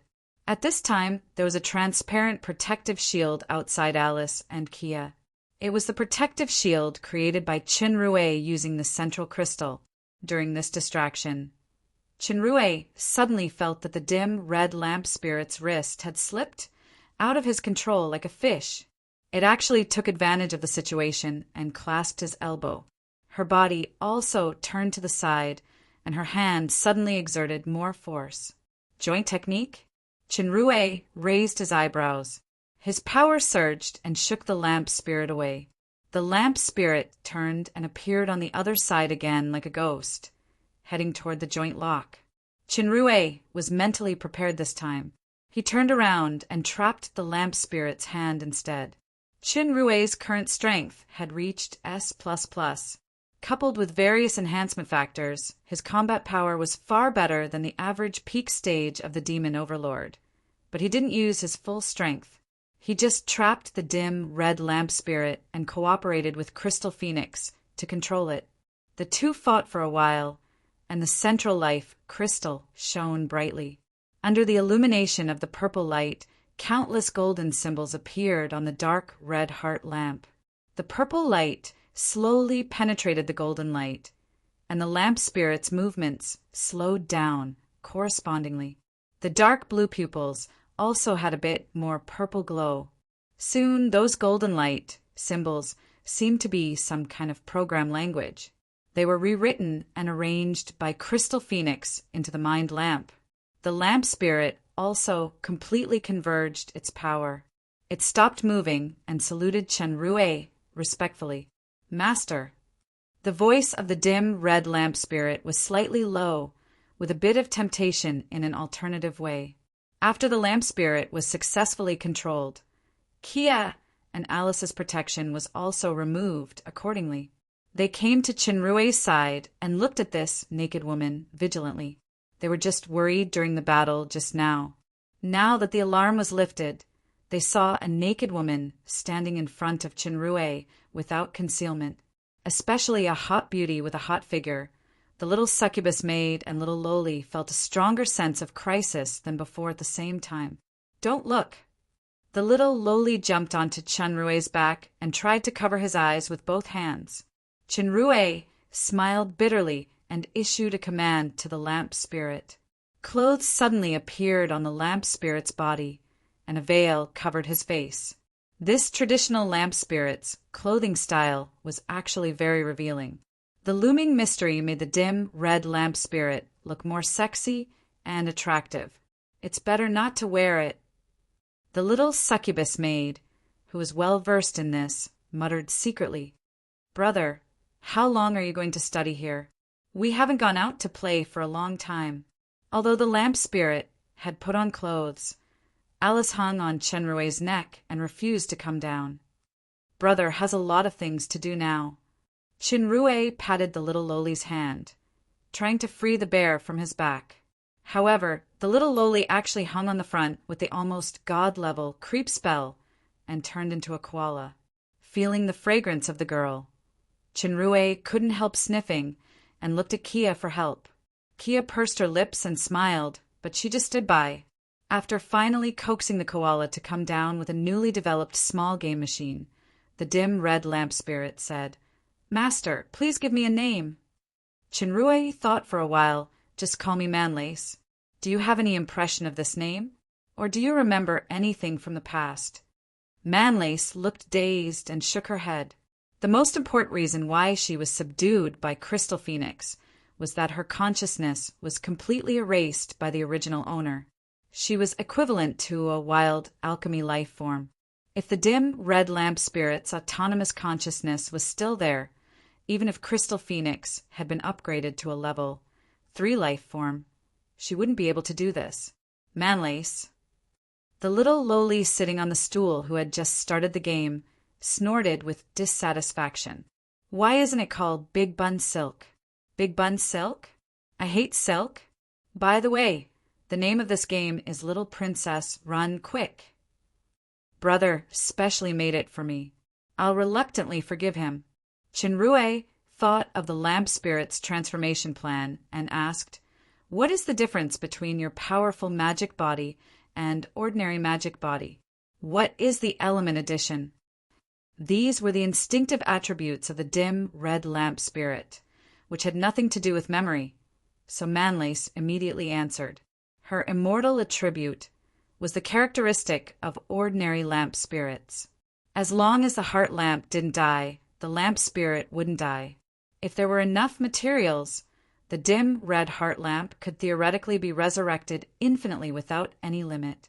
As for the powerful magic body, it already had a vague concept of territory. The fiery breath just now was the fire area of the powerful magic body. It could enhance the effect of the bloodlust that was cast later, so its power was naturally far better than ordinary lamp spirits. Chinrue had personally experienced close combat proficiency just now. It effectively made up for the shortcomings of the lamp spirit's lack of close combat ability. Element addition was elemental additional damage. Unfortunately, the dim red lamp spirit just used the fire area and fire element addition. For Chinrue, who had the Fire Phoenix Divine Mark, it had almost no effect. As for the last bed skill proficiency, needless to say, it was specially made by Deluda. It was nothing more than to satisfy some perverted psychology and desire. However, when the real Manlace died in front of Deluda, full of hatred, the perverted scientist's distorted desire was replaced by deep fear. He no longer dared to see a substitute with the same face as the real person, so he erased her consciousness and sealed her in the secret vault forever.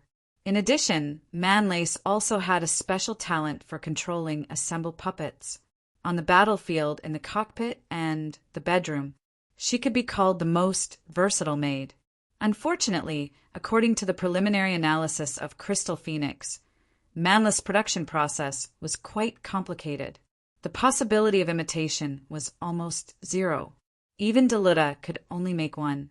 The only feasible plan was to use some reference data to try to improve the existing lamp spirits after the City of Stars was upgraded to level 3 and the powerful creature warehouse was built. "Master, my life energy is full. Does Master need to absorb energy now?" Manlace's body exuded a seductive aura. She obviously activated the ability of bed skill proficiency. For the humans of alchemy civilization, the significance of the existence of the lamp spirits was not only a magic assistant on the battlefield, but also a cauldron to vent their desires and absorb energy. They would usually use some kind of secret technique to absorb the life energy of the lamp spirits in the form of copulation to enhance their own strength. This kind of harvesting would undoubtedly cause damage to the lamp spirits. If it accumulated too many times, it would also cause irreparable damage to the origin. Once the origin collapsed, it would be scrapped and abandoned. The reason why Manlace put forward the requirement of training was entirely the result of instinct instructions. This was the most important purpose of Deluda when he created her. The fate of the lamp spirits was to dedicate everything to the master, including life. No need. Kia answered first, although Manlace did not explain how to absorb energy, compared with the ignorant little lowly. The succubus instinct made the little maid immediately guess the meaning of the lamp spirits. However, Manlace ignored Kia, and she just looked at Chinrue seductively. The little maid on the side was unwilling to be outdone and released her charm talent. Both of you stop. Chinrue patted the little maid's waist gently, gave her a rest-assured look, and said to the lamp spirits, whether it is now or in the future, I don't need to absorb your life energy. This is my promise to all the lamp spirits of the City of Stars, and it also applies to you. I now appoint you as the great commander of the City of Stars. Your responsibility is to protect the City of Stars and cooperate with Crystal Phoenix to complete the upgrade and repair of the City of Stars. The lamp spirits had very independent thinking and consciousness. Their emotions were no different from ordinary humans. In the face of death, they might be afraid, but they just couldn't disobey the orders of the highest authority. Hearing Chenrue's promise, Manlace's blue eyes lit up. The seductive breath on her body instantly converged and was replaced by a cold and arrogant temperament. Her eyes were more respectful. Yes, if Master needs, Manlace will try her best to meet any needs of Master. When a cold and arrogant sexy beauty said to you, you can do whatever you want, it was indeed a considerable temptation. But at the same time, it was another matter to have a wife eyeing you covetously. Chinrue clearly felt that the charm released by the little maid on the side was stronger, and he shook his head quickly. No need. I have given you the corresponding authority. You go to the database to read the information first and master the situation of the entire fortress. As soon as Manlace left, the powerful charm on the little maid suddenly disappeared. She just secretly teased Chinrue with small movements in front of Alice. Due to Alice, Chinrue couldn't make any moves, so he could only gnash his teeth in hatred. Has Rala finished her research? When Chinrue returned to the demon realm, Rala just closed the Rainbow Valley a few days ago and began to study behind closed doors. This made Chinrue leave the two gifts in his arms, the source of light and the source of wind, idle in the storage warehouse for a while. He believed that after the fairy Miss Long came out, these two treasures would bring her a huge surprise. I only remember Rala. The little succubus made stuffed a pancake into Chinrue's mouth with jealousy. While the little lowly was absorbed in the game, her other hand secretly drew circles on his leg. Chinrue chuckled and mumbled, How could it be? I still remember that someone's birthday is only 2 months and 5 days away. The little maid immediately beamed with joy and glanced at him affectionately. At least someone still has a conscience. I will leave the door open for you at night. It's the back door. The little maid's inaudible voice came into Chenrue's ears. Humph. I will let someone know that although that woman's place is big, it may not be better than. Humph. This time, it was someone's turn to be elated. Chapter 817.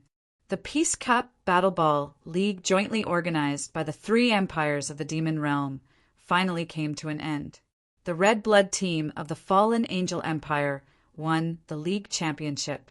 The response of the league this time was quite enthusiastic, especially the novel home and away system, which added a lot of charm to the battle ball sport. During the start of the league, every stadium was full. Even the magic televisions in many public areas were crowded with enthusiasts. Many of them were away fans who came from thousands of miles away to cheer. Since the magic game had a time limit, the battle ball did not receive much impact. Instead, it became the most popular activity in the remaining time after the magic game. All in all, the first Demon Realm League was quite successful.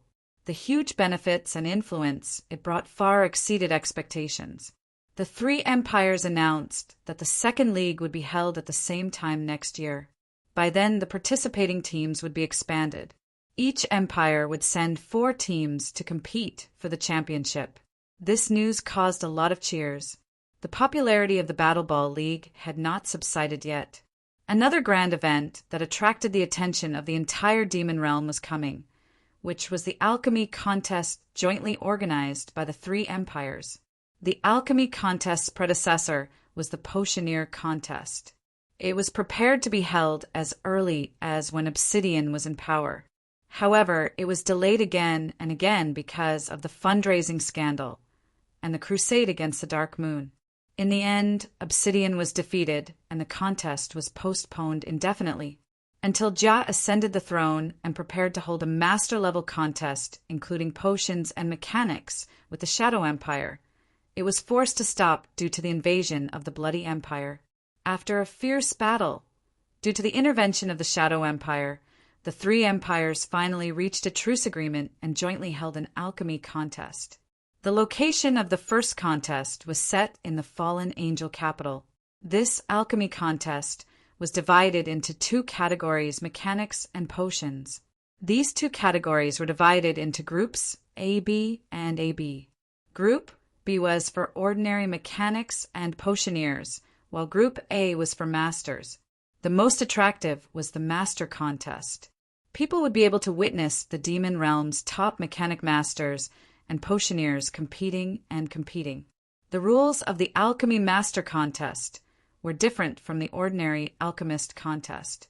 For example, the mechanic master contest had extra points for multiple specializations of the same level.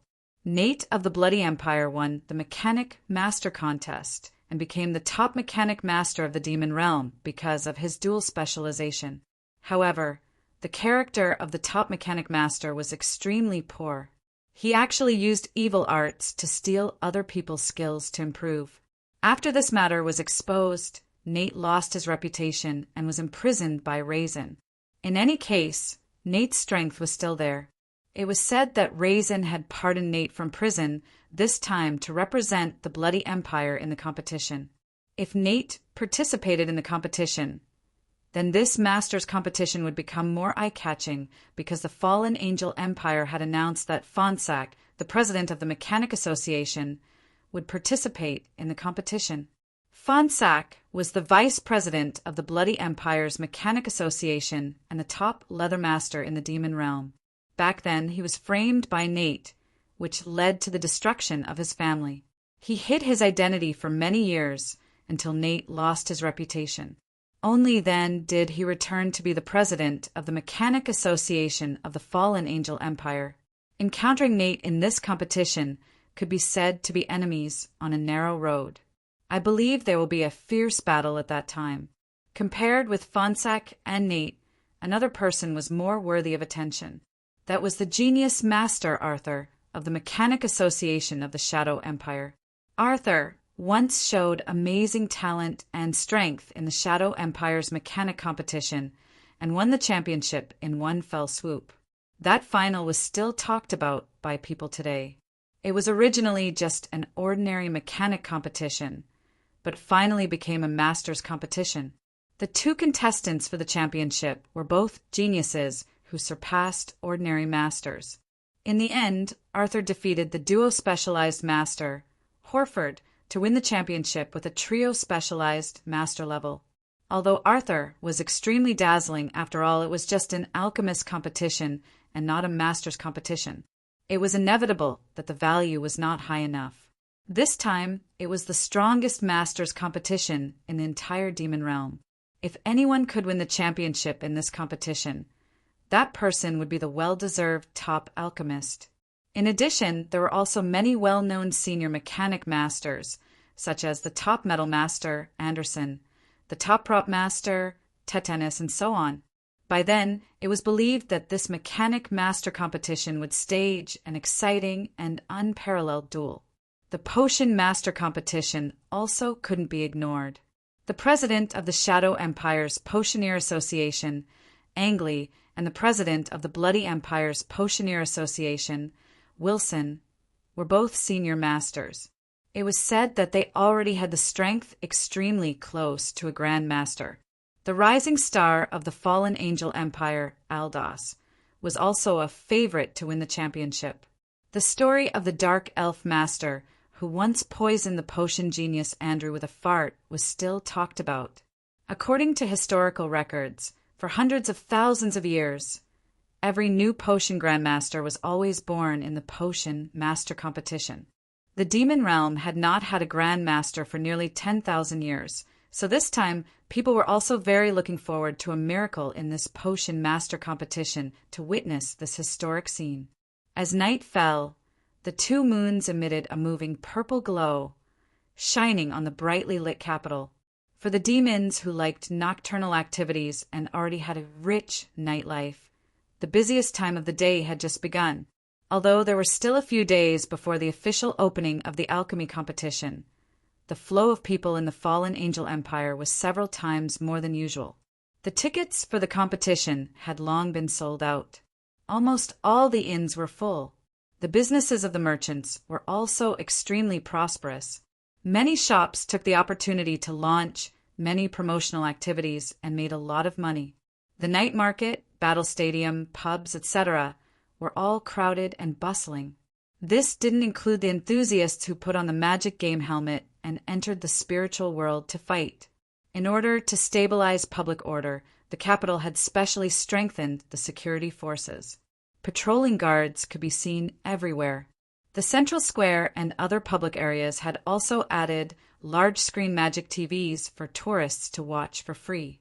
The audience without a ticket for the competition could also gather here to watch the live broadcast. Fallen Angel Capital, Royal Inn. A burly man in his 40s was bowing his head, showing an extremely respectful look to the chair in front of him. A person was sitting on the chair. Regardless of appearance or momentum, the person on the chair could only be described as ordinary. However, the man opposite did not dare to move. There was a kind of awe and fear from the bottom of his heart. The person on the chair had not spoken.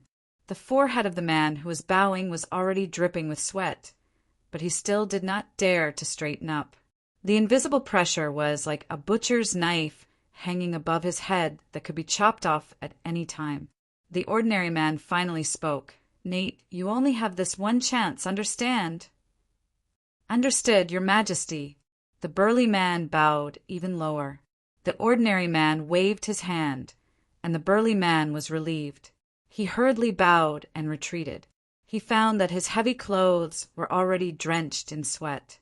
Although Raisin only said such a sentence to him from being released from the Bloody Empire prison to arriving at the Fallen Angel Empire with the team, he understood a lot of meaning.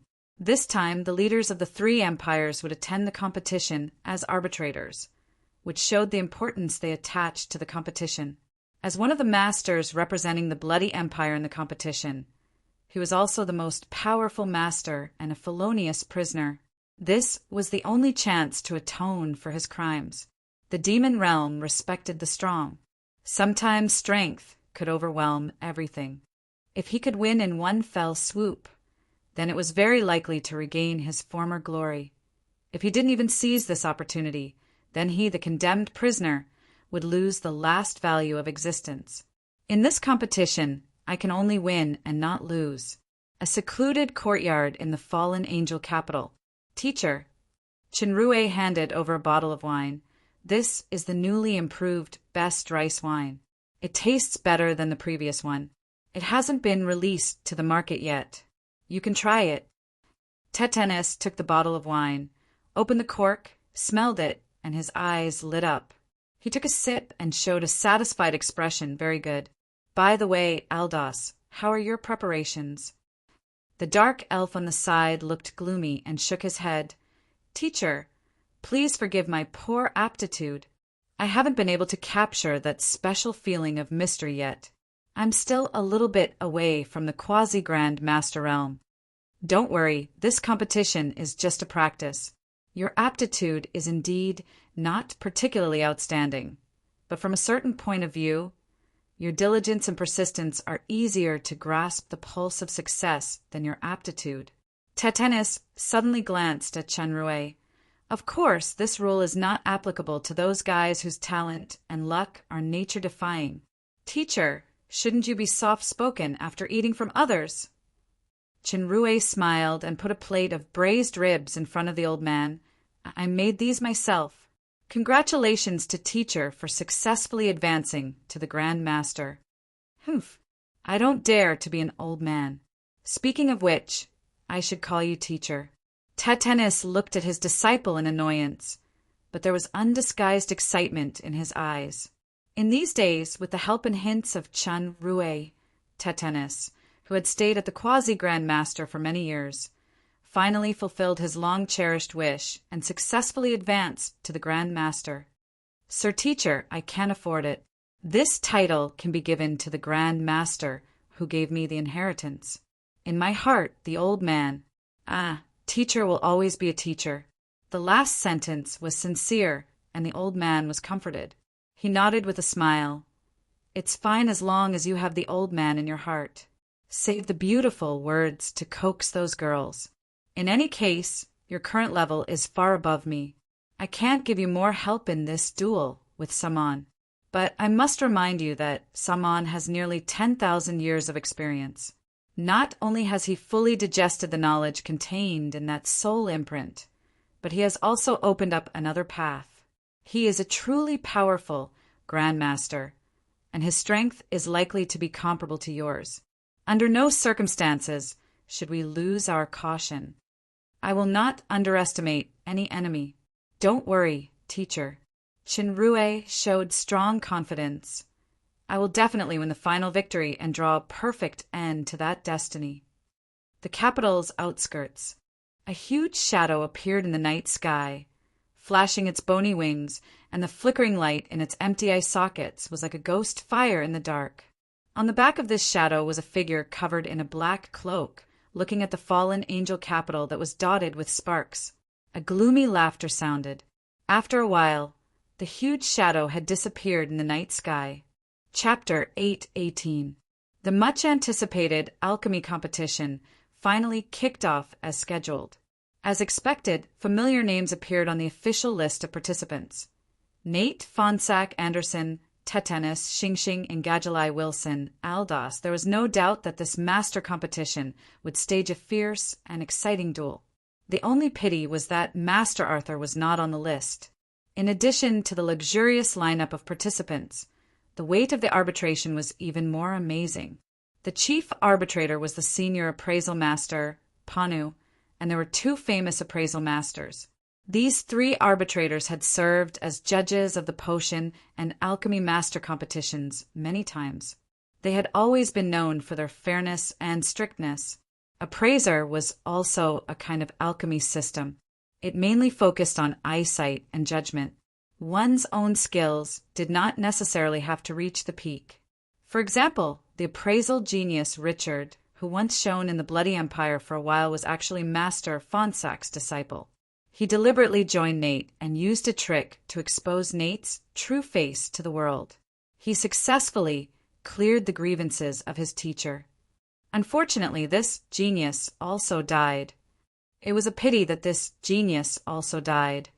However, it was not the three appraisers who received the most attention, but the three specially invited arbitrators: Fallen Angel Emperor Jia, Bloody Empire Lord Raisin, and Regent Florence of the Shadow Empire.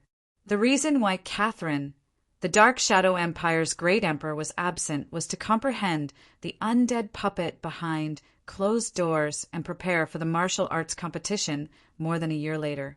At present, the military and political affairs of the Shadow Empire were temporarily taken care of by Uncle Florence. Florence was once blinded by the rebellious Brock. Fortunately, with the help of Catherine's Nirvana power, he regained some vision with the help of magic items.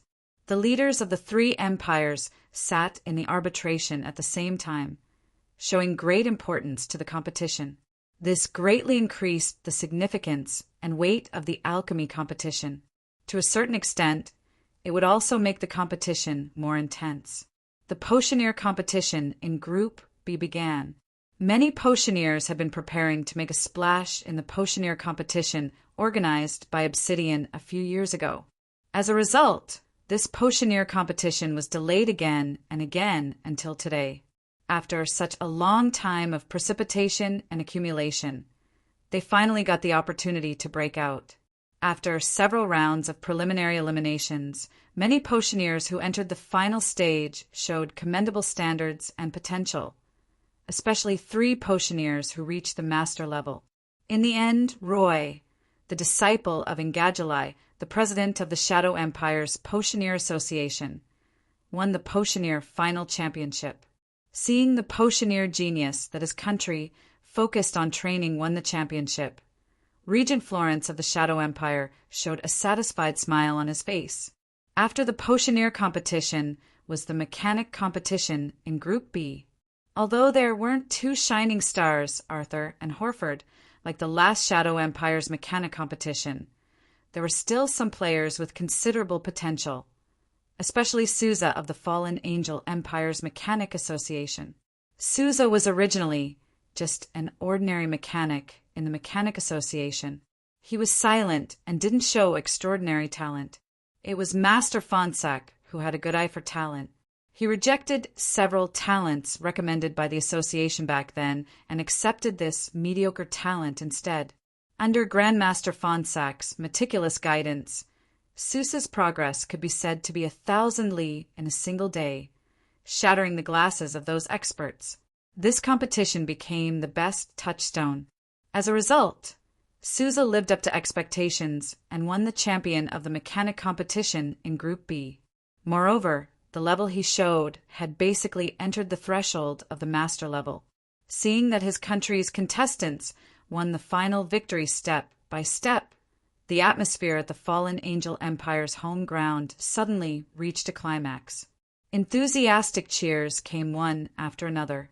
Jia at the VIP seat nodded slightly. Sousa's honor this time was quite a boost to the cohesion and morale of the people. Although the 3 empires had a truce, the open and secret battles between them were still fierce. This was equivalent to another battlefield. In the Battle Ball League, the Bloody Shadow team of the Bloody Empire lost to the Red Blood team and ranked second. This alchemy competition was already halfway through. Both the Fallen Angel Empire and the Shadow Empire had won the glory. Only the Bloody Empire, who had always been competing for the first place, was empty-handed, which was particularly eye-catching. Raisin still maintained his calm demeanor, but there was a layer of gloom in the depths of his pupils. After 4 days of fierce competition, the competition in Group B finally came to a perfect end.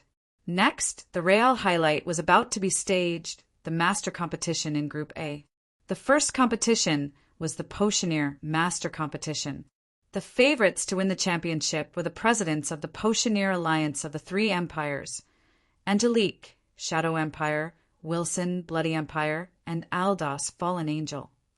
The first 2 were senior masters who had been in charge of the pharmaceutics industry for many years. Aldos was originally an old minister of the Dark Moon who followed Jia. After Jia ascended the throne, she supported the Dark Elves to ascend. In contrast, this president was not as valuable as the first 2. Of course, Aldos also had an incredible record of killing the genius potioneer, actually a master, Andrew with a fart. Coupled with the participation of many well-known masters, this duel was full of suspense. The preliminary event of the master competition was White Potion. White Potion belonged to Advanced Potions and was regarded as the benchmark of Potioneer Masters. Generally, if a Potioneer wanted to be promoted to a Potioneer Master, in addition to challenging the existing Masters, the formal channel was to pass the assessment of the Potioneer Alliance. One of the most difficult and important items was to configure the White Potion within a specified time. Of course, in this kind of large-scale competition, the strength of a master could be recognized by many masters, and he could also directly become a master. For example, the 3 potioneers in Group B previously. White potions were divided into 4 categories: enhancement, enchantment, recovery, and destruction. The enhancement type included strength potion, Wind Walking Potion, Iron Wall Potion, and Spirit Potion. Enchantment Potion included equipment, Enchantment Potion, Single Magic Strengthening Potion, and Single Magic Defense Potion. The recovery type included Recovery Potion, Essence Recovery Potion, Magic Recovery Potion, and Strong Healing Potion. The destruction type, as the name suggested, was mainly a poisonous potion. Due to the high demand and high profit, there were people who took a different path to advance to the Grand Master through poison. So this type had become the main direction of many potioneer masters. White potions had a time limit, and many of them would have corresponding side effects. The preliminary rules were very simple. Within an hour, create the highest purity white potion. There was no limit to the type. This round of preliminary would eliminate half of the masters. There were a total of 56 masters participating in the competition, so those ranked below 28 in purity would be eliminated. Everyone's eyes were focused on the potion crafting tables. Each crafting table was separated by a special enchantment to prevent mutual interference. The competition began. The potioneer masters who had been adjusting their state quickly mixed and operated. Pharmaceutics was a very rigorous discipline. A slight difference could lead to a huge error. Sometimes, even a slight error in the dosage would cause completely different consequences. Due to the complexity of the white potion's preparation, and there were time and purity requirements, it was inevitable that some people would make mistakes under tension. A crafting table was suddenly filled with smoke, and the flames of an explosion could be vaguely seen. After the smoke dissipated, a lich master with a dusty face appeared in everyone's sight. His hair was burnt. This unlucky guy was the contestant of the Fallen Angel Empire. He was Master Kemp, who used 50 purple crystal coins to bribe Chinrue and wanted to cheat Aldous' secret recipe. The intensity of the explosion was a bit big. The lich master fell to the ground.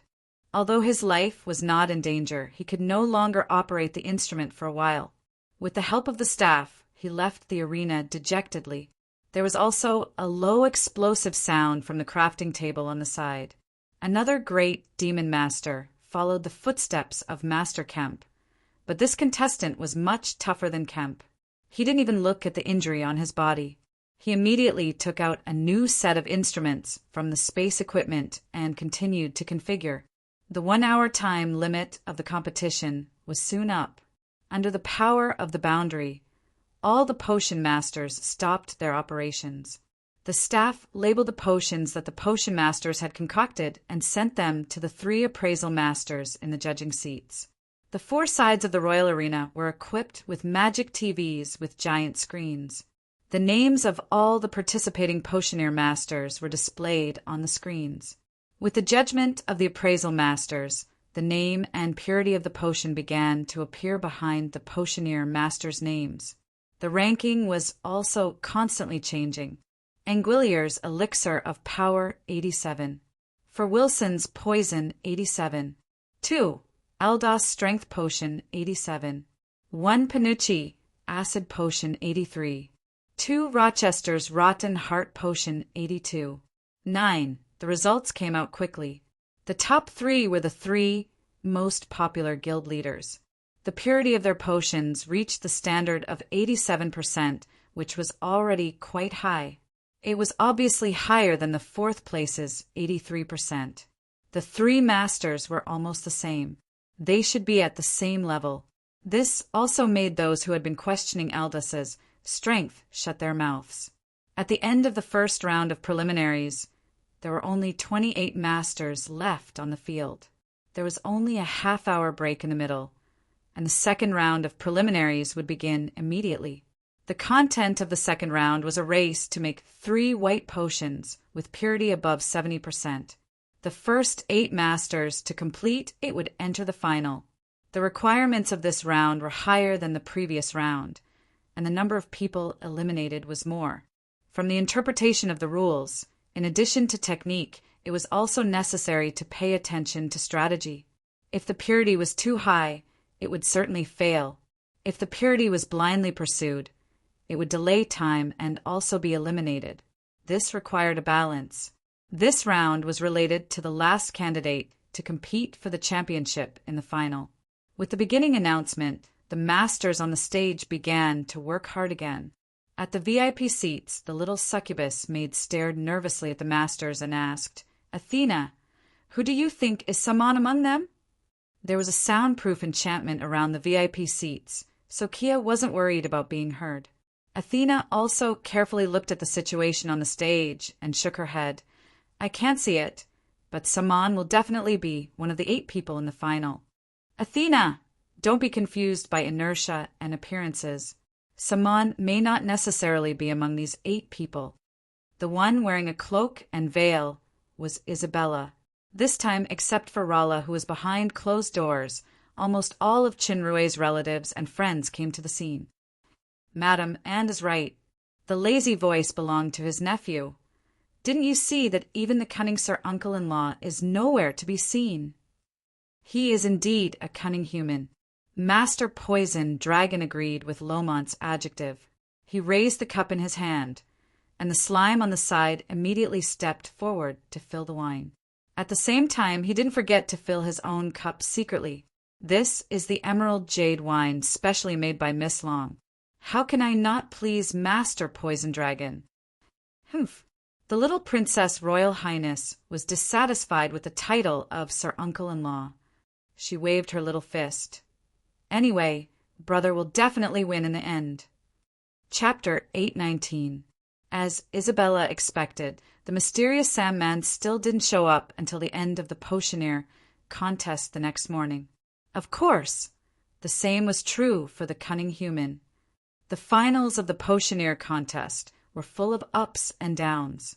The presidents of the Potioneer Alliance of the 3 Empires were really more skilled.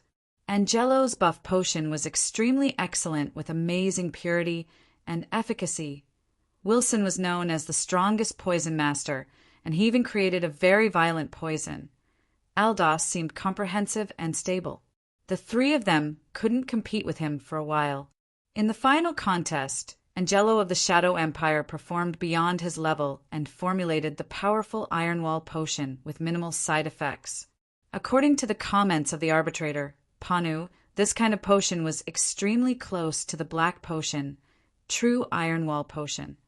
In other words, Angelo performed extremely close to the threshold of a Grand Master, which was the quasi-Grand Master level. Of course, this was just a performance beyond his level. His state wasn't stable, so he couldn't be called a quasi-Grand Master. With this bottle of potion, Angelo finally defeated 2 strong opponents and won the champion of the Potioneer contest. The Potioneer contest was over, and the public's focus was on the last and most exciting game of the contest, the Mechanic Master Contest. Since the Potioneer Masters were low-key and many of them were notorious for developing poisons, relatively speaking, people were more familiar and fond of the Mechanic Masters. After a master-level mechanic made a successful or satisfactory work, he would usually name and engrave the name of the maker. A good piece of equipment could often be passed down through the ages. Meanwhile, the potion formulated by a potioneer, even if it was just a bottle of black potion, it was just an empty bottle after drinking it. The preliminary of the Mechanic Master Contest began in the afternoon. Watching the famous masters who had only heard of their names but never seen them enter the arena one by one, the atmosphere of the arena suddenly became high. When Master Fonsac, the president of the Fallen Angel Empire Mechanic Alliance, entered the arena, it attracted loud cheers from the home audience. When Anderson, Rummenig, Turia, Mavina, and others of the Bloody Empire saw Fonsac, who had disappeared for a long time, they all stepped forward to greet or nod. Especially Turia. Richard was once accepted by Turia as a disciple, but he betrayed his master in order to expose Nate's true face and finally sacrificed. Turia and his wife were sad for a long time. Turia's daughter, Beluin, even became silent because of this. Hearing Turia's words of "you've accepted a good disciple," Fonsac took a while to realize that he was talking about someone disguised as Richard, and not the new champion of Group B. His expression suddenly became a little strange, and it was the embrace of his old friend that brought him back to reality. Contrary to Fonsac, the top mechanic Master Nate's appearance was met with a lot of boos. Even Turia and others, who also represented the Bloody Empire, showed contempt. Fonsac didn't even hide the hatred in his eyes. The Mechanic Master Contest was divided into a single contest and the finals. The single contest was a single proficiency contest. After elimination, the top 3 in each contest would enter the finals, and then they would compete in the finals. Coincidentally, the numbers that Nate and Fonsac drew were consecutive. Their mechanics platforms were very close. Nate seemed to completely ignore the boos around him and Fonsac's hatred. He seemed very indifferent, but his slightly trembling eyelids showed his inner uncalmness. Being notorious and losing his reputation was a true portrayal of his current situation. If it weren't for the halo of the top mechanic master, he wouldn't even be qualified to participate in the contest this time. The winner is king. In any case, this halo must be kept. Now there were 3 contests in the contest. The champions of the Potioneer contest and the Master contest were won by the Shadow Empire, and the winner of the Mechanic contest belonged to the Fallen Angel Empire. The Bloody Empire, which had almost won the championship in multiple fields in the past, had not won anything so far. This was equivalent to slapping the face of the top powerhouse, the Bloody Empire, who personally supervised the battle. Once he failed in the Mechanic Master contest, he didn't know what kind of punishment the other Mechanic Masters would receive, but he, Nate, Mammon, would definitely die. In order to regain glory and future, in order to save my life, I must win this battle. Nate's eyes suddenly glowed with a strong light. He concentrated all his attention and truly restored the state and confidence of the top mechanic. Fonsac, you didn't die back then because you were lucky. Nate looked at Fonsac contemptuously. No matter what, I will always be the first. This sentence was actually more of a psychological tactic to deliberately provoke the opponent. Many audiences heard this arrogant provocation, and the boos became louder. Fonsac stared at Nate. His hateful gaze was almost about to devour him. At this time, Tetanus, who was walking to the mechanic table at the back, suddenly touched Fonsac. Fonsac seemed to wake up and looked at the distant grandstand. There was his current wife, Sally, and his 2 beloved daughters, Eve and Alien. The dark elf master took a few deep breaths, and the hatred in his eyes was restrained. He sneered, "Let's not talk about your despicable means to improve your skills. The so-called first is just taking advantage of the rules. When it comes to specialization in single specialization, your metal proficiency is not as good as Master Anderson, and your leather proficiency is not as good as me. As for accessories, you are not qualified to be compared with the Master at all. Win is win, lose is lose." Nate said proudly, "I am still the first now, after this game, and I will still be the same in the future." According to the rules, the biggest threat was the trio-specialized genius Arthur, but Arthur did not appear in this competition. The remaining duo-specialized master, Horford, was once his disciple. His strength had not yet reached the senior master level, so Nate was very confident in the championship this time. "You are wrong." Fonsac suddenly showed an unfathomable smile. "Even if you have the rule advantage of duo-specialized mastery, you can't get first place today. Do you dare to make this bet?" Nate looked at the participating masters around him. They were basically familiar faces from the previous masters' competitions. He didn't think these people could surpass his strength in a short time. "What do you want to bet?" "Bet my life." "Okay." Fonsac's answer was within Nate's expectation. No matter what tricks the other party had, in this kind of competition, strength was always the only factor that determined the outcome. Moreover, there were 3 empire leaders in charge, so it was impossible to resort to trickery or fraud. Anyway, it was a competition with a high winning rate, and he would die if he didn't win. As long as he won, he could take 1 more life from Fonsac. It was a great contribution no matter how he looked at it. So Nate agreed without hesitation. Under the witness of many mechanic masters, the two sides signed the sole contract. Before the competition began, such an exciting scene was staged.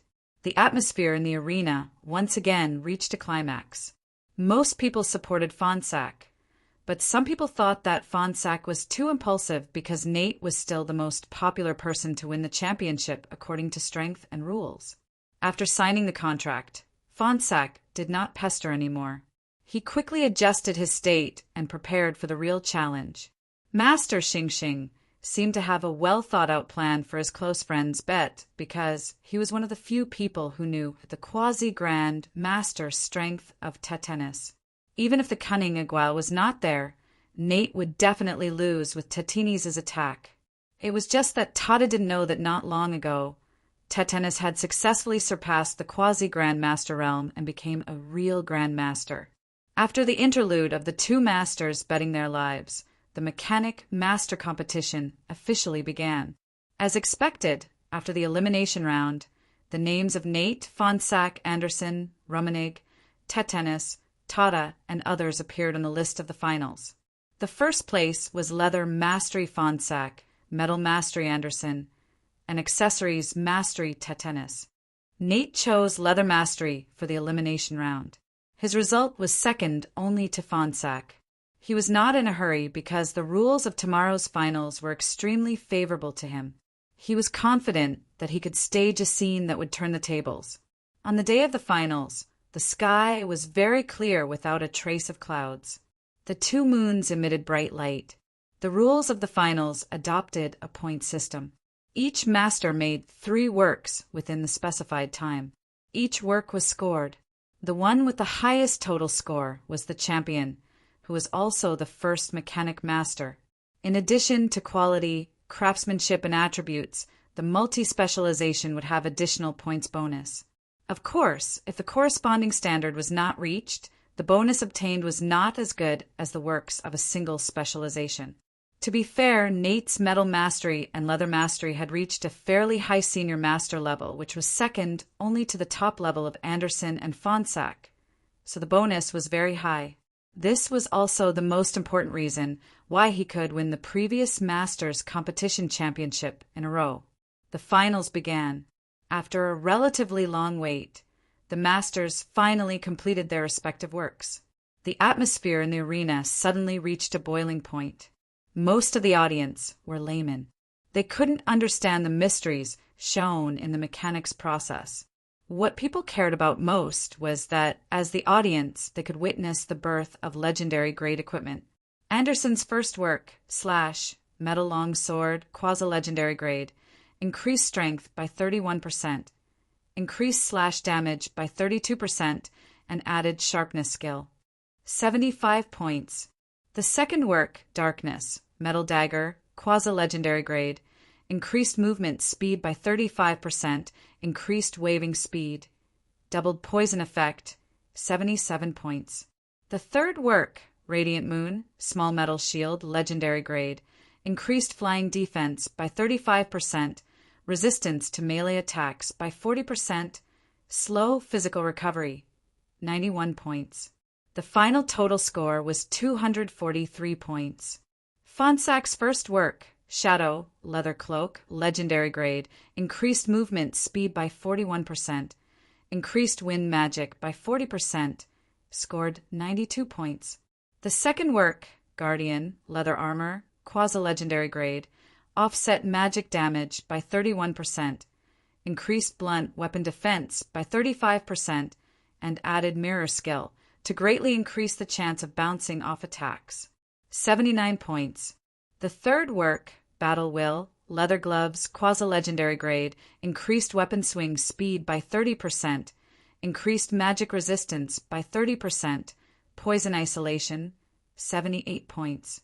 The final total score was 249 points. Tata's total score was 223 points. Rummenigge's total score was 217 points. Although Fonsack was temporarily ranked first in the rankings, Nate seemed calmer because whether it was Anderson or Fonsack, although their skills were indeed outstanding, The three works were still single mastery. His production process just now was very smooth, and he had reached the peak state.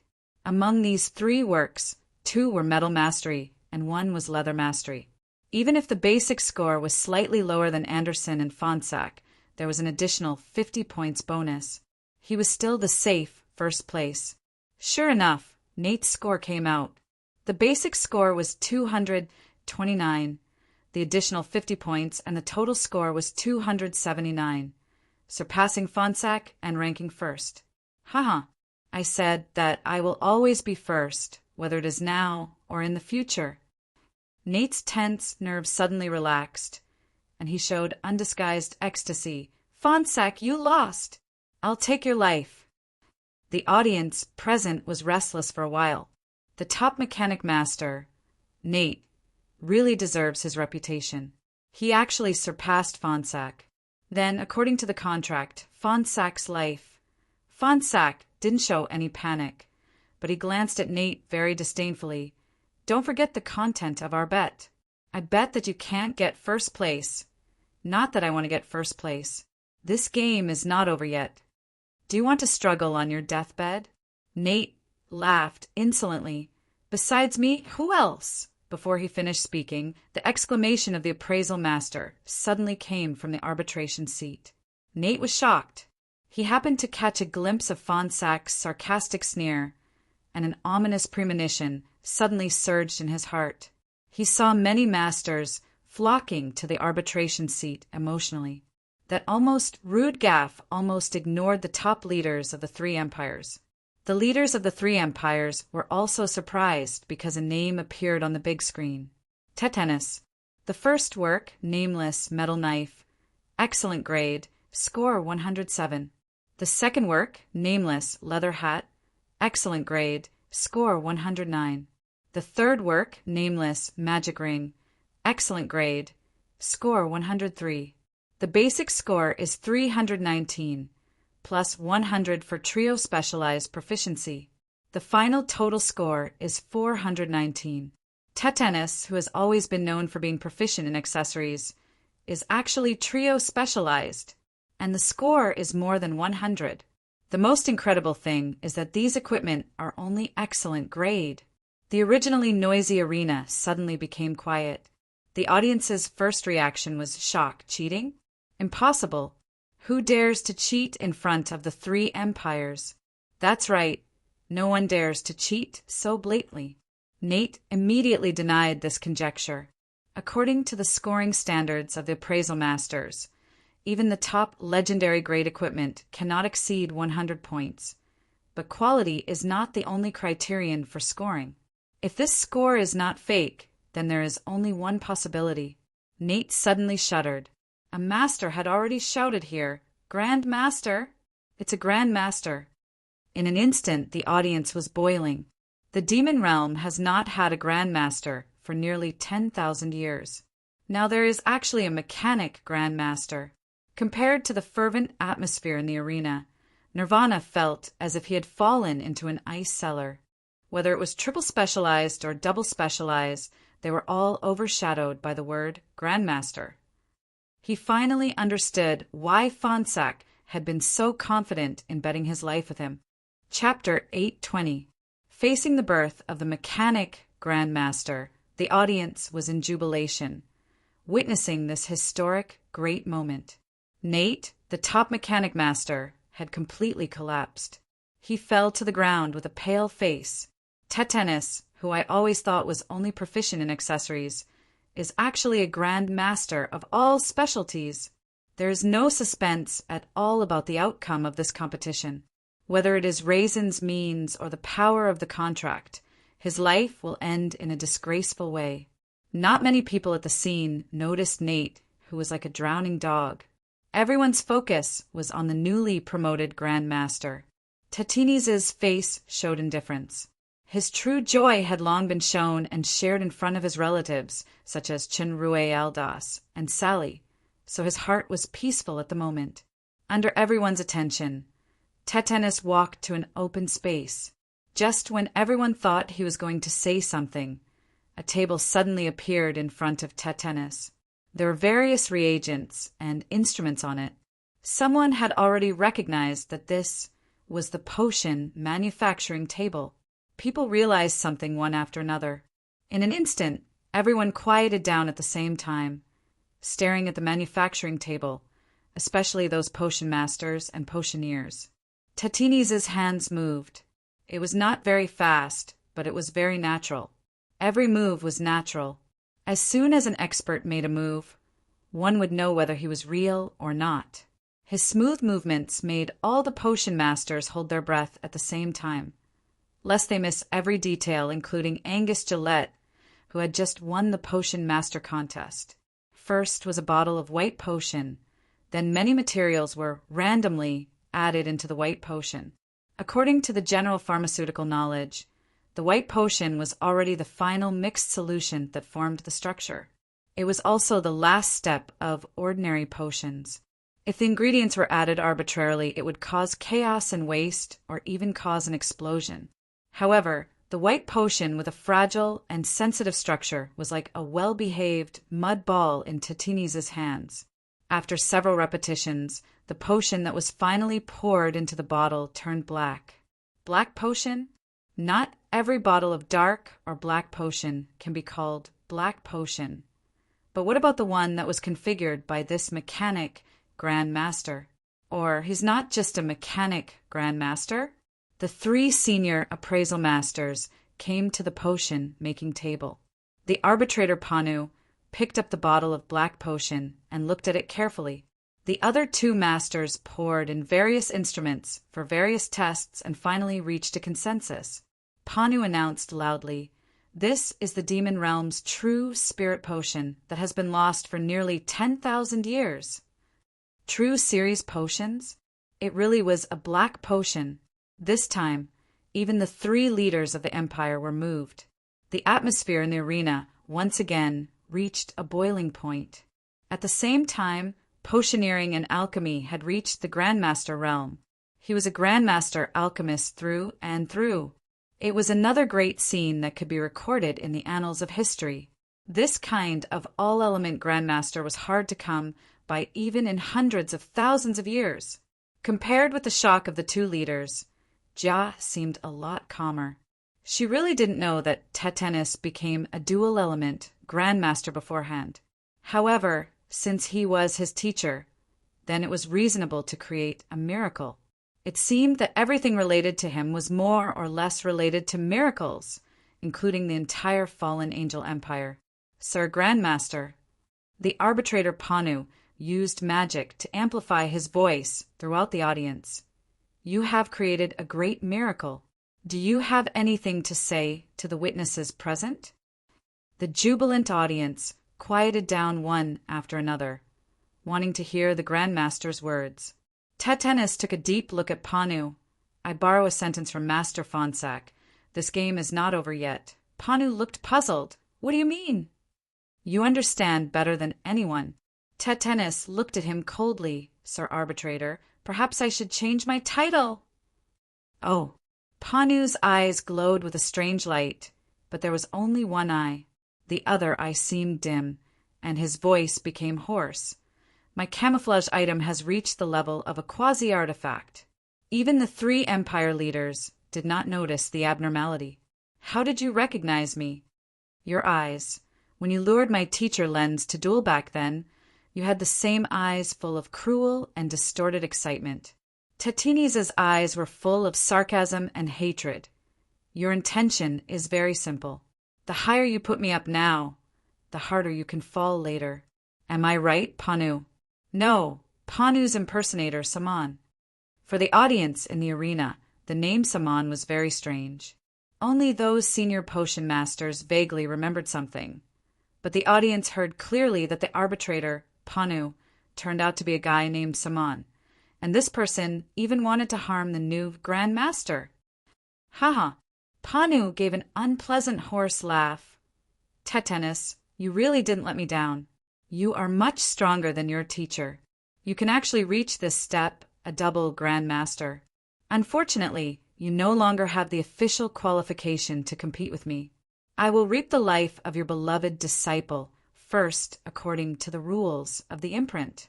Then, if you want to take revenge, you might as well bet your life with me.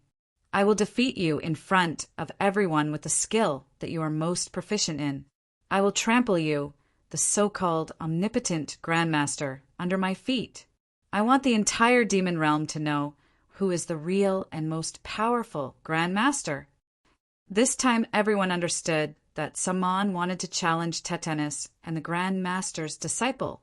And judging from the tone of the conversation between both sides, this person seems to be an extremely powerful Grand Master? This is definitely more shocking news. The demon realm has not produced a Grand Master for nearly 10,000 years. But two of them actually appeared at once. You will have the answer soon. Tetanus showed strong confidence. Humph. You just barely stepped into the threshold of the Grand Master, and you even blindly inflated your confidence. I will let you fall from the clouds completely, but first of all, I have to deal with the guy who accepted the imprint. Could it be that he has chosen to run away stupidly? Didn't you tell your disciple that escaping from the duel that has been attached to the imprint will bring about a direct punishment? I've always been here. A voice sounded. It's just that there is something wrong with your eyes, so you haven't noticed it. Oh, I forgot you have an eye that is blind. If I remember correctly, this eye should be taken off by Grand Master Rosenbach 9,000 years ago. Unfortunately, the Grand Master, who was plotted against, exhausted his life and only managed to blind an ungrateful disciple in one eye. Saman turned his head abruptly and saw that the appraisal master beside him was changing quickly, turning into a cloaked man wearing a mask. VIP seats. The eyes of Athena and others lit up at the same time. Master Poison Dragon took a sip of wine, excitedly. Ha! The same unexpected appearance. That cunning bastard finally appeared. The Black Dragon chick was working hard, quickly stuffing the delicious food brought by Alice into her mouth. She raised her head and asked vaguely, "Boss?"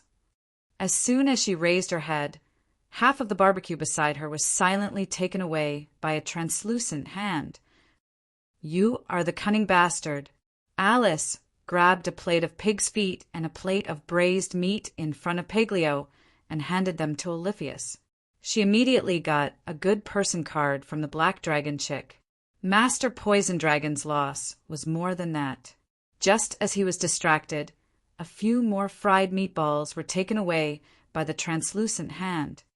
I agree that cunning and bastard, plus despicable and insidious. The person who complained was the little mermaid princess who was reluctantly pulled into the group of relatives by her good friend Naga. I agree that despicable and insidious, plus lustful and shameless, and there are many beautiful words. The person whose eyes were full of jealousy was naturally the nephew, but his lover of the Envy royal family sneered. Do you want to add seducing women everywhere? The specific time was yesterday evening, and the location was at the Leyland Tavern. The nephew was suddenly speechless. Obviously, this news was disclosed to his niece-in-law and second-level intelligence agency by Madame Anne, who was in charge of the capital's intelligence. Unfortunately, Madame Anne's attention was all on the cloaked man in the field at the moment, and she completely ignored the resentment in the nephew's eyes. Why aren't you worried about Sir Chinrue at all? The Naga girl asked timidly. That kind of scourge is not worth worrying about, especially when it is carefully planned. What is worth worrying about is that Saman. Dodo, you bastard. The latter sentence was obviously that the translucent hand was caught by Master Poison Dragon at the scene. In the arena, Saman's face was full of surprise. Although the person in front of him was wearing a mask and his face could not be seen clearly, the familiar breath of the rule was accurate. It was the owner of the other half of the imprint. The name of Grand Master Rosenbach made many alchemy masters who were familiar with historical allusions understand that this Saman was actually the rebellious disciple who killed his master Rosenbach and fled 9,000 years ago. He is still alive. He has lived for more than 9,000 years. Arthur, why can you block the breath of the imprint? Saman asked in surprise. Because the imprints could sense each other, this Tatinis' disciple had been lurking beside him. But he actually didn't notice it. Unlike Saman's surprise, the arena audience's surprise was Saman's name for the cloaked man. When the cloaked man appeared previously, his attire made many people think of Her Majesty Empress's newly married husband, Royal Highness. However, Saman's words were strange. He directly exposed the cloaked man's true identity, Arthur. To be a student of Tetanus, a Grand Master of all majors, to have the qualification to compete with someone who is suspected to be a Grand Master, and he is also called Arthur, there can only be one person. The brightest star in the Shadow Empire's mechanic contest. The trio specialized genius master, not only other people. Even the masters such as Anderson and Rummenig from the Shadow Empire were in disbelief. Arthur, who had been missing for several years, actually appeared. Arthur was the name Chinrue used to accept the imprint. Looking at Saman, who had recovered the image of the one-eyed great demon, Chinrue replied faintly, "It's just an attempt to apply a kind of power. As you wish, we will end this 10,000 years of grievance today. I will use your life to sacrifice the heroic souls of the two Grand Masters and the past inheritors." Overconfident idiot. Saman had regained his calmness. "Don't you understand the strength gap between us? If it's your teacher, maybe you can barely make me look at you seriously." "Stop talking nonsense." Chinrue met Saman's ruthless gaze without fear. The real duel starts now. Chapter 821. From the bet between Nate and Fonsek to the emergence of the Grand Master Tetanus. Then to the mysterious Grand Master Saman challenging Tatini's disciple, the trio specialized genius master, Arthur, who once disappeared. This mechanic master contest could be described as full of twists and turns and climaxes. Not only the people in the stands, but the audience in front of the magic TV also quieted down, waiting for the arrival of the most exciting duel. Under Tatini's signal, everyone in the field retreated to make an open space. If it's not the rules of the imprint, an ant-like character like you doesn't need me to do anything at all. Saman looked at Chinrue contemptuously, and a golden light appeared on his body. Chinrue didn't explain. He previously used the power of the evil eye to seal the breath of the imprint.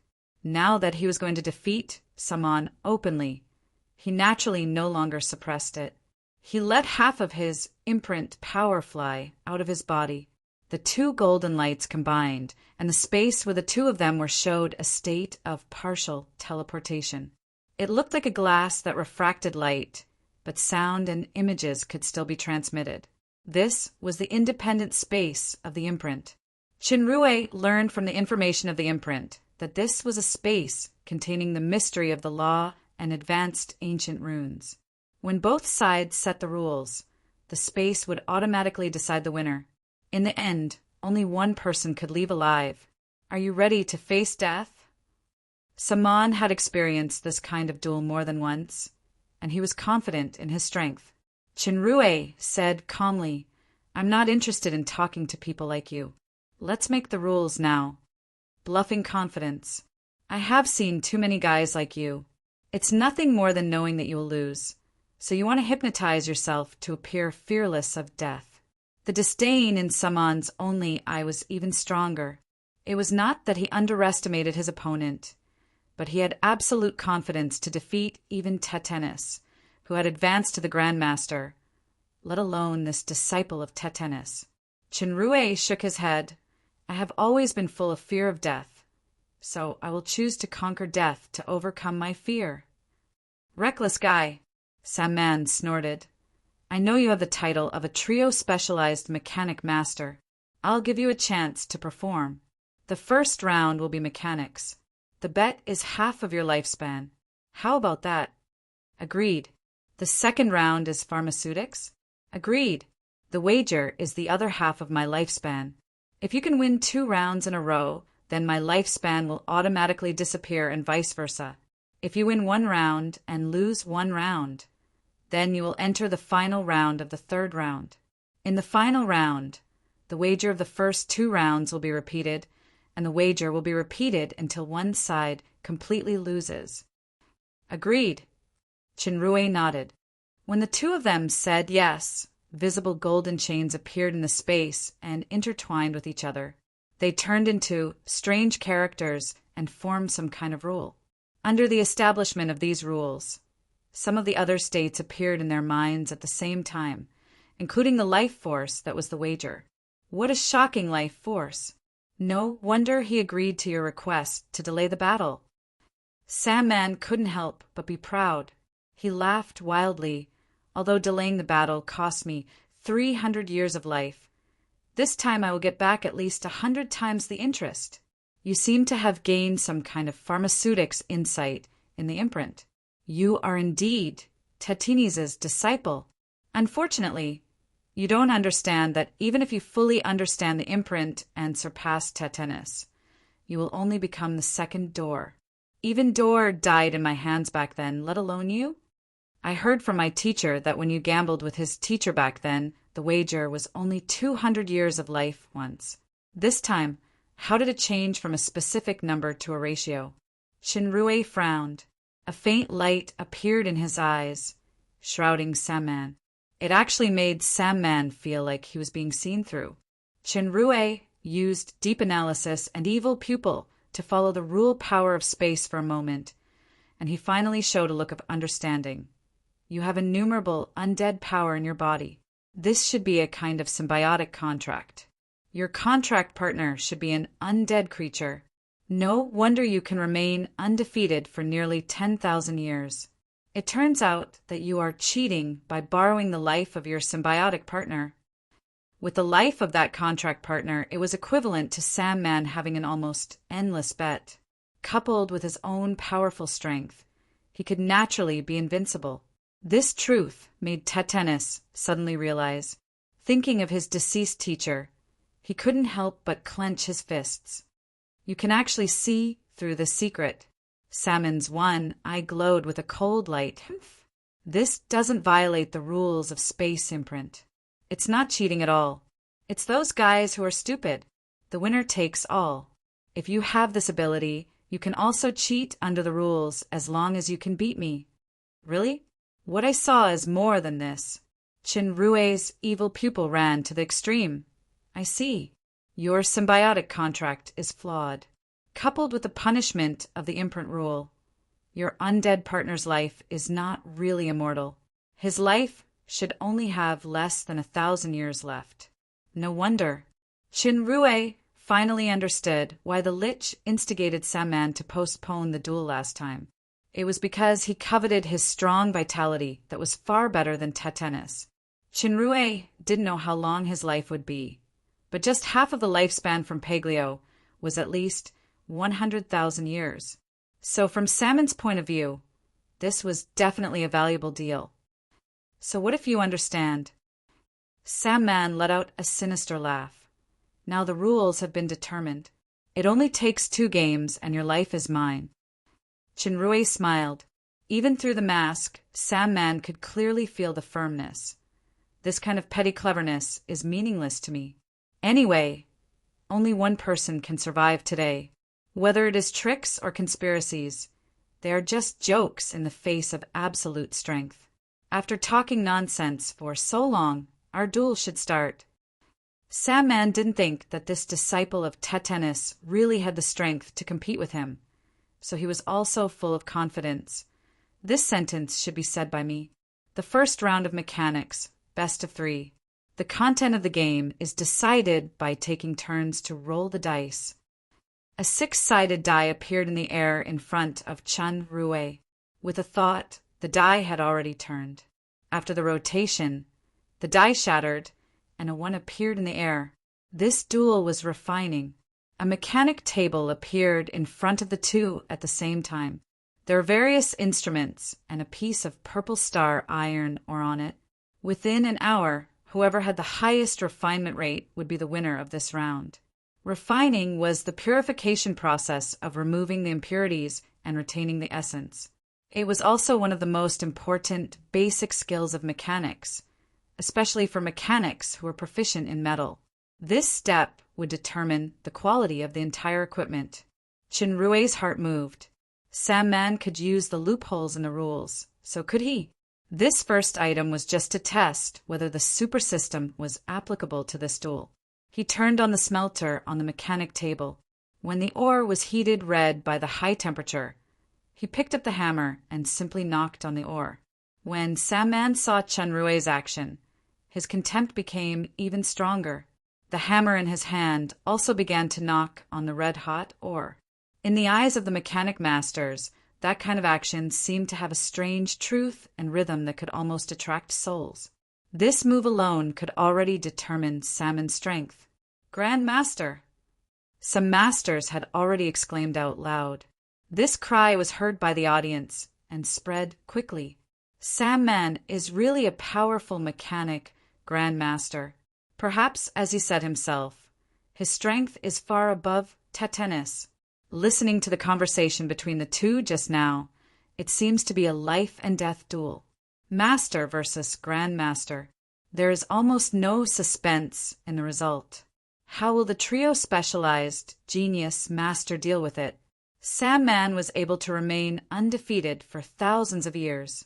In addition to holding a large number of cheating bets, his own skills were indeed extraordinary. Over the years, Sam Man had fully understood the mystery of half of the imprint. His strength was still above his teacher, Rosenbach. Although he was quite disdainful of Chinrue, his hands did not slack off at all. He hammered, refined, hammered again, refined again. After repeating this, the size of the ore was also rapidly shrinking. An hour later, a small round metal ball appeared on Salmon's mechanic table. Its appearance seemed to be natural. There were actually no bumps that could be seen from the hammering. Chinrue didn't seem to know how to use time to speed up the refining. Instead, he ended the purification early in the morning. He was just watching Salmon's actions with great interest. In front of him was a small metal cube. The mechanic masters shook their heads one after another, not to mention the relatively clumsy movements of Arthur. Just from the shape of the two refined products, Arthur was obviously much inferior. That was because the edges and corners of the cube were very easy to accumulate impurities. Only the circle was the most suitable shape for refining. Sure enough, there was no suspense in this duel. Sam Man looked sarcastically at the small cube in front of Chinrue. The imprint space began to judge the winner. The result was directly displayed in the form of text in the space, just like the result of the dice roll just now. Salmon's refinement was 86%. Generally speaking, many materials could not be purified repeatedly after reaching a certain purity. The purple star iron in front of him was one of the most difficult materials to refine. Every percentage point was extremely difficult.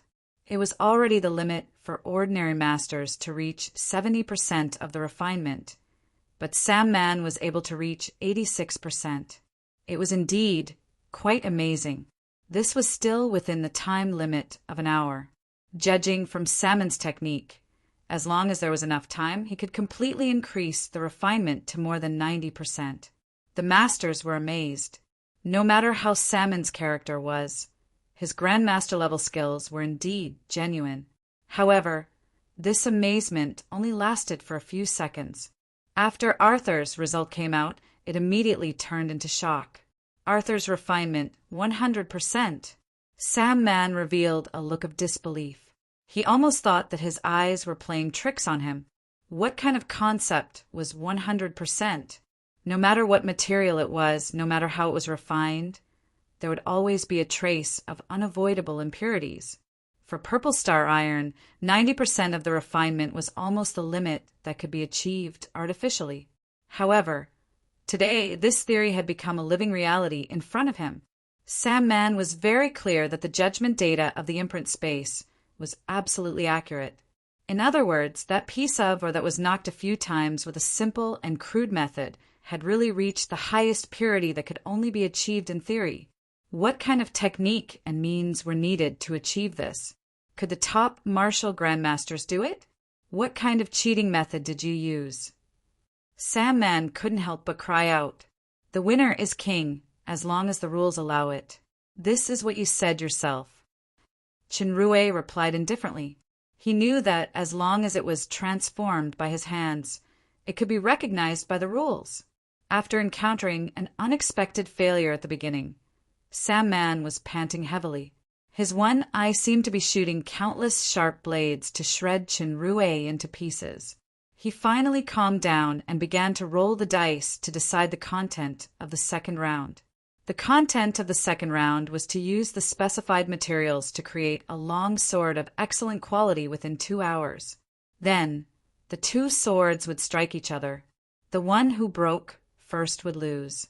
There were a few important points in this round. First, the number of materials couldn't be increased or decreased, which greatly restricted the forging methods. Second, the quality of the sword was superior. If the quality was higher or lower, the player would be disqualified. Third, the two swords had to strike each other. This required the player to find the most suitable balance between the sword's hardness and toughness. Looking at the fixed sword embryo and materials on the mechanic table, Chinrue didn't have any extra thoughts. He really calmed down. Using the super system to refine just now was just an experiment. Now it was a real contest of skills, a contest between grandmasters. After a moment of silence, Chinrue reached out to the hammer. Due to the previous unexpected failure, Sam Man was not in a hurry to make a move. He had been observing his opponent's movements. The moment he saw Chinrue reach out and hold the hammer, Salmon's pupils suddenly shrank. This action, this condensation, this momentum is completely different from the previous round. This is the feeling that only a real grandmaster has. And he's even a very powerful grandmaster. The strength of this Arthur has actually incredibly surpassed Tetanus. At least he has reached the level of being able to compete with me, the 10,000-year grandmaster. The mechanic masters outside the venue only took a few glances, and their eyes seemed to be attracted by the vortex. They were deeply immersed in it. Chinrue's movements seemed to be clever yet clumsy. Every detail revealed a hazy breath of life. Under this breath, the sword embryo changed into a long sword little by little. This change was natural, as if it was a kind of transformation. Based on this alone, only a grandmaster can do it. That feeling, even the previous actions of Arthur's teacher, Tetanus, seemed to be far inferior. No wonder Arthur dared to bet his life and death with Sam Man. It turns out that he has already surpassed his teacher. President of the Shadow Empire's Mechanic Association, Anderson, showed an extremely excited expression. I haven't seen him for just a few years, and the trio specialized genius master has become a real grandmaster that everyone looks up to. Not only the masters, but all the audience present had a feeling at the same time. They couldn't see through Chinrue's forging process.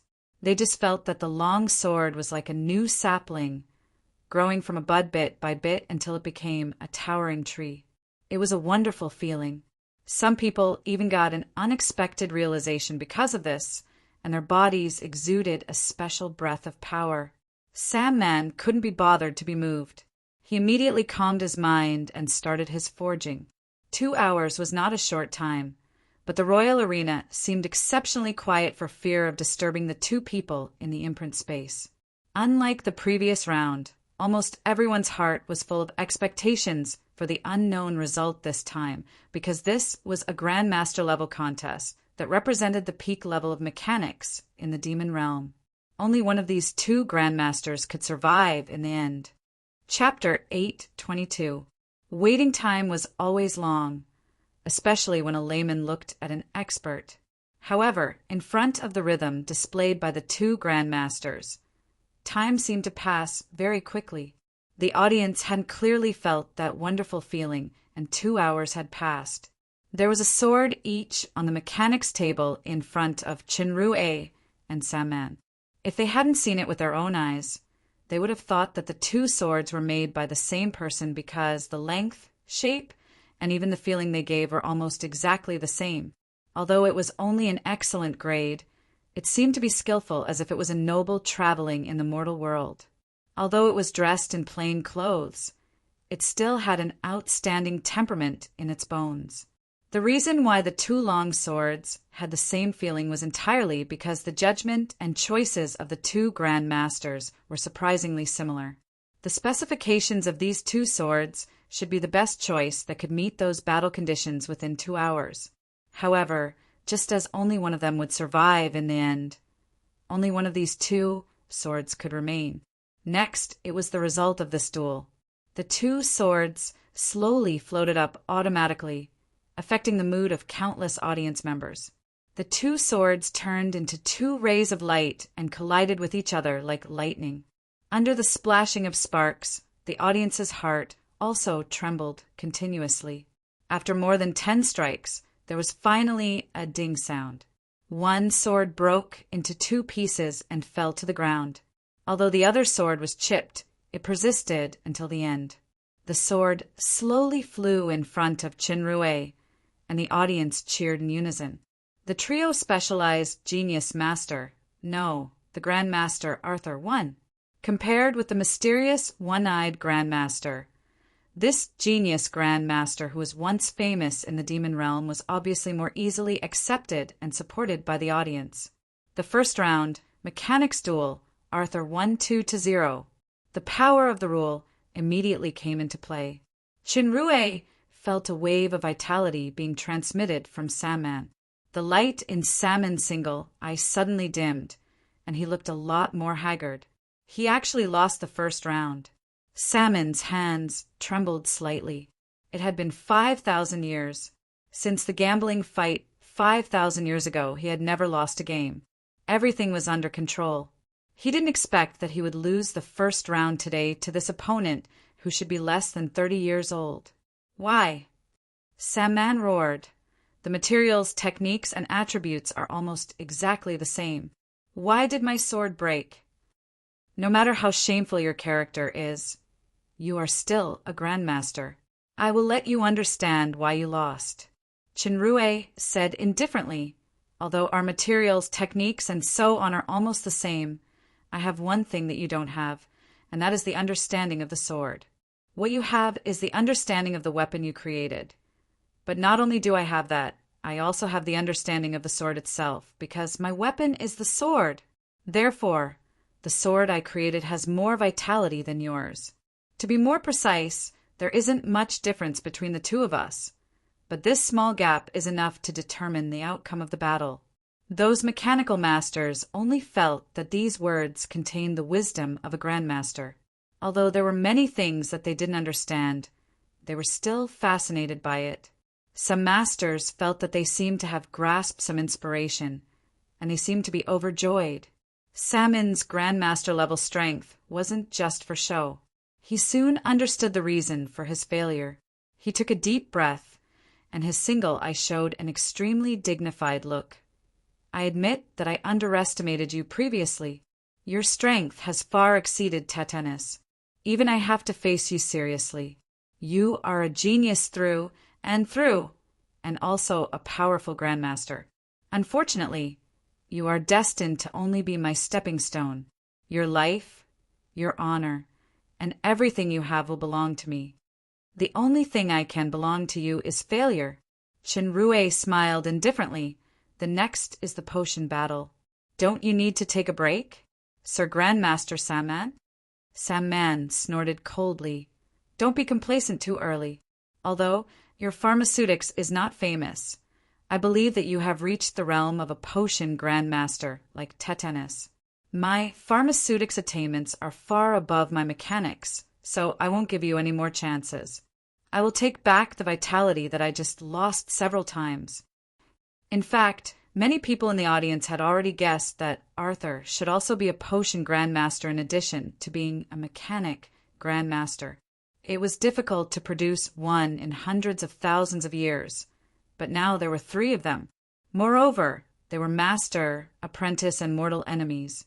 They were about to fight to the death. No matter what the result was, it would leave a strong mark in the history of the demon realm. There were enough shocks today. The audience was now looking forward to the result of this battle. This kind of naive psychological tactics can only expose your guilty conscience. Or is this your self-suggestion to calm down your nervousness? There was a certain laughter behind Chenrue's mask. What I want to remind you is that you can't lose anymore. Sam Man didn't speak anymore. He took a deep breath and became focused.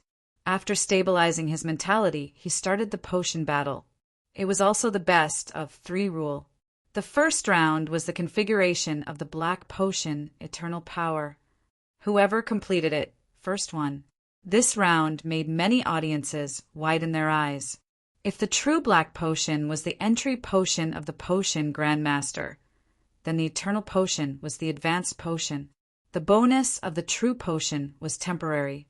Compared with the white potion, the difference was that the effect was doubled and there were no side effects. On the other hand, the Eternal Potion would always increase a certain attribute. As for the Resurrection Potion and Longevity Potion, they belonged to the highest level potions. Only the legendary Grand Master could configure them. The means of the real Grand Master were no longer limited to these types of black potions.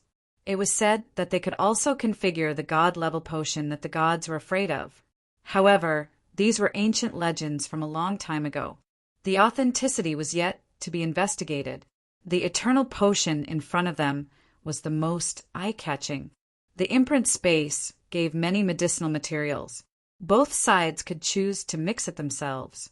The formula of the potion was actually not static. In addition to the basic formula of the main body, many places including materials, steps, techniques, etc., could have subtle differences and improvements. This was also the reason for the difference in the purity of the potion. The same potion was configured by different potioneers. The formula was likely to be quite different. The same was true for the black potion. The key was the effect of the potion. This was different from the previous refining competition.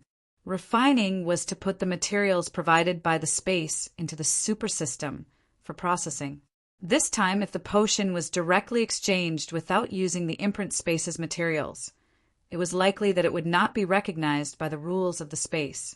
Moreover, Chenrue also had his own experience in preparing the Eternal Potion. After thinking quickly, he decided to start manually preparing the potion. The potion Grand Master focused on the word realm. The integration of the entire potion was like a natural existence. It was just that the potion master unveiled the veil on it bit by bit. When Chenrue exited this immersion realm and completed the configuration of Eternal Power, he found that Salmon's side had actually ended long ago. In the first round of the potion battle, Arthur was defeated. Judging from the time given by the space, Salmon's speed was twice as fast as his. In other words, when Chenrue was only halfway through the configuration, Samman had already finished. This speed is too abnormal. Chenrue's gaze fell on the materials in front of Samman. He found that the materials of the potion's main body did not seem to be moved. He seemed to realize something. You prepared the main body of various potions in advance before the duel? You can even cheat like this? You actually noticed it so quickly. Samman smiled sinisterly. To be precise, I prepared it yesterday. Because the main body's effect has a strict time limit. It will be ineffective after the time limit. The rule of this imprint can be established as long as the final product is newly configured in the space. I have to praise you. Your speed just now is fast enough. If I really compete with you, the chance of me losing is not small. As long as the final product is the latest configuration, it will be established. Chenrue nodded slowly. I understand. You won this round by cheating. You are the strongest opponent I have ever encountered, not only in strength, but also in reaction and scheming.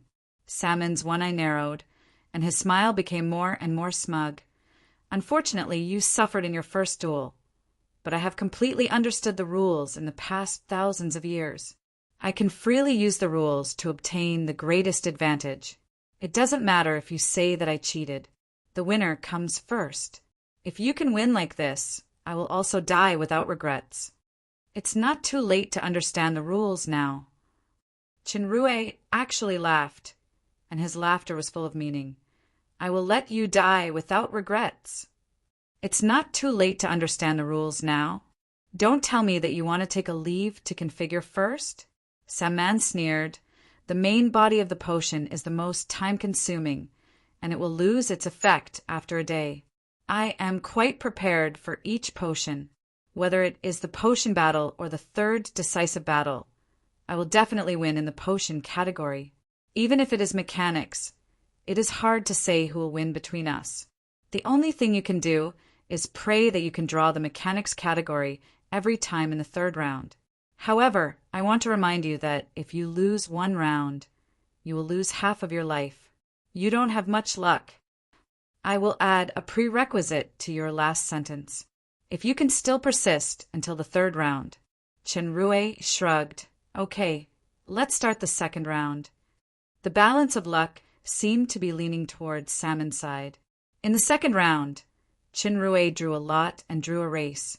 The time limit was 2 hours, and the requirement was to configure black potions with purity of more than 90%. There was no limit to the type. After the time was up, the one who reached the purity requirement and had the most quantity would be the winner. Samman was overjoyed. For him, this rule could maximize his cheating methods. Anyway, he had been seen through by the opponent, so Samman simply took out the main body of the potion that he had prepared beforehand from the space ring and began to quickly mix it. In less than an hour, he completed the configuration of 4 bottles of True Series potions. At this moment, he glanced at his opponent and saw that Arthur was mixing in a flurry. Although he couldn't see his expression, he could see that he was nervous from his poor movements. He didn't even mix 1 bottle.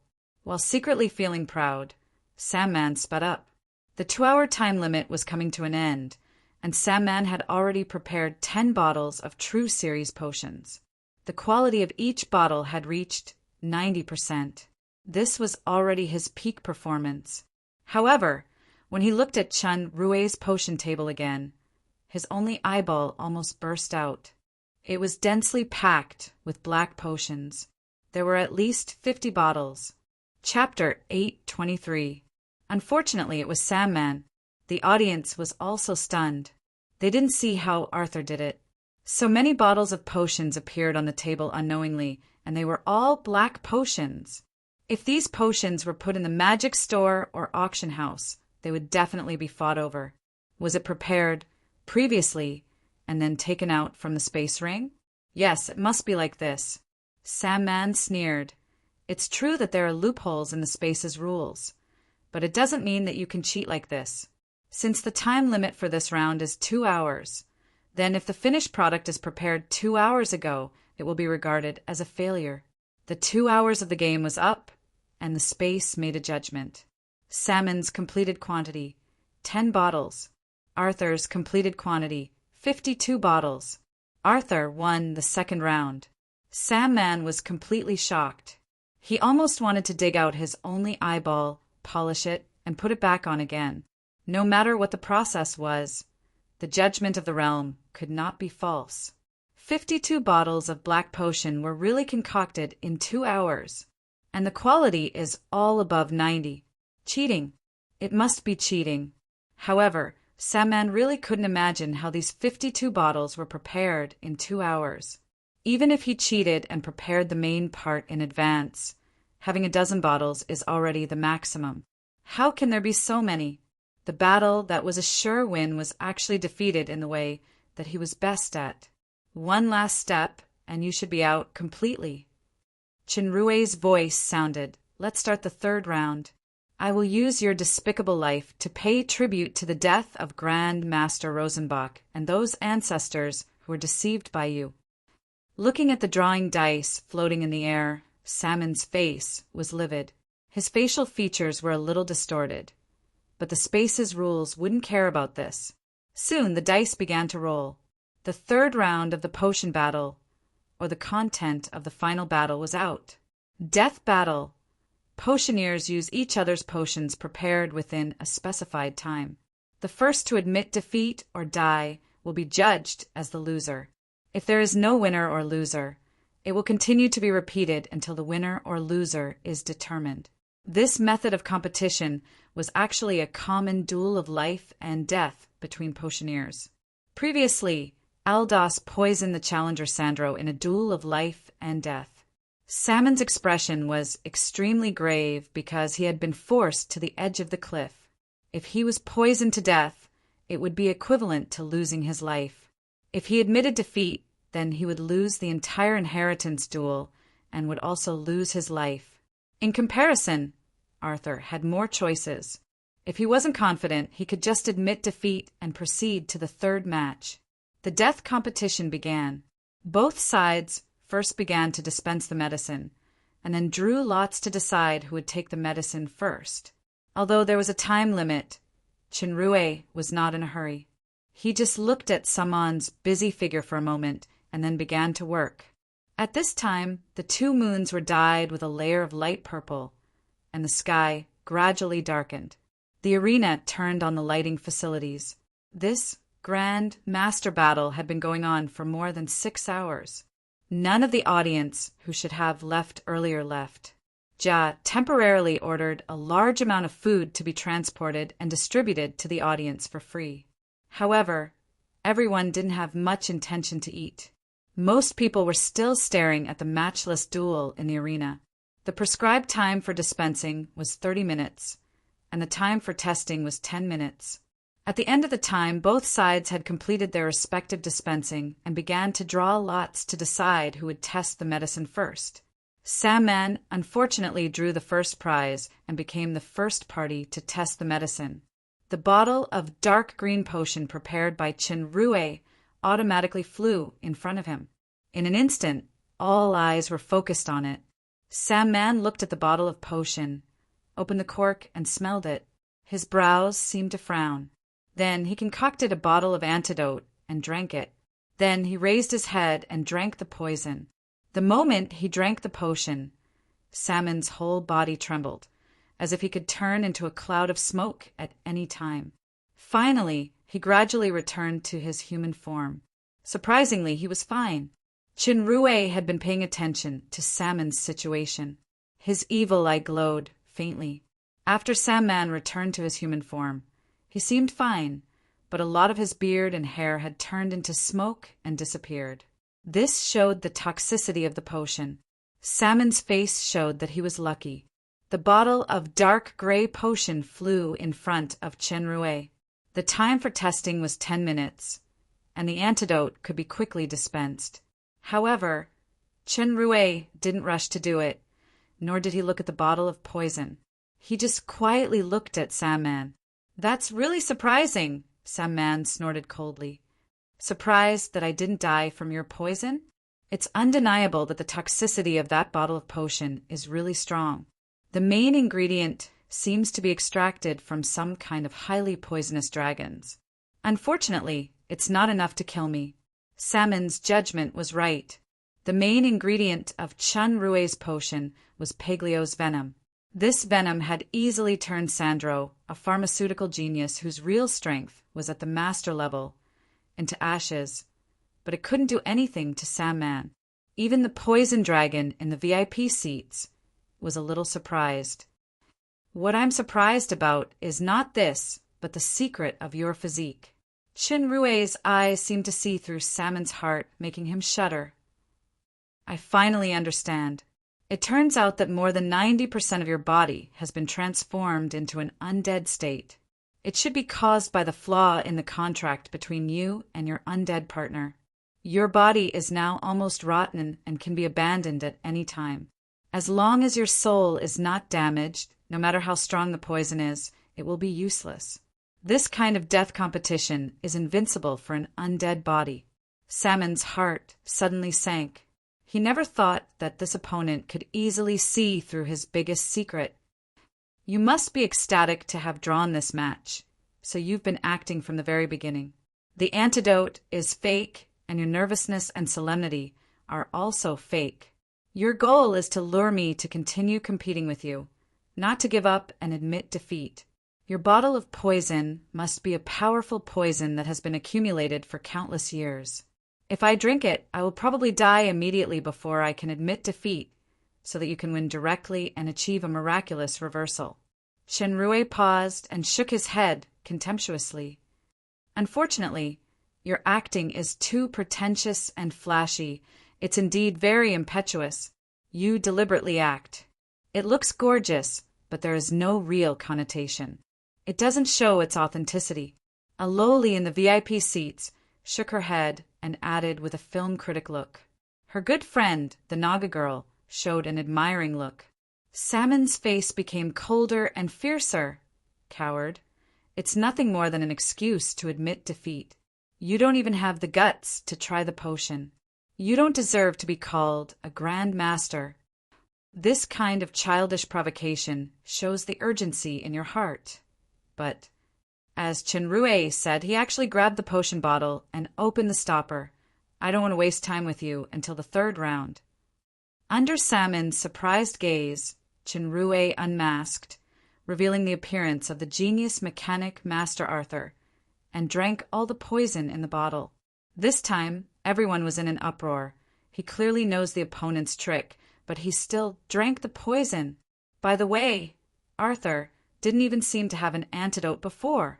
The Naga girl exclaimed and couldn't help but stand up, but she was pulled by her friend, the little mermaid princess. "Adeline, don't be nervous." The little mermaid princess pouted. "Don't you see these guys seem to be fine?" "Yes, that guy." It was Master Poison Dragon who spoke. He took a sip of wine indignantly. "Even if he dies on a woman's belly, he will never die from poison. As early as when this cunning human didn't have any power, Master Poison Dragon had already experienced the abominable attribute of poison immunity. That was an attribute that made the dragon, Poison Dragon, aggrieved." Chenrue drank the poison in one gulp, threw the bottle away, and smiled slightly. "It doesn't seem to taste good. I suggest you improve the taste next time. Even if it doesn't have the taste of yellow wine, it should be more or less close to juice." Salmon stared at Chenrue's face, trying to find a trace of pain or poison on it.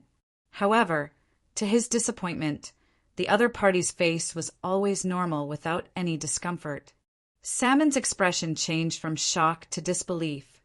"I configured the strongest poison that can kill a dragon, but it has no effect on this terrifying enemy like plain water. Okay, since it was a tie just now, then let's continue this death match." Chenrue didn't put on his mask and clapped his hands. "This is the last bet in your life." Both sides continued to draw lots. This time, it was Chenrue who tested the potion first. He repeated the scene just now. He didn't even use the antidote. He directly drank the other poison that Saman configured as if it was boiled water, as if nothing happened. Then, it was Salmon's turn to test the potion. This time, it was a bottle of black potion. Salmon opened the cork of the bottle and smelled it. Suddenly, he shuddered, and his hand holding the potion bottle trembled slightly. His first reaction was disbelief, then he smelled it again in disbelief. His trembling became more and more intense. Even his face seemed a little blurry. "Impossible," Salmon muttered to himself. His hoarse voice suddenly showed a strange sharpness. "You can't configure it." "Nothing is impossible." Chenrue shook his head gently. "I said that this is the last game in your life, if you can still be called a human." Salmon didn't seem to hear Chenrue's words. He almost fell into madness, and he was still shouting hysterically. "It must be my illusion. This can't be a resurrection potion." When the audience heard the last 4 words, their faces, which had been numb because of too much shock, once again showed an extremely shocked expression. Many people couldn't help but stand up. Even Raisin and Florence were moved. Resurrection potion. The strongest Grand Master potion. Arthur, mechanic Grand Master, and potion Grand Master? Whether it is a resurrection potion or not, you will know after you drink it. Chenrue's expression was still calm. "Drink it." Almost all the audience present shouted in unison. If it is really the legendary resurrection potion that can bring the dead back to life, for the undead, it is a poison that is more deadly than any poison. Chapter 824. Saman's hand trembled more and more. His immortal body had already felt the powerful restraining power contained in the breath of this bottle of potion. This was a kind of vigorous life energy that made his soul tremble. After all, he was a true Grandmaster. He had basically determined that this bottle was the legendary supreme black potion, resurrection potion.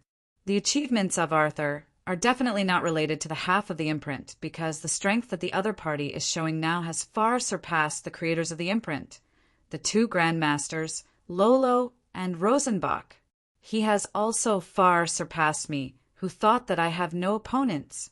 An extreme genius who is both a mechanic Grandmaster and a potion Grandmaster. No, the word genius can no longer describe this young man who should be less than 30 years old. This kind of extraordinary character is the most dazzling existence in any historical stage.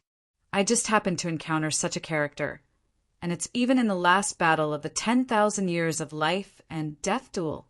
Saman suddenly had a long-lost feeling of wanting to cry. Why did I agree to this young man's duel in place of tetanus?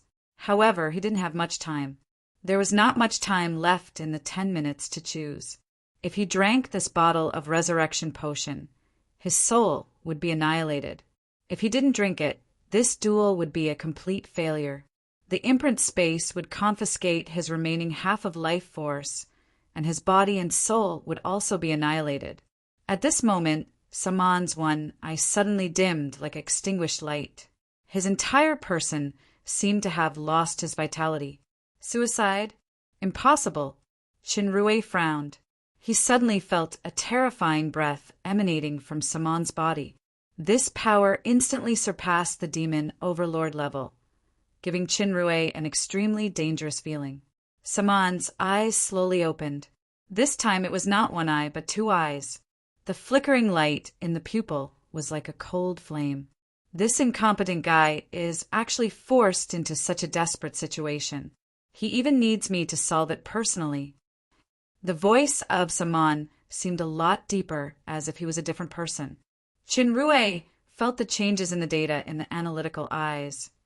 He raised his eyebrows slightly and said, "You are Saman's contract partner? I understand now. It turns out that you two share the same soul relationship. In other words, Saman is your life box. As long as you kill Saman, your soul will completely disappear, even if you are an undead creature." Humph! The fire in Saman's eyes flickered. If I hadn't been on the verge of death and was forced to borrow his power to transform into an immortal body, the contract wouldn't have been broken by that damn mark. Shinrue immediately understood.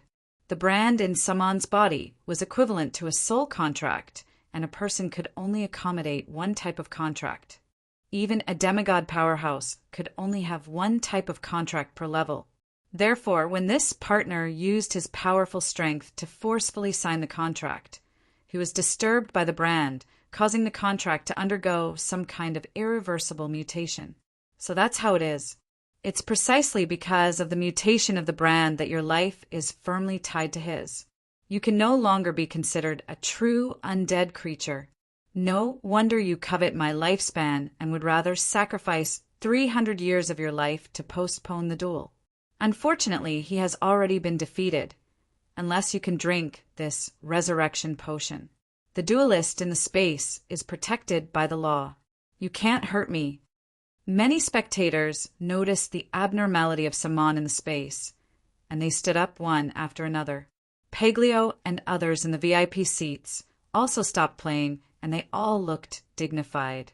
The black dragon, Chick, looked at Saman in the space. For some reason, her body suddenly trembled a little. At the arbitration seat, Raisin's gaze fell on Saman, and a glimmer of sharpness flashed in his slightly narrowed eyes. "I don't need to drink this bottle of potion." Saman sneered. "Don't think that the law of the branded space can completely restrain me. If it weren't for the mutated contract, I would have already destroyed this law. As Saman said, there was a bit of greed in his eyes. Although my strength has been greatly weakened for thousands of years because of this, and reversing the law consumes almost all my vitality, as long as I can devour you and get your vitality, these are all worth it. With that said, Saman's body emitted countless black electric lights. The entire branded space trembled, and the power of the rule protection in front of Chinrue was also constantly shaking. At the arbitration seat, Raisin suddenly got up. His fist glowed with blood, and he punched into the space. In Chen Rui's evil pupil, the power of this punch seemed to be a bit stronger than the last battle in the Warlock Fortress. It seemed that after Raisin completely got rid of the curse, his strength had increased to a considerable extent. The reason why Raisin made a move was very simple. Arthur, a rare super Grand Master in history, was an extremely precious resource of the demon realm. Moreover, the other party had already lost the duel, and he still tried to use despicable means to harm him. Whether as an arbitrator or an emperor, he couldn't just sit back and watch. If he saved the Grand Master's life, it might become an opportunity to recruit him. Under Raisin's attack, the tortured space finally showed traces of cracks, and the trembling became more and more violent. Finally, the earth shook and the mountains shattered. Chinrue felt that the golden chain that pulled him and Saman had become a lot weaker. It might break at any time. Obviously, the power of the branded space was greatly weakened. Haha. Saman laughed. Bloody Empire Raisin, thank you so much. If I want to break this law space with my own strength, the price I have to pay is much higher. Without your help, it's impossible to get rid of the shackles of space so easily. Raisin knew that the other party was actually deliberately luring him to make a move. His gaze became a bit sharper. The bloody light on his fist shone brightly, and another punch broke through the air. The target was Saman. Saman stretched out his hand to block, and his body suddenly shook. There was a cracking sound from his arm, and the cracks spread rapidly along his arm. Boom! His entire body cracked and shattered into countless black gas. The force of Raisin's punch was almost endless. After destroying Saman's body, the blood-red energy was still spreading and destroying in the black gas. Saman didn't show any pain at all. The two flames in his eyes burned quickly. The thick black gas wrapped the blood-red energy and it quickly disappeared. In the next second, Saman's body swelled up, turning into a huge body that was tens of meters long. Wrapped in black gas, its body faintly glowed with electricity, and a strange cold aura spread out in all directions. The appearance of this huge body looks like a dragon. Although the royal arena had the protection of the enchantment, the audience nearby still couldn't stand the cold breath that was constantly spreading. Those with low strength fainted. Dodo at the VIP seat had already appeared next to Jia, casting a defensive power to protect the hostess. Paglio also opened his territory to protect Athena, Alice, and others. Isabella was attentive. She noticed that something was wrong with the black dragon chick on the side, and she asked with concern, "Oliphius?" Oliphius's eyes stared at the huge body, and her body trembled involuntarily. The diamond-shaped mark on her forehead began to glow, and her nails were faintly elongating. The strange power is triggered at this time. Isabella secretly cursed, and she hugged Oliphius tightly. "Oliphius, calm down." The voice of Saman sounded with a special power that shocked the mind. "It has been almost 10,000 years. I can finally suppress that damn imprint power." Raisin's figure moved, and he had already flown toward Saman. However, for black shadows suddenly appeared in the air. They were wearing black robes, and their lower bodies were vaguely visible like ghosts. The four black shadows waved their hands at the same time, and a strange force field intertwined together. In Raisin's eyes, it became a high-speed changing enchantment, blocking the way. "Saman," as cold laughter resounded throughout the audience. "Raisin, don't worry. Wait until I devour this delicious food. Then I will compete with you." As he said, Clouds of black gas surged toward the stunned Arthur. On the VIP seat, Isabella's embrace did not calm Olifius down as usual. Instead, she trembled even more. Her eyes shed tears which were rare. Mom.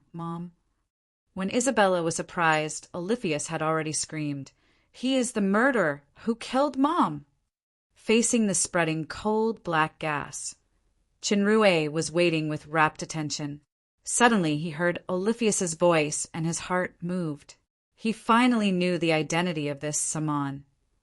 Olifius's uncle, Augustus's younger brother, the traitor of the Dragon Island, Eucharis. Back then, after Augustus's father, Cruzier, and the Saint Dragon Rodriguez were both injured, he wanted to pass the throne to his eldest son, Augustus, but he was assassinated by the second son, Eucharis, and he framed Augustus. Augustus used the eyes of the dragon god to escape, but his wife Liana was fatally injured by Eucharis to cover the young Olifius.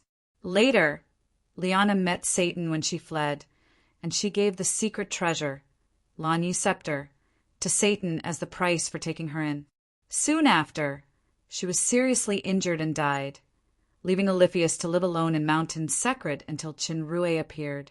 Raisin waved his fists, and the barrier that blocked was instantly shattered.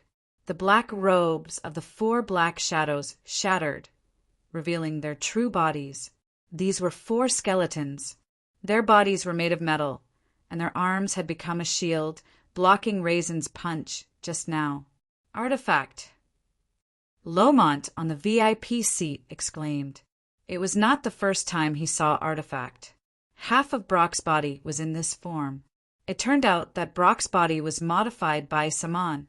At this time, the shields of the 4 artifacts shattered together, and half of their bodies shattered at the same time. Raisin showed a contemptuous smile. How can my punch be so easy to take? The 4 artifacts didn't seem to feel the shattering of their bodies. Their bodies quickly emitted a strong breath of dark elements, as if they were going to join forces to cast some powerful magic. At this time, Arthur was already wrapped in black gas, and he was in a very dangerous situation. Raisin didn't want to entangle with these 4 people. As he was about to attack with all his strength, he heard a familiar voice coming from the black gas. This voice was actually very calm. Raisin, don't intervene in this battle. Raisin's pupils suddenly shrank, and his calm face was full of uncontrollable shock. He almost bit out a name word by word. "Eight Gulai!" Chapter 8:25. Raisin did not suppress his voice. As soon as the sentence came out, everyone was shocked. Arthur is actually the newly married husband of the fallen angel Empress Jia, Aguil. If anyone else said this, they would definitely be sneered at. One is the alchemy genius, the top alchemy genius in hundreds of thousands of years, the super grandmaster. The other is the peak stage of the demon overlord powerhouse who fought hand in hand with Jia and made outstanding military achievements. These 2 people have made amazing achievements in their respective fields, and it should be impossible for them to meet. How can they be the same person? However, this sentence came from the mouth of the top powerhouse of the demon realm, the Bloody Empire Lord Raisin, so people had to believe it. The brightest star and the most outstanding grandmaster in this alchemy contest is really the Royal Highness Fallen Angel Empire's husband, Aguil. If it weren't for the fact that Arthur was in a very dangerous situation, all the Fallen Angel Empire spectators in the arena would cheer. The strength of Saman is obviously on the same level as Raisin.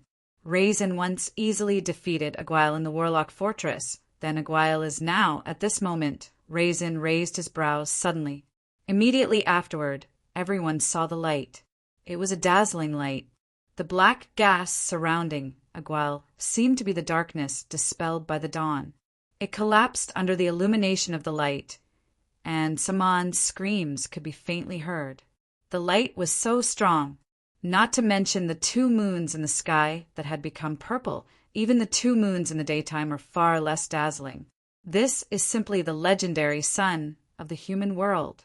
No, the sun should be blazing hot, and this light is bright and magnificent.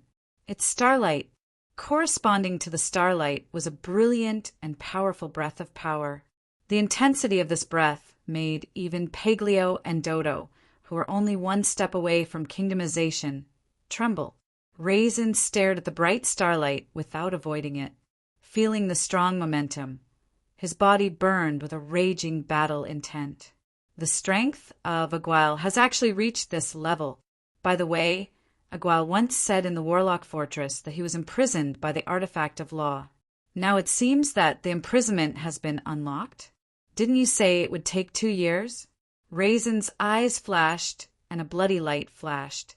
The surrounding 4 puppets of the peak stage of the demon, Overlord, turned into powder at the same time. After this blow, his fighting spirit finally decreased slightly, and he slowly landed. The dazzling starlight finally converged gradually, revealing the human figure within. Aguil already had an additional set of starlight profound and magnificent full-body armor on his body. There was also a pair of huge wings on his back, revealing an elegant and solemn temperament, causing people to unconsciously look up to him. Armor of faith? Raisin frowned slightly. Then he felt that something was wrong. If he only used the armor of faith to temporarily upgrade to the kingdom level, it was impossible to have the real power of law.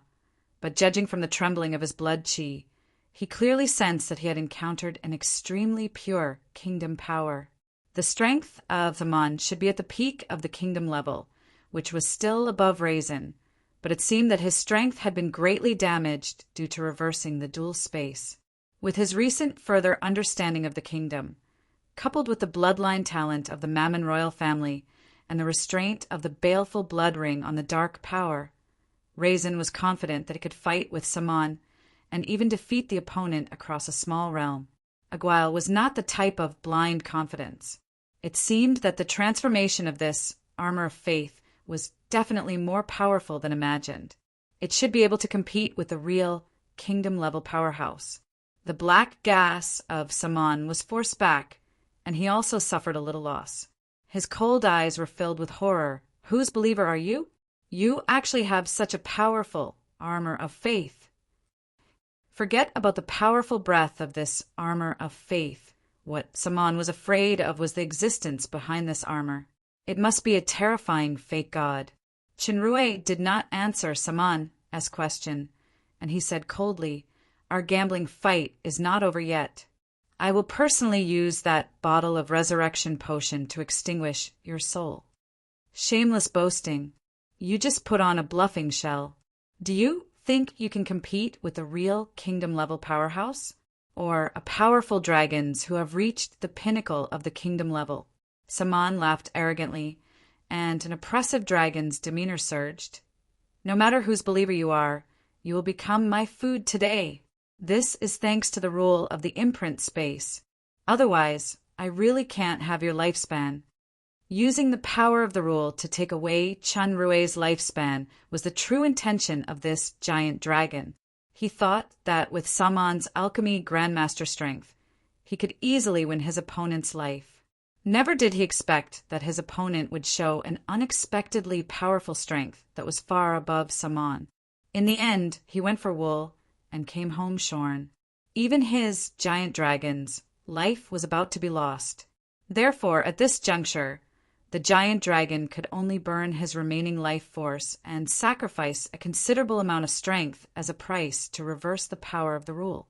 In fact, he had already reached the point where he could retreat. Dragons? A cold laugh came from the bright crystal armor. A black dragon, who did not hesitate to turn himself into an undead creature, actually has the face to call himself a dragon's? I should call you Dragon Lich. Am I right? Trader of the Dragon Island, Witchels. The black gas around the giant dragon stagnated, and he could not help but cry out, "How do you know these secrets? Who are you?" What shocked Witchels the most was that not only did the other party see through the true form of a dragon lich and a black dragon, but he also knew his real name and origin. A simple understanding of a dragon lich was similar to a necromancer turning himself into a lich. Dragons abandon their bodies and turn themselves into a powerful half-skeletal magical creature. A dragon lich had powerful magic power and combat power, and was hated and despised by dragons. Back then, when Augustus returned to the Dragon Island, he defeated Wuchels with his powerful strength and took back the position of Dragon Emperor. Wuchels escaped with serious injuries, and when he was on the verge of death, he was forced to use a forbidden secret technique in an attempt to turn himself into a dragon lich and obtain an immortal body. However, this transformation process was extremely dangerous. Wuchels was careless during the transformation, and something went wrong. When he was about to be annihilated, he happened to run into Saman, who was fleeing. Wuchels used Saman's imprint power to forcibly complete the transformation process, and finally became a dragon lich. Also, due to the imprint's rule power, Wuchels' life was tied to Saman's. He could not have a real immortal body, nor could he make a phylactery. He could only follow Saman to participate in the gambling fight and use the rule to devour his lifespan to survive. Wuchels followed Saman and met Chinrue in the fallen angel capital. He found that Chinrue's vitality was extremely strong. It was at least more than 100,000 years, far better than Tetanus. In order to exchange for this better gift, Wuchels did not hesitate to sacrifice 300 years of life to delay the duel. But he did not expect to kick an iron plate.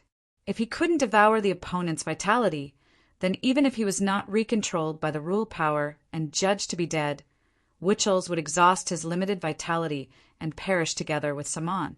This was the last resort. Therefore, I must devour Arthur in any case. Wuchels roared. The dragon's demeanor, mixed with the undead power, formed a huge force field, exuding a creepy breath. He had already cast the strongest kingdom power. There were also countless phantoms of stars around Chinrue's body. With him as the center, they revolved and rotated according to the mysterious Law Blue. Polar Star Transformation, Blue Star Kingdom. Raisin felt the extremely pure kingdom power from the star phantoms, and his eyes flashed. There was a layer of bloody light around the force field and the star phantoms. This was a kind of protective power to prevent the battle from affecting the audience. Of course, it was not without the intention of competing with these two kingdom powerhouses. Since his origin was exposed, Wuchels no longer needed to hide himself. He dispersed the black gas that shielded him, revealing his hideous body. This was an undead dragon with a skeleton as its main body. Unlike the spirit dragon created by Garatum, it was not a bare skeleton, but it had its own flesh and blood. To be precise, it was a human-like body. It was translucent and looked somewhat similar to the crystal dragon. This should be Saman's masterpiece. A Dracolic fully armed with mechanics. Chenrue's figure moved, and he had already moved above Wuchels. Immediately afterward, everyone felt their eyes shaking as if a meteor had fallen on the back of the dragon. Wuchels was shocked. His huge body fell straight down and fell heavily to the ground. An exaggerated crack suddenly appeared on the ground protected by the barrier. This was still the result of the Raisin Kingdom's protection. Otherwise, the aftermath of the shock would cause the entire arena to collapse. The real kingdom power, and it's so powerful. Wuchels' incredulous voice came. How is it possible? You should be a demon overlord, but you just put on the shell of a kingdom. As soon as he finished speaking, Chinrue's figure disappeared again. Countless meteors flew toward Wuchels.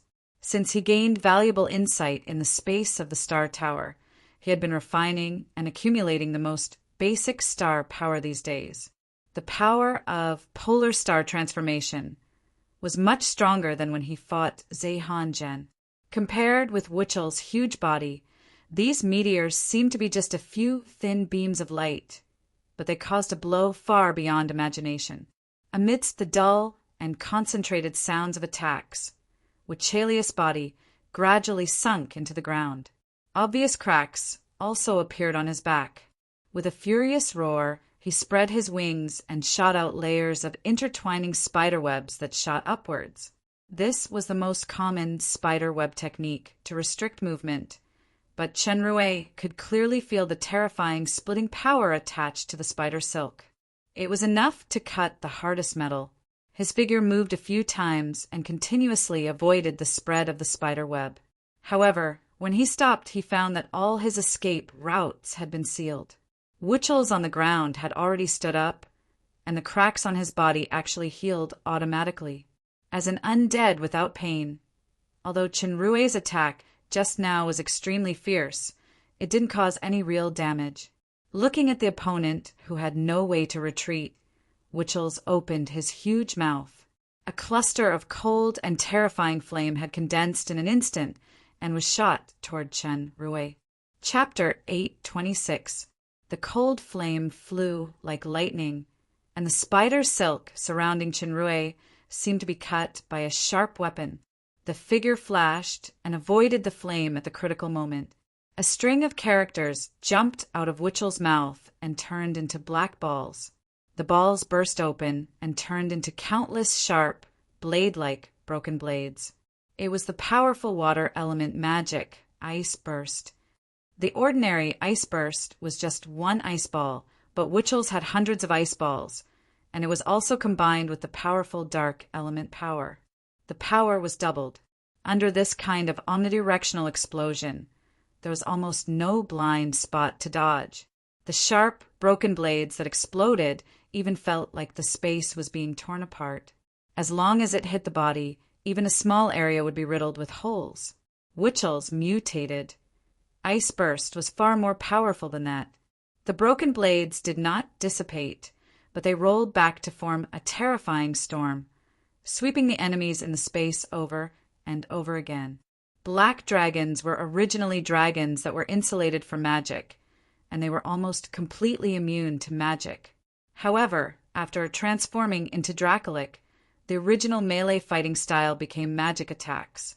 Especially after more than 9,000 years of accumulation in fighting, Wuchel's had fully adapted to this new fighting method.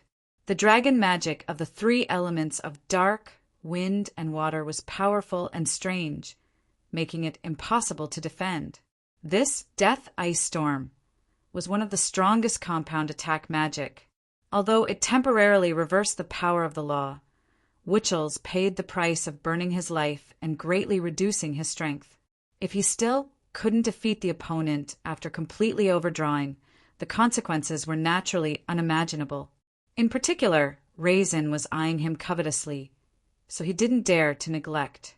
He used a powerful killer move from the start, intending to end the battle quickly.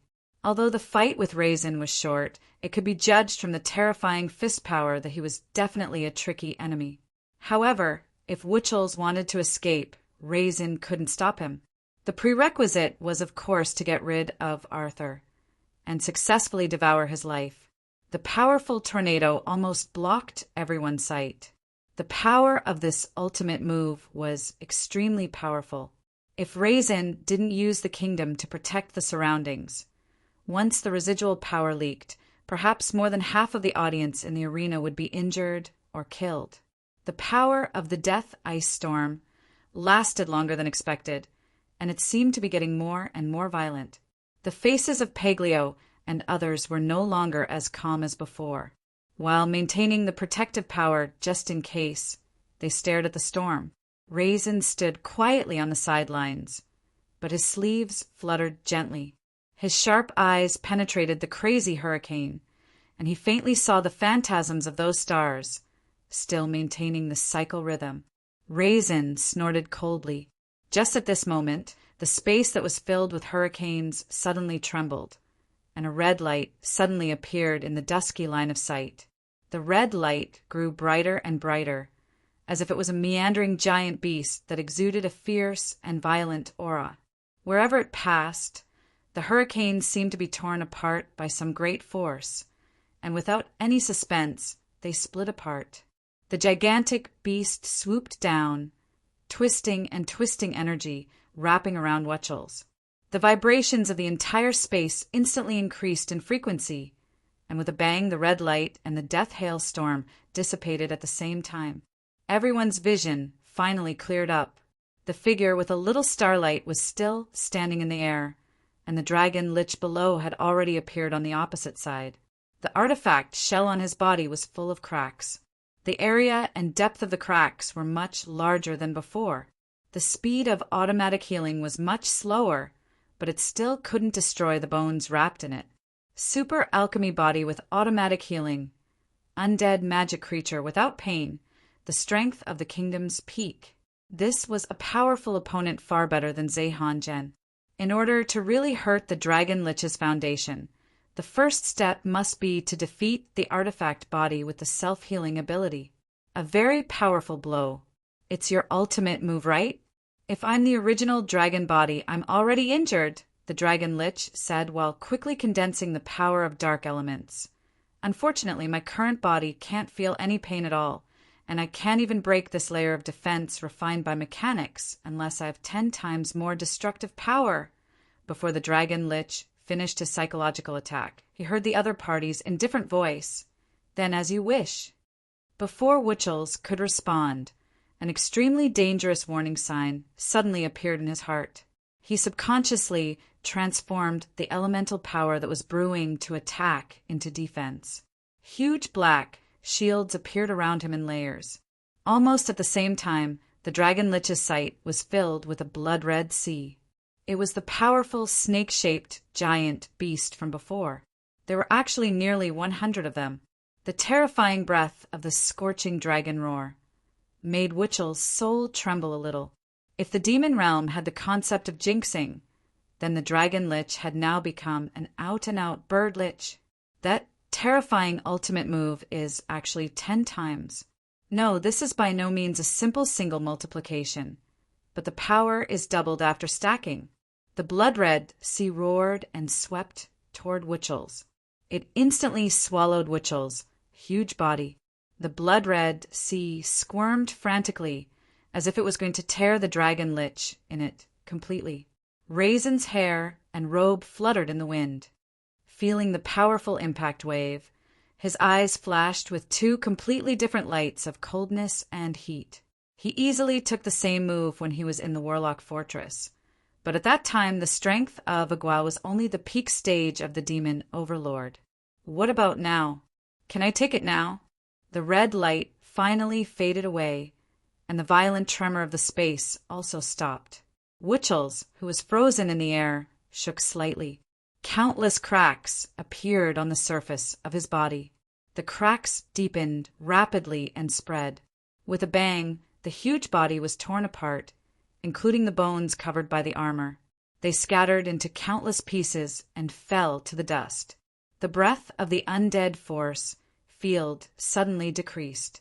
Chen Rue floated in the air. He did not feel excited because he defeated the opponent. Instead, he showed a solemn expression.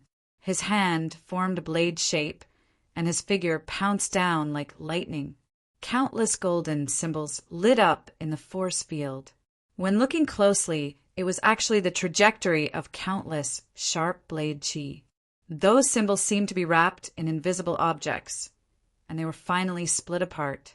Damn guy! Wuchel's voice sounded in shock and anger. The kingdom power of the force field instantly became extremely rich. It was completely different from the weakness just now. Pretending to be dead and sneak attack? This kind of little trick is useless.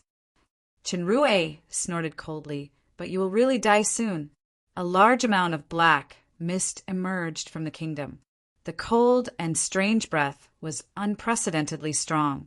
The lights of the entire arena were affected and dimmed. Even Raisin could not see the situation inside. Wuchel's voice had returned from shock and anger to coldness.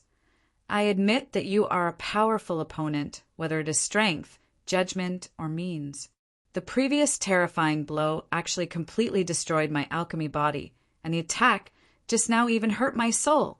Although I don't know how you did it, it can only end here. My Black Death Kingdom will be the end of your life. The 2 moons in the sky had turned into a strange green. Chinrue felt a circle of strange fluctuations coming. Judging from the warning of the super system, it seemed to carry some kind of extremely corrosive disease. The entire kingdom scene also became an endless cemetery. The grave was slowly dug up. From the inside to the outside, creatures crawled out one by one. The atmosphere seemed gloomy and terrifying. If it was a timid person, he would have probably peed his pants. Skeletons, corpse necromancers, dark knights, undead dragons. What appeared in front of Chinrue was a sea of undead creatures. Garadam's undead army couldn't compare with it in terms of quality or quantity. Judging from the strong resentment, these should be directly transformed from living souls. It could be imagined how many lives Witchels had slaughtered for the condensation of the kingdom after becoming an undead creature. The undead creatures rushed toward Chinrue. Chinrue continuously waved the aura blade in his hand. Aura blade had the effect of directly killing the soul. Coupled with the quasi-artifact thunderous sound that could cause 200% damage to the undead creatures, the undead that approached turned into nothingness.